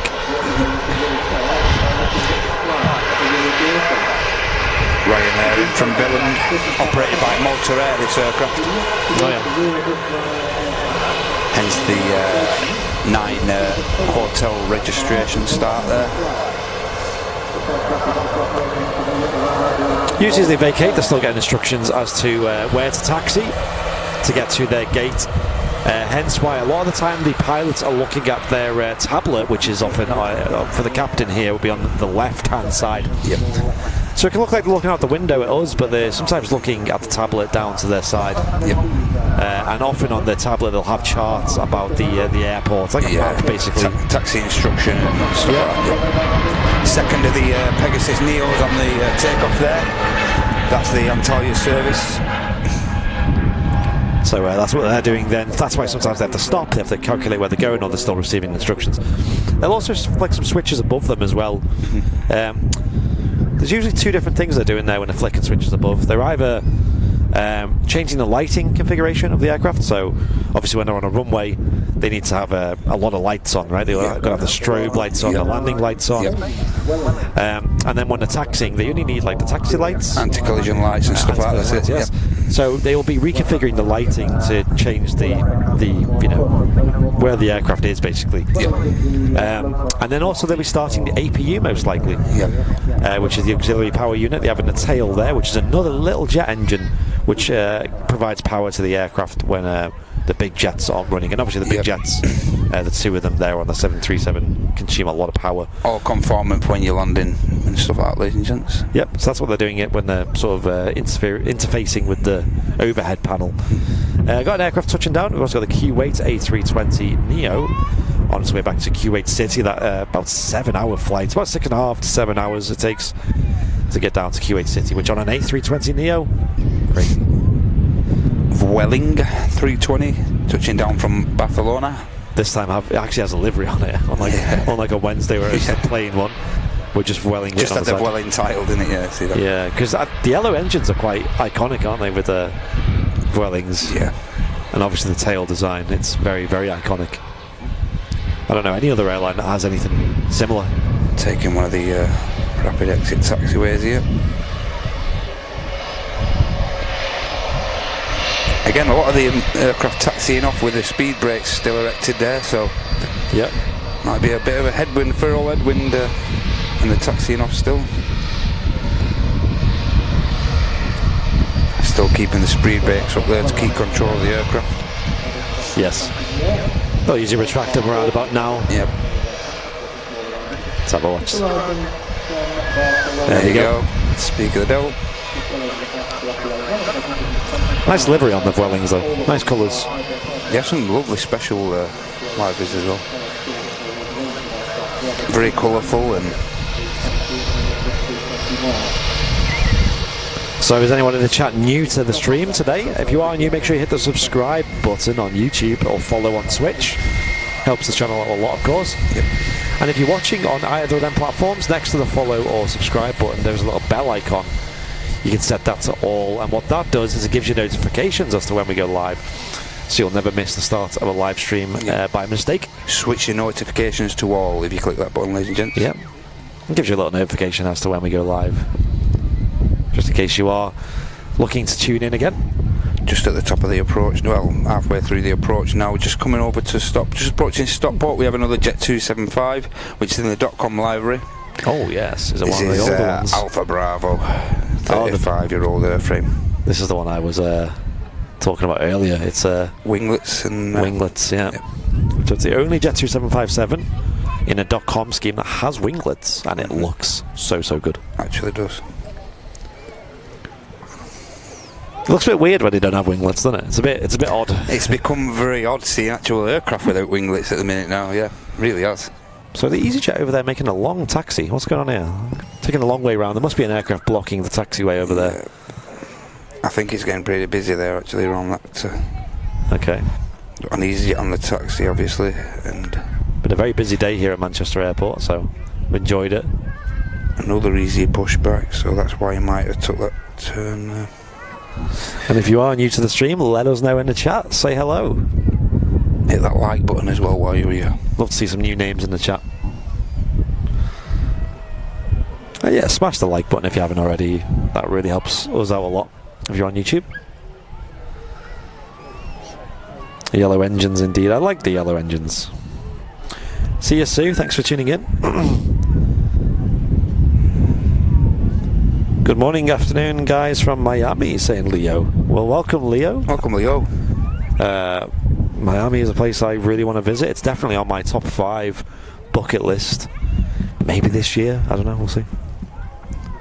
Rika's saying it's only their 3rd Super Sunday. Hey. Yeah. Some people it's their first, they were saying. Kathy, first time here, loving it in Sydney, Australia. Nice, Kathy. Nice bit of evening entertainment for you guys. Quite late in the evening, right? Ian Horton, good morning from the US, Oregon. Great video stream. Thank you so much. Just going to have an A380 check. A380 check. So we got the A380 due out in 5 minutes, ladies and gents.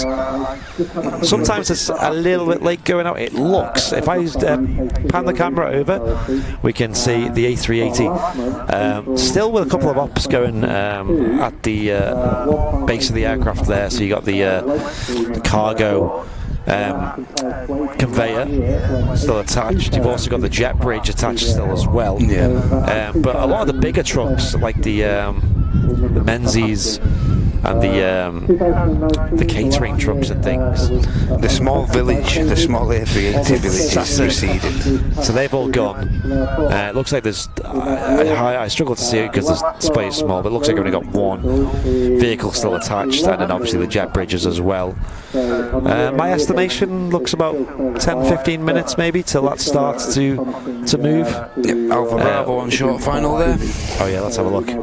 The Jet2 757 LSAB, and this is a beautiful. This is, in my opinion, this is the best looking Jet2 75, the best looking Jet2 aircraft in general.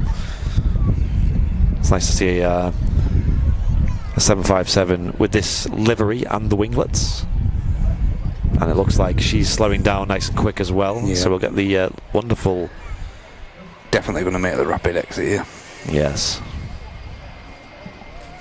Spam them emotes, ladies and gents, on YouTube.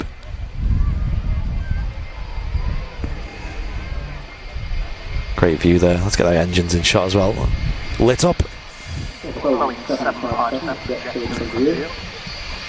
Can't believe you all picked the holidays livery, guys. Look at it. I know, what the heck? Look at this plane. That is such an attractive livery, in my opinion. Cat S. Hay from Maryland watching for the first time over breakfast. This is great. Oh, Cat.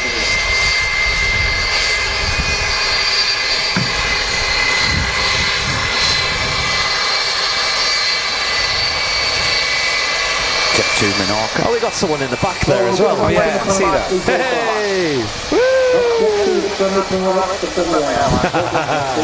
Yes. That was a wave and a half. Double wave.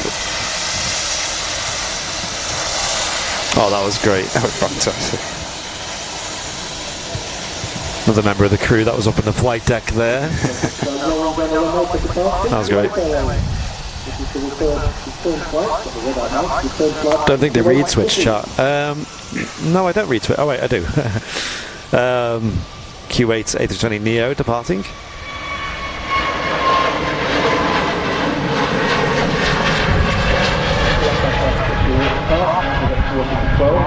Yeah, I read switch that, by the way.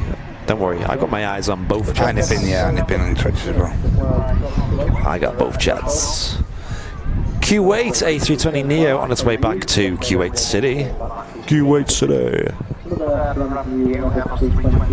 Like we said earlier, that is the second longest A320 Neo flight in the world. I think the first one's a Russian, I think it's an Aeroflot flight. I can't remember where it is.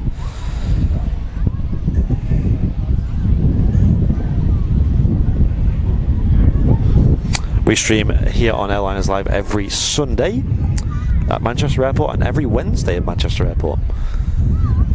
In between that, we do a Monday stream, which is Flight Nights with Fezza, which is a flight sim stream. And then usually every Thursday we do a live show from Vancouver, Canada, with Henry Temby, our co-host, bringing you guys that.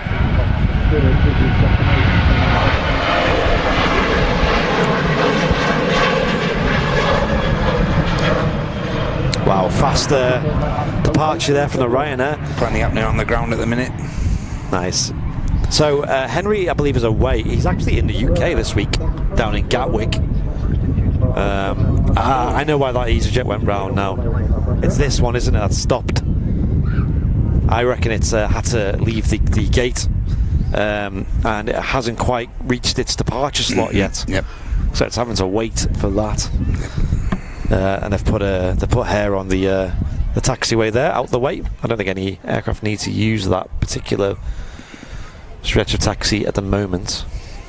So the engines are still running by the looks of it. Yeah. Beacon's still there. What lens do you recommend for plane photos shooting on a Sony A7 Mark III? That's the same camera I've got. I personally use, for aviation photography, for that camera, a Sigma 150 to 600 contemporary lens.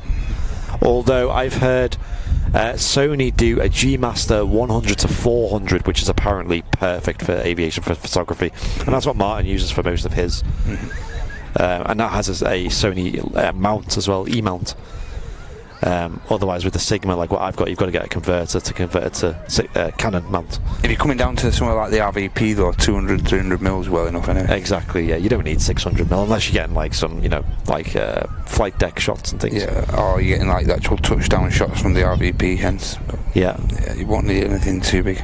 Because with a 150 to 600, you probably can't even get the whole 777. I wouldn't have thought, no. 380 in a 150 mil. No. Going to struggle. You're very close to the action when they're taxiing. EasyJet 319 off to Bilbao.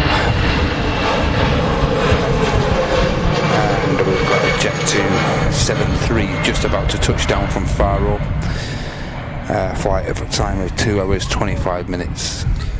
But one thing about lenses is you have to remember is A lot of people tend to spend like a lot of money on the body of a camera, and then maybe cheap out a little bit on the lens. Whereas the reality is, like, both are very important. Like, if you get cheap glass, like a cheap lens on a good camera, it'll still look pretty cheap. Yeah.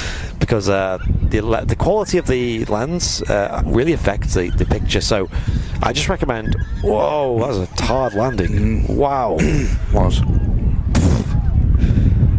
Wow, can someone on Twitch clip that? That was all. That was a big bounce as well.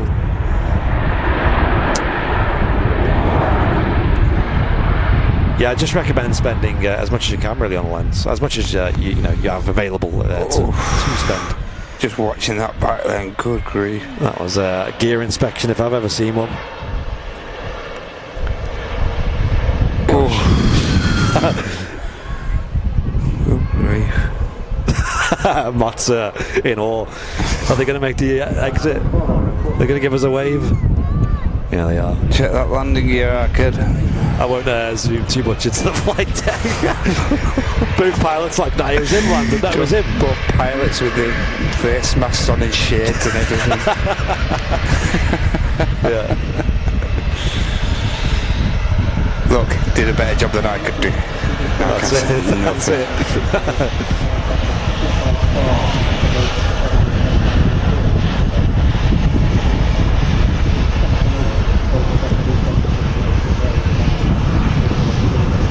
Yeah, head's well back in the seats there. Yeah.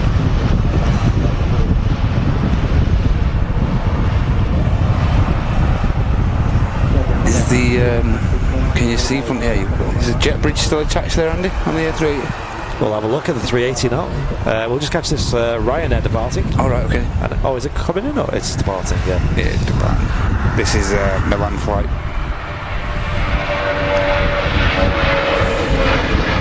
A little rotation there. Okay, let's pan over to the Emirates A380. I think the King of the Sky should be ready to move soon. Jet bridge looks like it's still attached. Sadly, the cargo is still attached as well. So, thank you for the clip Twitch, by the way, Graham.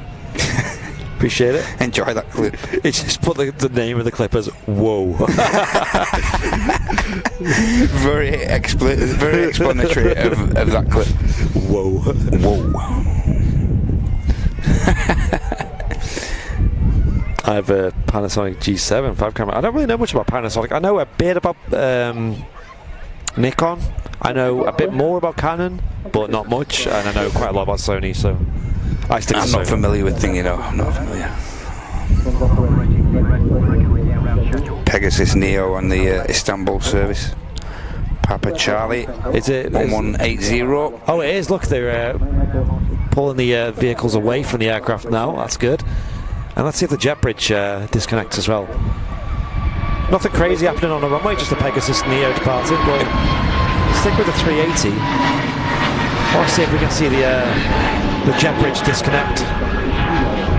Yeah, it looks like does look pretty sparse underneath that aircraft now, so cargo ramp is disconnected. They've still got the front bay door open there. I think they'll be doing a gear inspection on that Jet2 A330 after that, because there's no way that's going to pass without that. Yeah. It seemed like it was in good nick. There was no flat tyres, nothing too bad. So what you could see. Had a big bounce though, didn't it? But what's it? Jet bridge is pulling back. Nice one. Oh yeah, it is. There we go. You guys. Oh yeah, there he is. Brilliant. And there we go. The King of the Skies. The carpet is being rolled out. And we'll end today's live show on the departure of the King. I think would be a good idea. The Manchester Venice, the EasyJet there is the Manchester Venice flight, incidentally. It's a hotel which is on the park, which is parked up there. Yep. Okay, so yeah, so that EasyJet flight over here. It's still got the beacons lit and whatnot, so there's still. And the engine's still on. Can you guys see if the engine's still? I think that one. It's windmilling. No, that engine's off. It's off. It's just the starboard one. You can just see it's static. And I think that engine's on. So they've got one engine on that looks like. Actually, is it? It's hard to tell. I think it is. So this EasyJet, it's probably. I've explained this on the stream before, but I have spoken to EasyJet crew, and they've explained this to me. Is their pushback time slot is usually a lot earlier than their actual departure slot, and there's a few benefits to this actually. I'm surprised not more airlines do it. And the negative is that the aircraft is out of use for a bit longer. You know, just sat there stagnant with no. You know, you're paying your crew for longer. You're paying. You know, you basically the aircraft's not doing anything at the moment. But the positives is it frees up a gate for longer, and also gives the aircraft more contingency time if it's late, so it doesn't miss its actual slot. And actually, the passengers who booked to fly on this aircraft are still going to arrive, assuming it's on time from here onwards, at the estimated time of arrival that they've been given. So they're not actually going to run late as a result of this. The actual scheduled departure it's an hour late as it is this flight anyway, incidentally, it's supposed to be out at 10 past 1, which is an hour and 8 minutes late as it is now. So unless it's got a technical issue with it or something like that, where it's having to, you know, just resolve that, it might just have another slot that is depart later, and it's waiting for that. So on my departure down to Paris for EasyJet, we had to wait on stand for about a good hour. Wait, what was this? Sorry. So on my flight out down to Paris, we had to wait on the stand for a good hour while they have to put. No, so on one of the prior flights from the stand next to us at Terminal 3, one of the staff had fell ill on the Paphos flight with EasyJet. Oh no! So they transferred one of the members of staff from our Paris flight. They transferred her onto the Paphos flight because obviously the Paphos flight's a bit of a longer journey and whatnot. So they just wanted to get those people on the way. So we had to wait for minimum an hour 45 minutes for a member of EasyJet staff to get themselves down to the airport and get on our flight and stuff. So yeah. Wow, that's crazy. Yeah. Only brief, like 45 minutes. Fortunately enough, the girl the air hostess who was joining our flight, she was only like 25-30 minutes away from the airport, so it was pretty fortunate. Jeanette McKenzie with a £5 super chat saying, all aboard the A380 train. Let's go. Let's go. Let's get a train going for the A380. And there we go, the EasyJet is now finally on its way to the start of 2-3 right. Ready for her departure?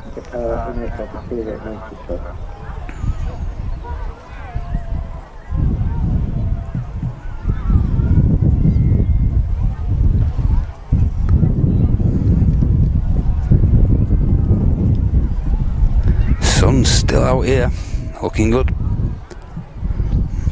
It is.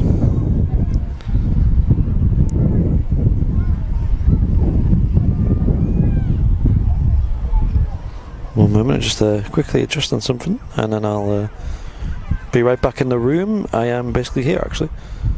There we go. So the EasyJet taxiing to the start, 2-3 right. Let's have a look at the A380, shall we? A380 check. Looks like they're getting ready to move.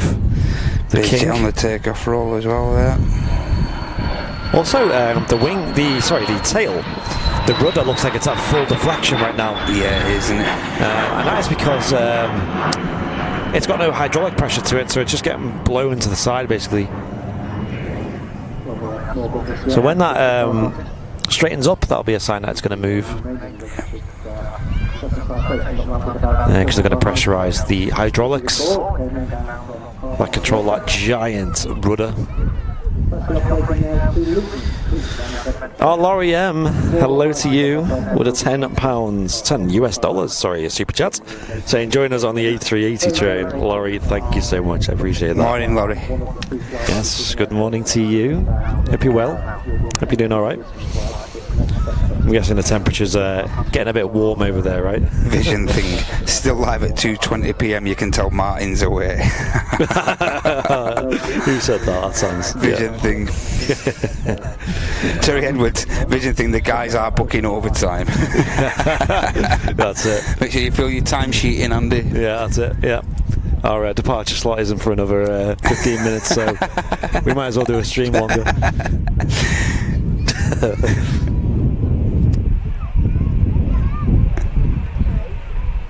Louise Sylvia Wood with the 79 pence super chat. Cheers, Louise. Cheers, Lou. Appreciate it. There was an aircraft taxiing out, going around the A380 now. Look at it, it's taking a long way round. Yep.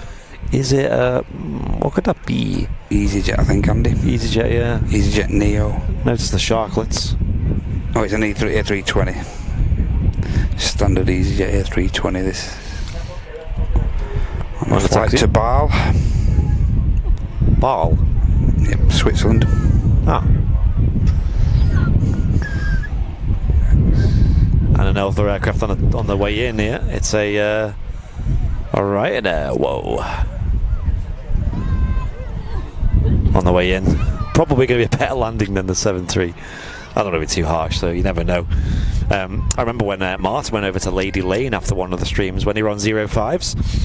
Caught some arrivals coming in on 05 right, so runway 2 here at Manchester, and they had the evening A380 coming in, and then the aircraft directly after that was a Jet2 737. He got a recording of it as well. He got stuck in the downdraft from the A380. The A380 had long vacated the runway by then. Yeah, there's still a lot of atmospheric pressure from the A380 though after. Yes, and it is terrifying how much wake turbulence that A380 can cause. Yeah.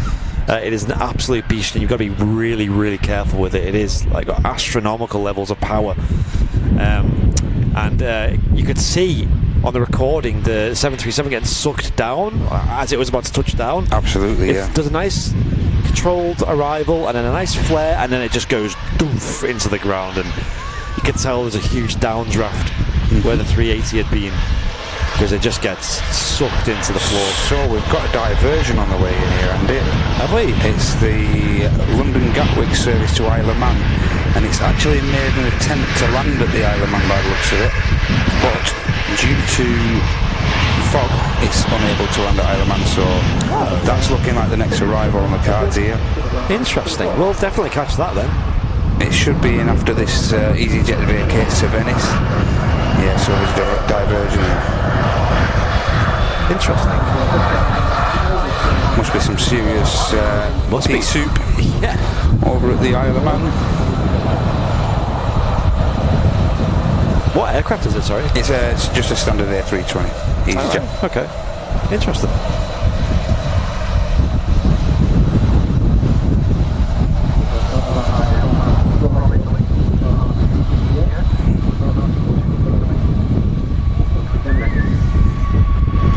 Yeah, so the next arrival's the diversion. Yeah. Roger that. Understood.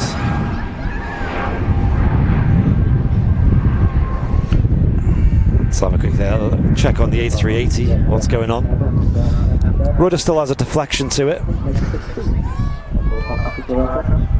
Seems like it's ready to go though. It's running late. Traditionally. Yeah. Comes it's touching down now. Yeah. And is this followed by the diversion, did you say? This is the actual diversion now, touching down. Oh, this is a diversion? This is the diversion, right. Yeah. From Gatwick, right? Yep. It was en route to the Isle of Man. He made an approach for the Isle of Man, but then I think he's obviously been radioed through from the tower that he's not going to be able to make the approach, so... That must be so strange as a passenger, right? Like, the Isle of Man looks different. Yeah, but how lucky are they? They're getting to come to Manchester for an afternoon. Yes. Come to the RVP, do a tour on Concorde. Why not? There you go. So these people in front of us, ladies and gents, were expecting to be landing in the Isle of Man. We'll give them a big wave, I reckon. Will they vacate here? I hope they will. No, it's not going to happen. No. I'll give them a big wave when they taxi past, though. As will, I'm sure, people at the RVP. A big warm welcome, intentional or not, to Manchester Airport. Sorry you have to be here, but enjoy your stay. I am curious what the next stage is then. Do you reckon they just stay on like the? Well, I think they'll have to get clearance to.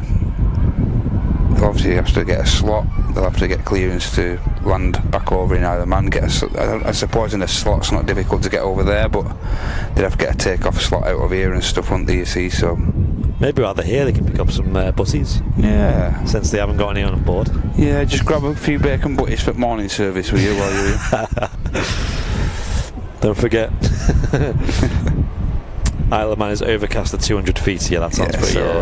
So that gives you an inkling of. It's bad. The Isle of Man isn't that far either. Like, it's crazy how it's like so extreme. I believe they normally suffer more with the winds and stuff at Isle of Man. You know. Right.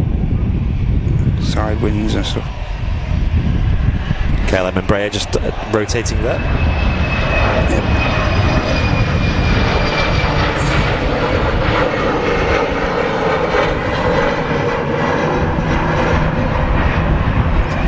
Yep, so there'll be a few people on this EasyJet thinking this is not the Isle of Man.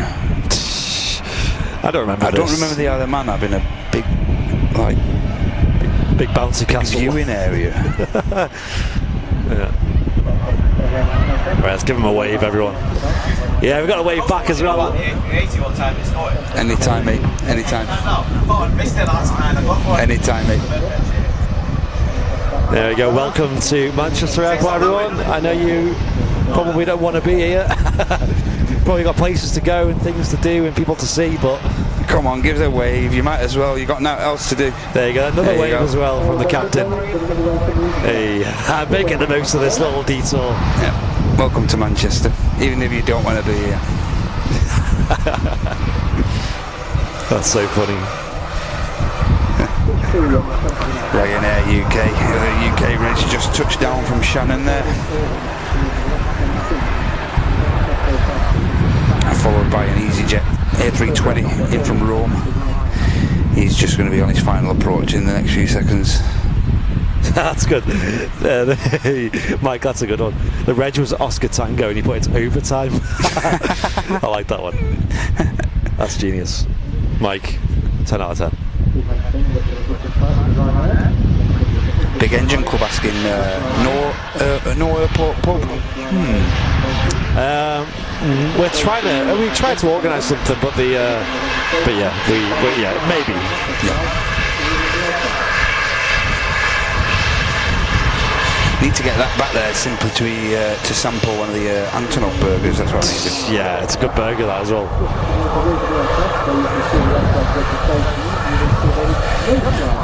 And as Loopy's just put in the chat there, as one of our commands, members can now gift a £1 membership to our community.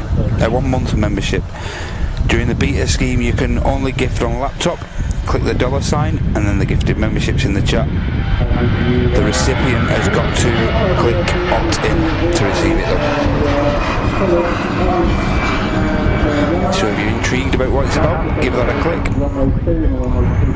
Why not donate a couple of subs to everyone? Thank you.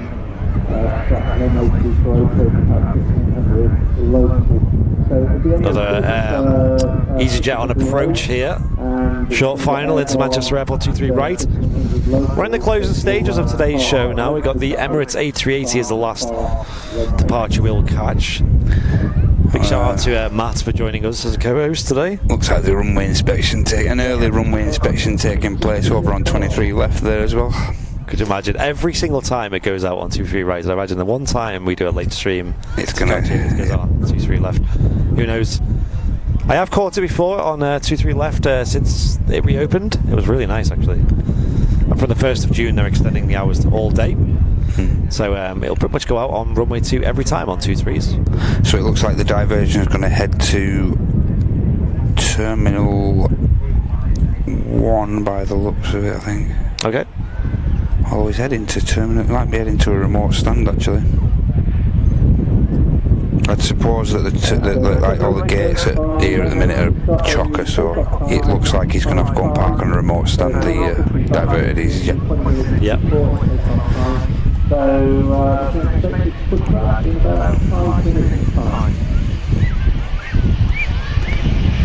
They are looking looking like the prime property at the minute, the slots at Manchester, so, and all the gates and whatnot.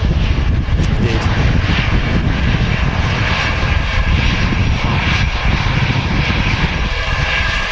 Double pilot wave. Yep, very cool. That was sick. That was awesome.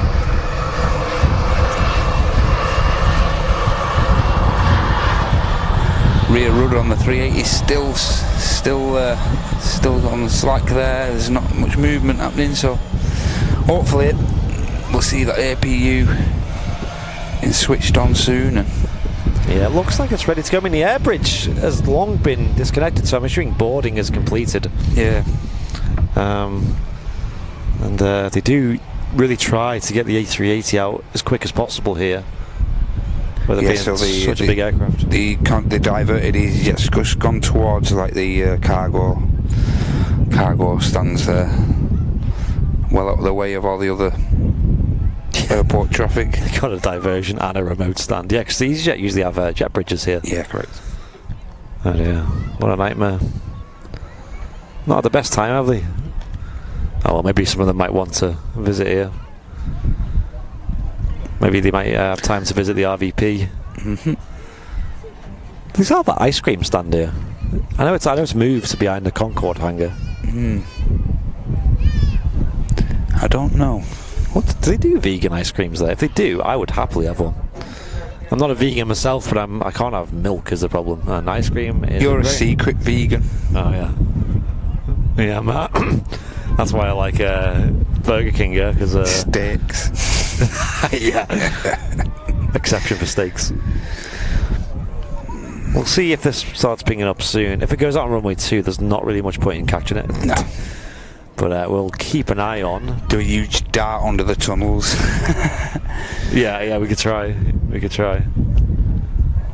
Interestingly, they've annoyingly been closing runway 2 early in the morning. Like this morning, for example, the Etihad Dreamliner, as we were setting up, went out. Did you catch the Baltic today? I didn't know that went out. Did that go out before as well? I think it was 9:10 departure. Ah, right. Yeah, I must have just missed that then. Okay. Yeah, that was the Estonian flag special, That'd be wasn't great it? to see. And this morning, the Etihad went out about probably 10 minutes to. They started to take off roll, and it's supposed to. Runway 2 is supposed to close on the hour. 10 minutes to, it was closed, and then they used runway 1. And the same happened the other day when I was filming. I went. When was it? In the week. Just gone. I think it was Tuesday or something. I think it was Tuesday. I got here at 6:30 in the morning to catch. It was like a bit later, maybe just before 7. And I was filming the departures on 2-3 left, and the same thing happened. The Dreamliner was in again. I was like, yes, I can finally catch it. It was going out on time. You can see the man-fire truck there going past as well. And about 10 minutes before runway 2 was meant to shut, it went out on runway 1. So I waited that whole time to see it, and it just went out on the runway. I just flat out refused to take a photo or video of it because I was that insulted. I wasn't angry, I was just disappointed. We'll see if this goes out anytime soon. I mean, if it's going to be too late, we'll just wrap the stream. It's just a bit of a shame that we've waited all this time and it's just still running late. Usually it's, if I'm honest, like we're just leaving at this point usually. And usually it's gone out by now. But the one time... And this is why we don't usually stay and catch the A380 button, because it goes very quiet now. You can't anticipate when it's going to go either, so you could stay for... You get people, just stay for it, stay for an extra half an hour, stay for another hour, stay for another... Before you know it, you'll be here at 6. Oh, there we go. Pushback has started. Oh, yes.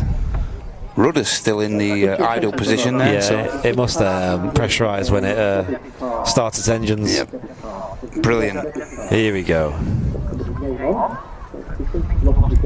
King. Let's get them king emotes in the chat. The Emirates A380, the king of the skies, now pushing back.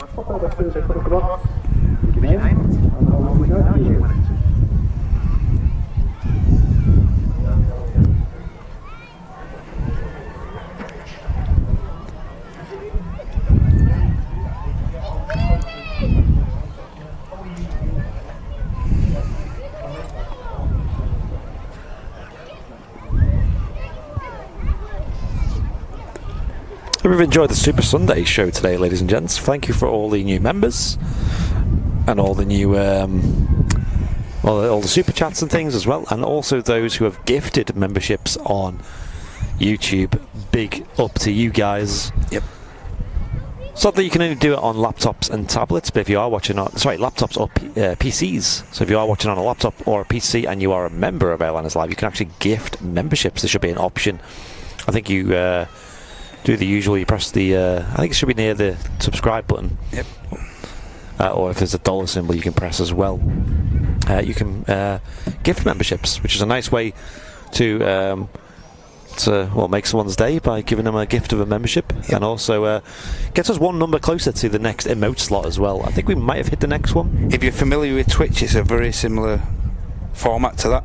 Yes. So Twitch have been doing this for a long time, but now it's been introduced to YouTube over the means of the better beta format, but it will be being released to mobile and stuff like that in the near future. But still a great feature for anyone looking to be generous and gift a couple of subs to someone you're familiar with in the chat who's not a member as of yet. Yeah, I don't know if those people who have gifted a sub, could you a membership? Sorry, could you pick who it went to, or was it just random? Because I think on Twitch you can pick who it goes to. Yeah, you can actually select. You can just actually put the at symbol and then the name of the person you want to. I don't know how the format works on YouTube. That'd be interesting to know. If you could give us some feedback on that, ladies and gents. Yeah, and also I think it's only premium economy. I think. Yeah, I think it is. Yeah. I think on Twitch you can do higher tiers, can't you? Yeah, of course. Yeah. Like I said, Twitch are been doing this old school, haven't they? They're the creators of that old format, of the old format. So, D-Door saying you can pick two. You can pick who? Sorry. Okay. Laurie M gifting 5 memberships. There we go. Laurie knows how. Laurie knows. Thank you, Laurie. Appreciate that.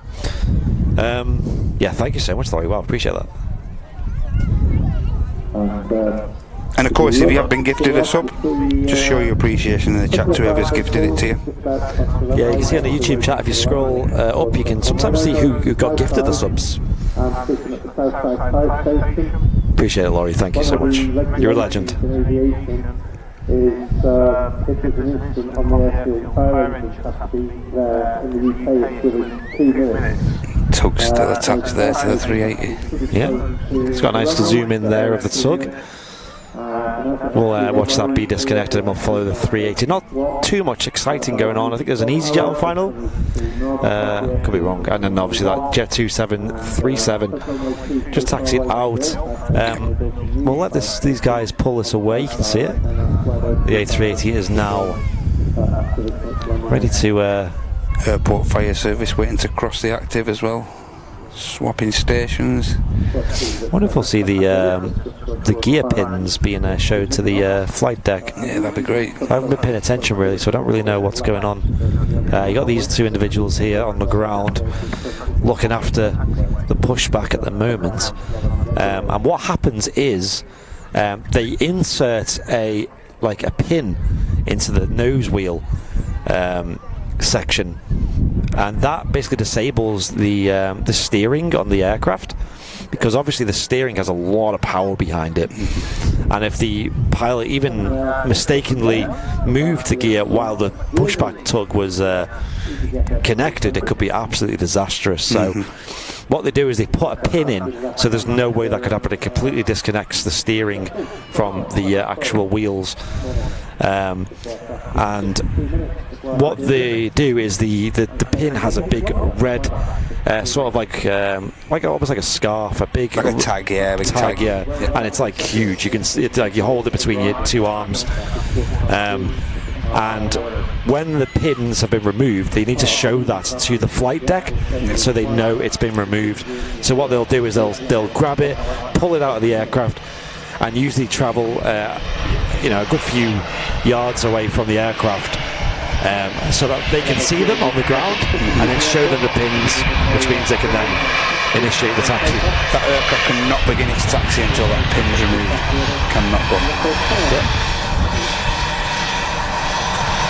Sometimes you can see this, sometimes you can't. I can't see this happening at the moment. on this. They've still got the pushback tug there just off the nose. If I zoom in, we can maybe see some things. Obviously the flight deck up there as well. Very tall aircraft of the A380. Very tall.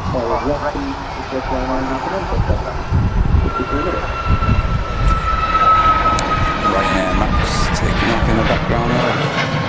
And the fire truck's now on the move.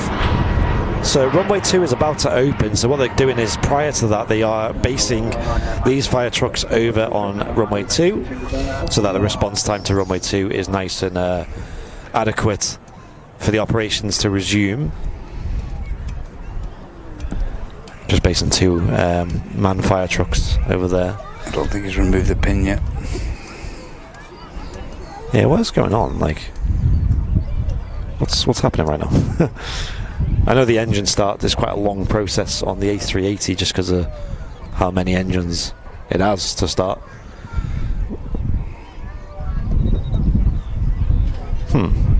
It's taking its time today, isn't it, the 380?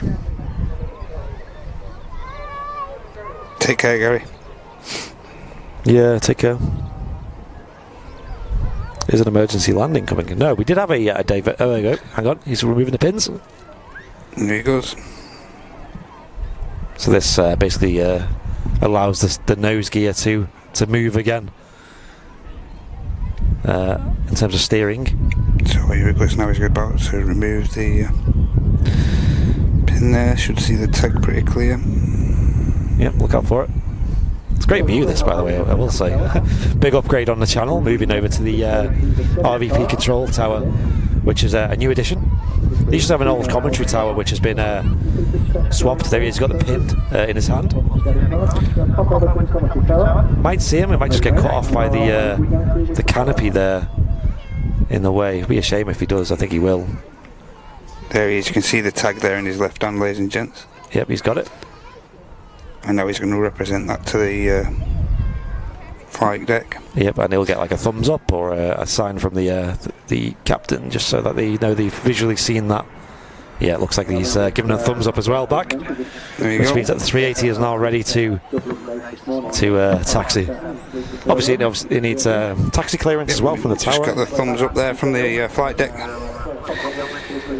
Should see the A380 begin its taxi to the end of 23 right very, very soon. Hopefully. not 2-3 left. Not 2-3 left. I don't think it ever opens earlier than it's supposed to, so we should be alright. It should have been allocated the runway, his runway by now anyway, so. And here we go, the King is on the move. Great bit of extended coverage there of the 380 moving. It was delivered in Emirates in December 2012, so it's just under 10 years old. Got a standard Emirates A380 seat configuration, 14 seats express class on the upper deck, 26 business class seats in the rear part of the upper deck, and the lower deck has 420. Let's get them King emotes in the chat. The Emirates A380 on its taxi out to the start. 2-3 right here at Manchester Airport. Here live on Airliners Live on your Super Sunday.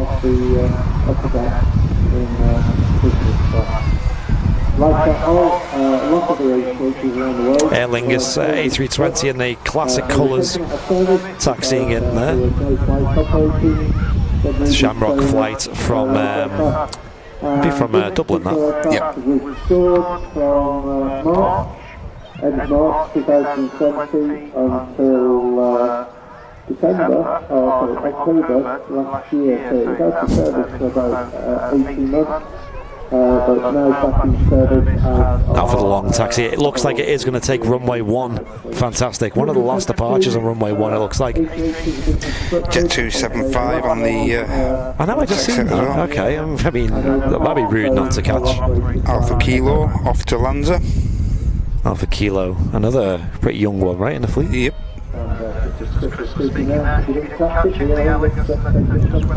Well done, Sue. Back in time for the A380. Nice. Jet2 73, just at the end of 23 right off to Mykonos. Hotel Victor, the reg. And it's Jet 275. Where's this off to? This is going down to Lanzarote. Oh, nice. Totally not jealous. No.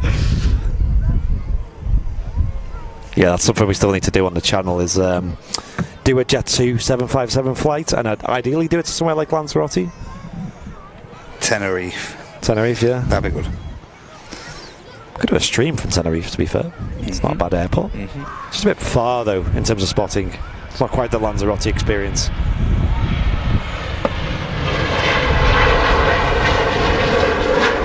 Textbook rotation from the Jet 273 there.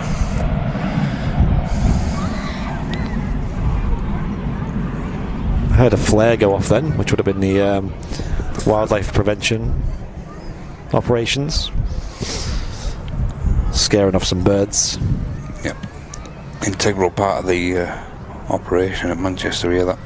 Yeah, I do think the Emirates A380 will have some butties on board, unlike EasyJet.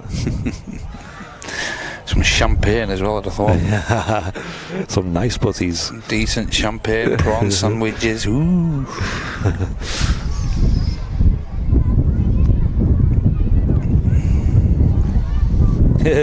You guys are going the right direction, or 1 million subs? Yeah. Well, we want to hit 100,000. I think that's a big goal for us. You know, that'll mean a lot. I don't think, you know, I mean, 1 million would be nice. Don't get me wrong, but 100,000 would be really huge for us on the channel. Like, we've really worked so hard for this. Yep.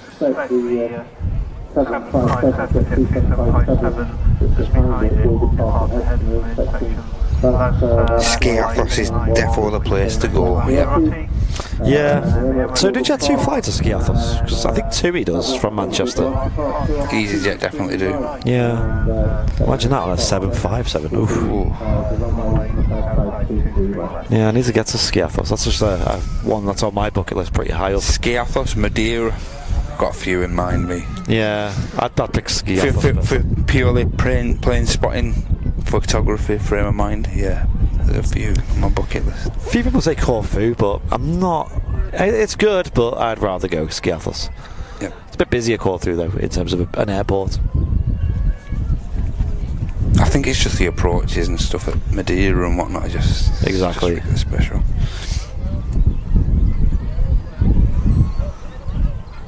Pretty epic. So if you enjoyed the stream today, ladies and gents, please consider hitting that like button. Hit the subscribe if you like what you've seen and you want to see more, because we do stream a couple of times a week. Tomorrow's our next scheduled stream with John Fezzer in the flight sim. Join Jan tomorrow from about, is it around 7 o'clock, Andy? Indeed, 7 PM UK time. Join Fezzer, the face of flight sim. Get involved. And also our new scheduled Wednesday shows, normally around 10 o'clock in the morning, or if the weather's not great in the mornings, we try and push that to the afternoon for some 23 left action if all goes well, if all works out that way. Yes. And obviously this is our scheduled Sunday show every Sunday morning, 10 o'clock. So hit the sub, don't miss a show. Everyone's welcome.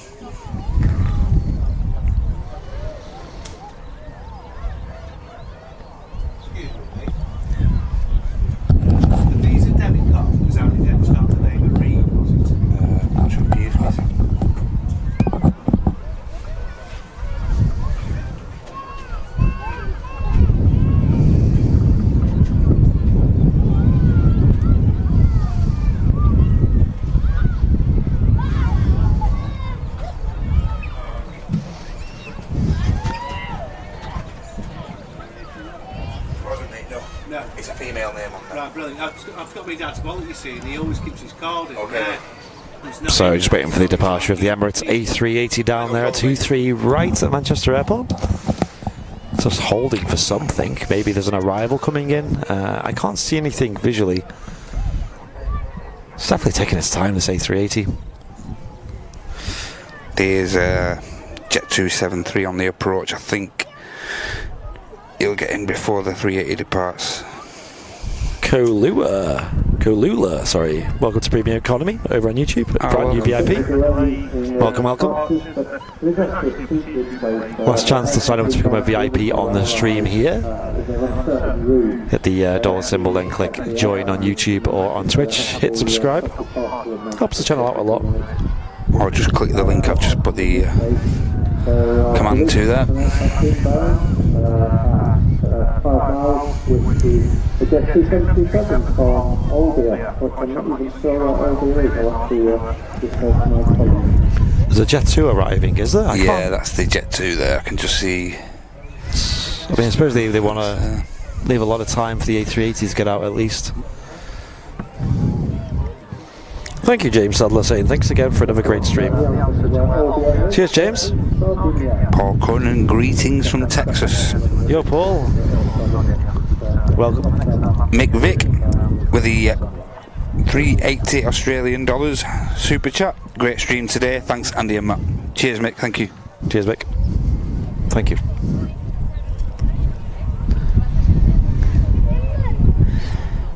So, obviously, I think this Jet2, they're going to get the Jet2 in. Yeah, it looks like it. Followed by the 380 and then the 75. Are we going to catch the 75, Andy? Yeah, we'll land on that. Where could this plane be? I don't see it. It's there. Yeah, I just want to see it with my eyes and show like it is on the stream. There it is, yeah, I see it, okay. Currently at 1200 feet, it'll be dropping in very shortly.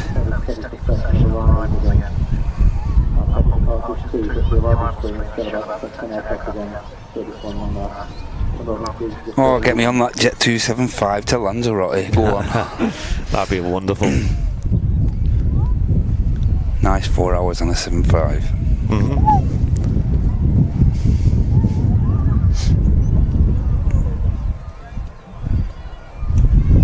A flight that our very own Bing Bong Paul Davies, I believe, carried out a few times on a couple of 75s. That's his go-to, isn't it? Yep. He actually deliberately looks for the 757s. He actually does, and then books his holiday around it. Yeah. Can't blame him. I can't fault that. He's one of the biggest. I've been into aviation a long time, and he's one of the biggest 75 fans I know. Yep.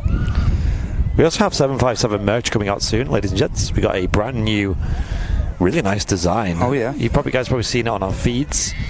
It's new T-shirts that we're releasing soon. A 757 shirt. Oh yeah. That'll be hitting the store very soon. Next few weeks, I'd imagine. Next week or two, I'd say.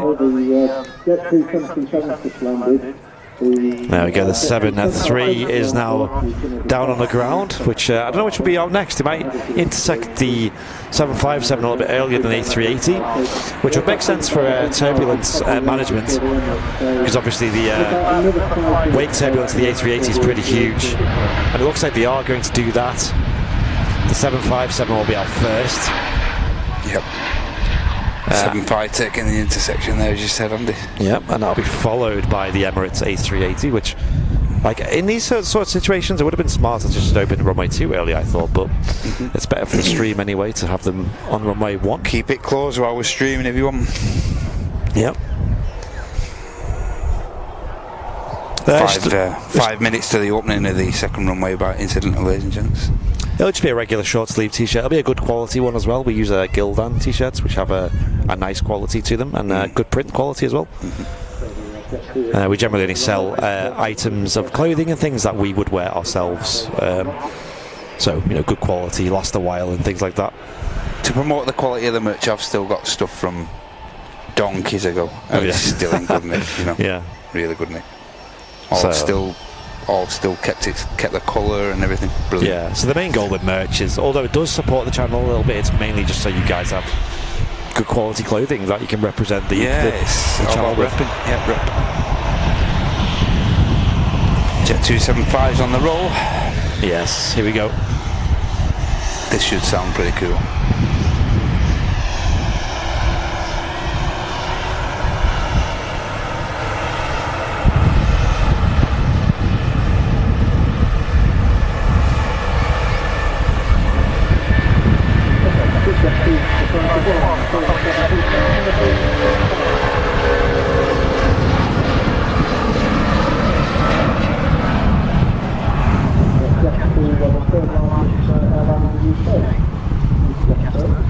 go, the gear going up on the 757 off to Lanzarote. Yep. And is the A380 moving? I don't think so. I don't think he's going to move yet. He's going to wait for this Jet2 A321. Yankee Alpha about to touch down after a 2-hour 20-minute average flight from Mahon. So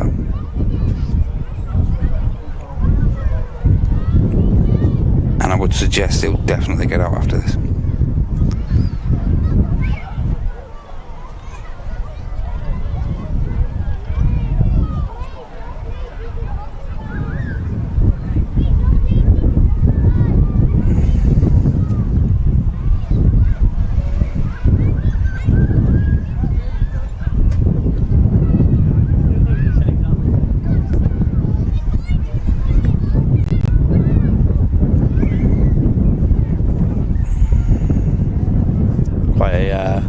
Blustery day here at Manchester.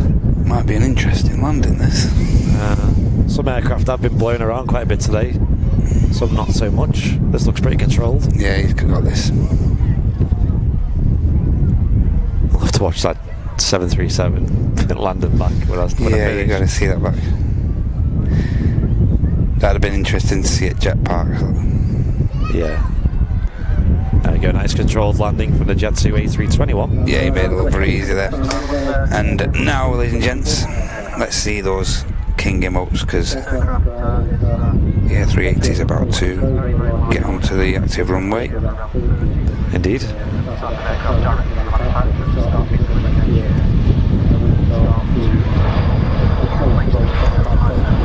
There we go, the Emirates A380. Wow, really loopy. We've had 700 new subscribers today alone on the show. Wow, brilliant. That's huge.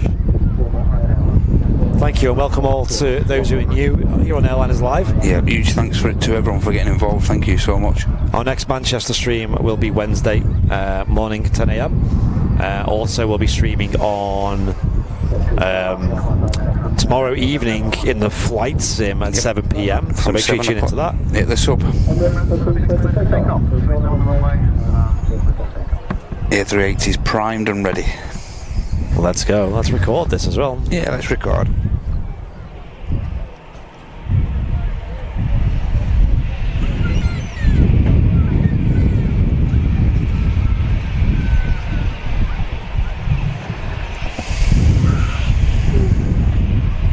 He's rolling.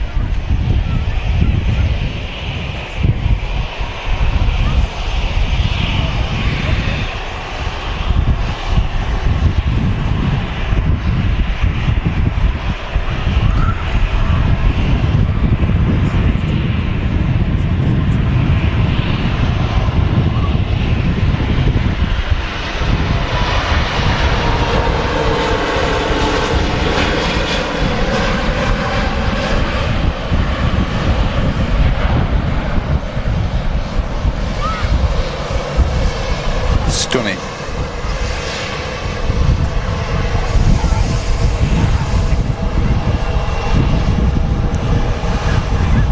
And there we go, ladies and gents, the king of the skies departing Manchester Airport. Yep, starting his around 6.5, 7 hour journey back to Dubai.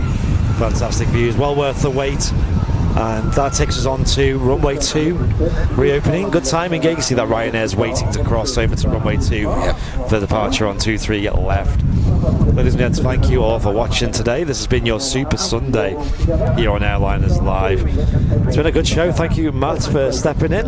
Not a problem, mate. Not a problem at all. Go show Matt some support. He's on Instagram. Do you want to give us a reminder of the name? So I'm on. You can find me at 0161 AV Geek, and it's all lowercase. If you don't mind just popping in, give it a follow. That'd be brilliant of you all. Thank you so much. Yep, and also to give us a follow on our Instagram, Airliners Live is the name.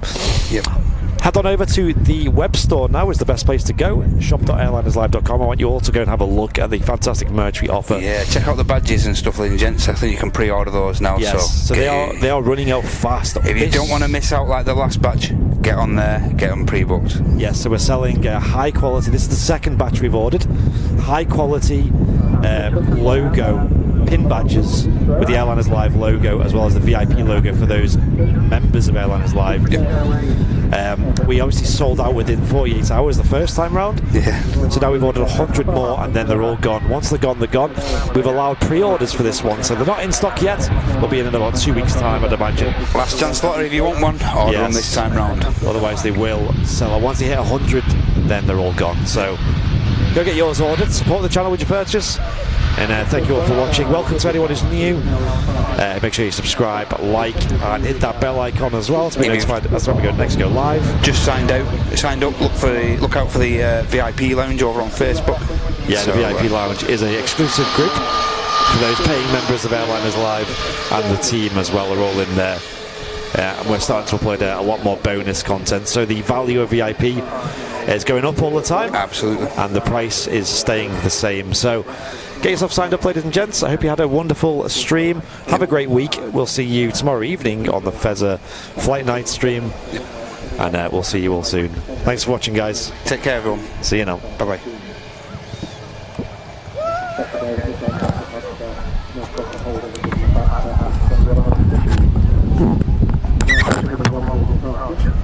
So next PUI is waiting to drop the runway.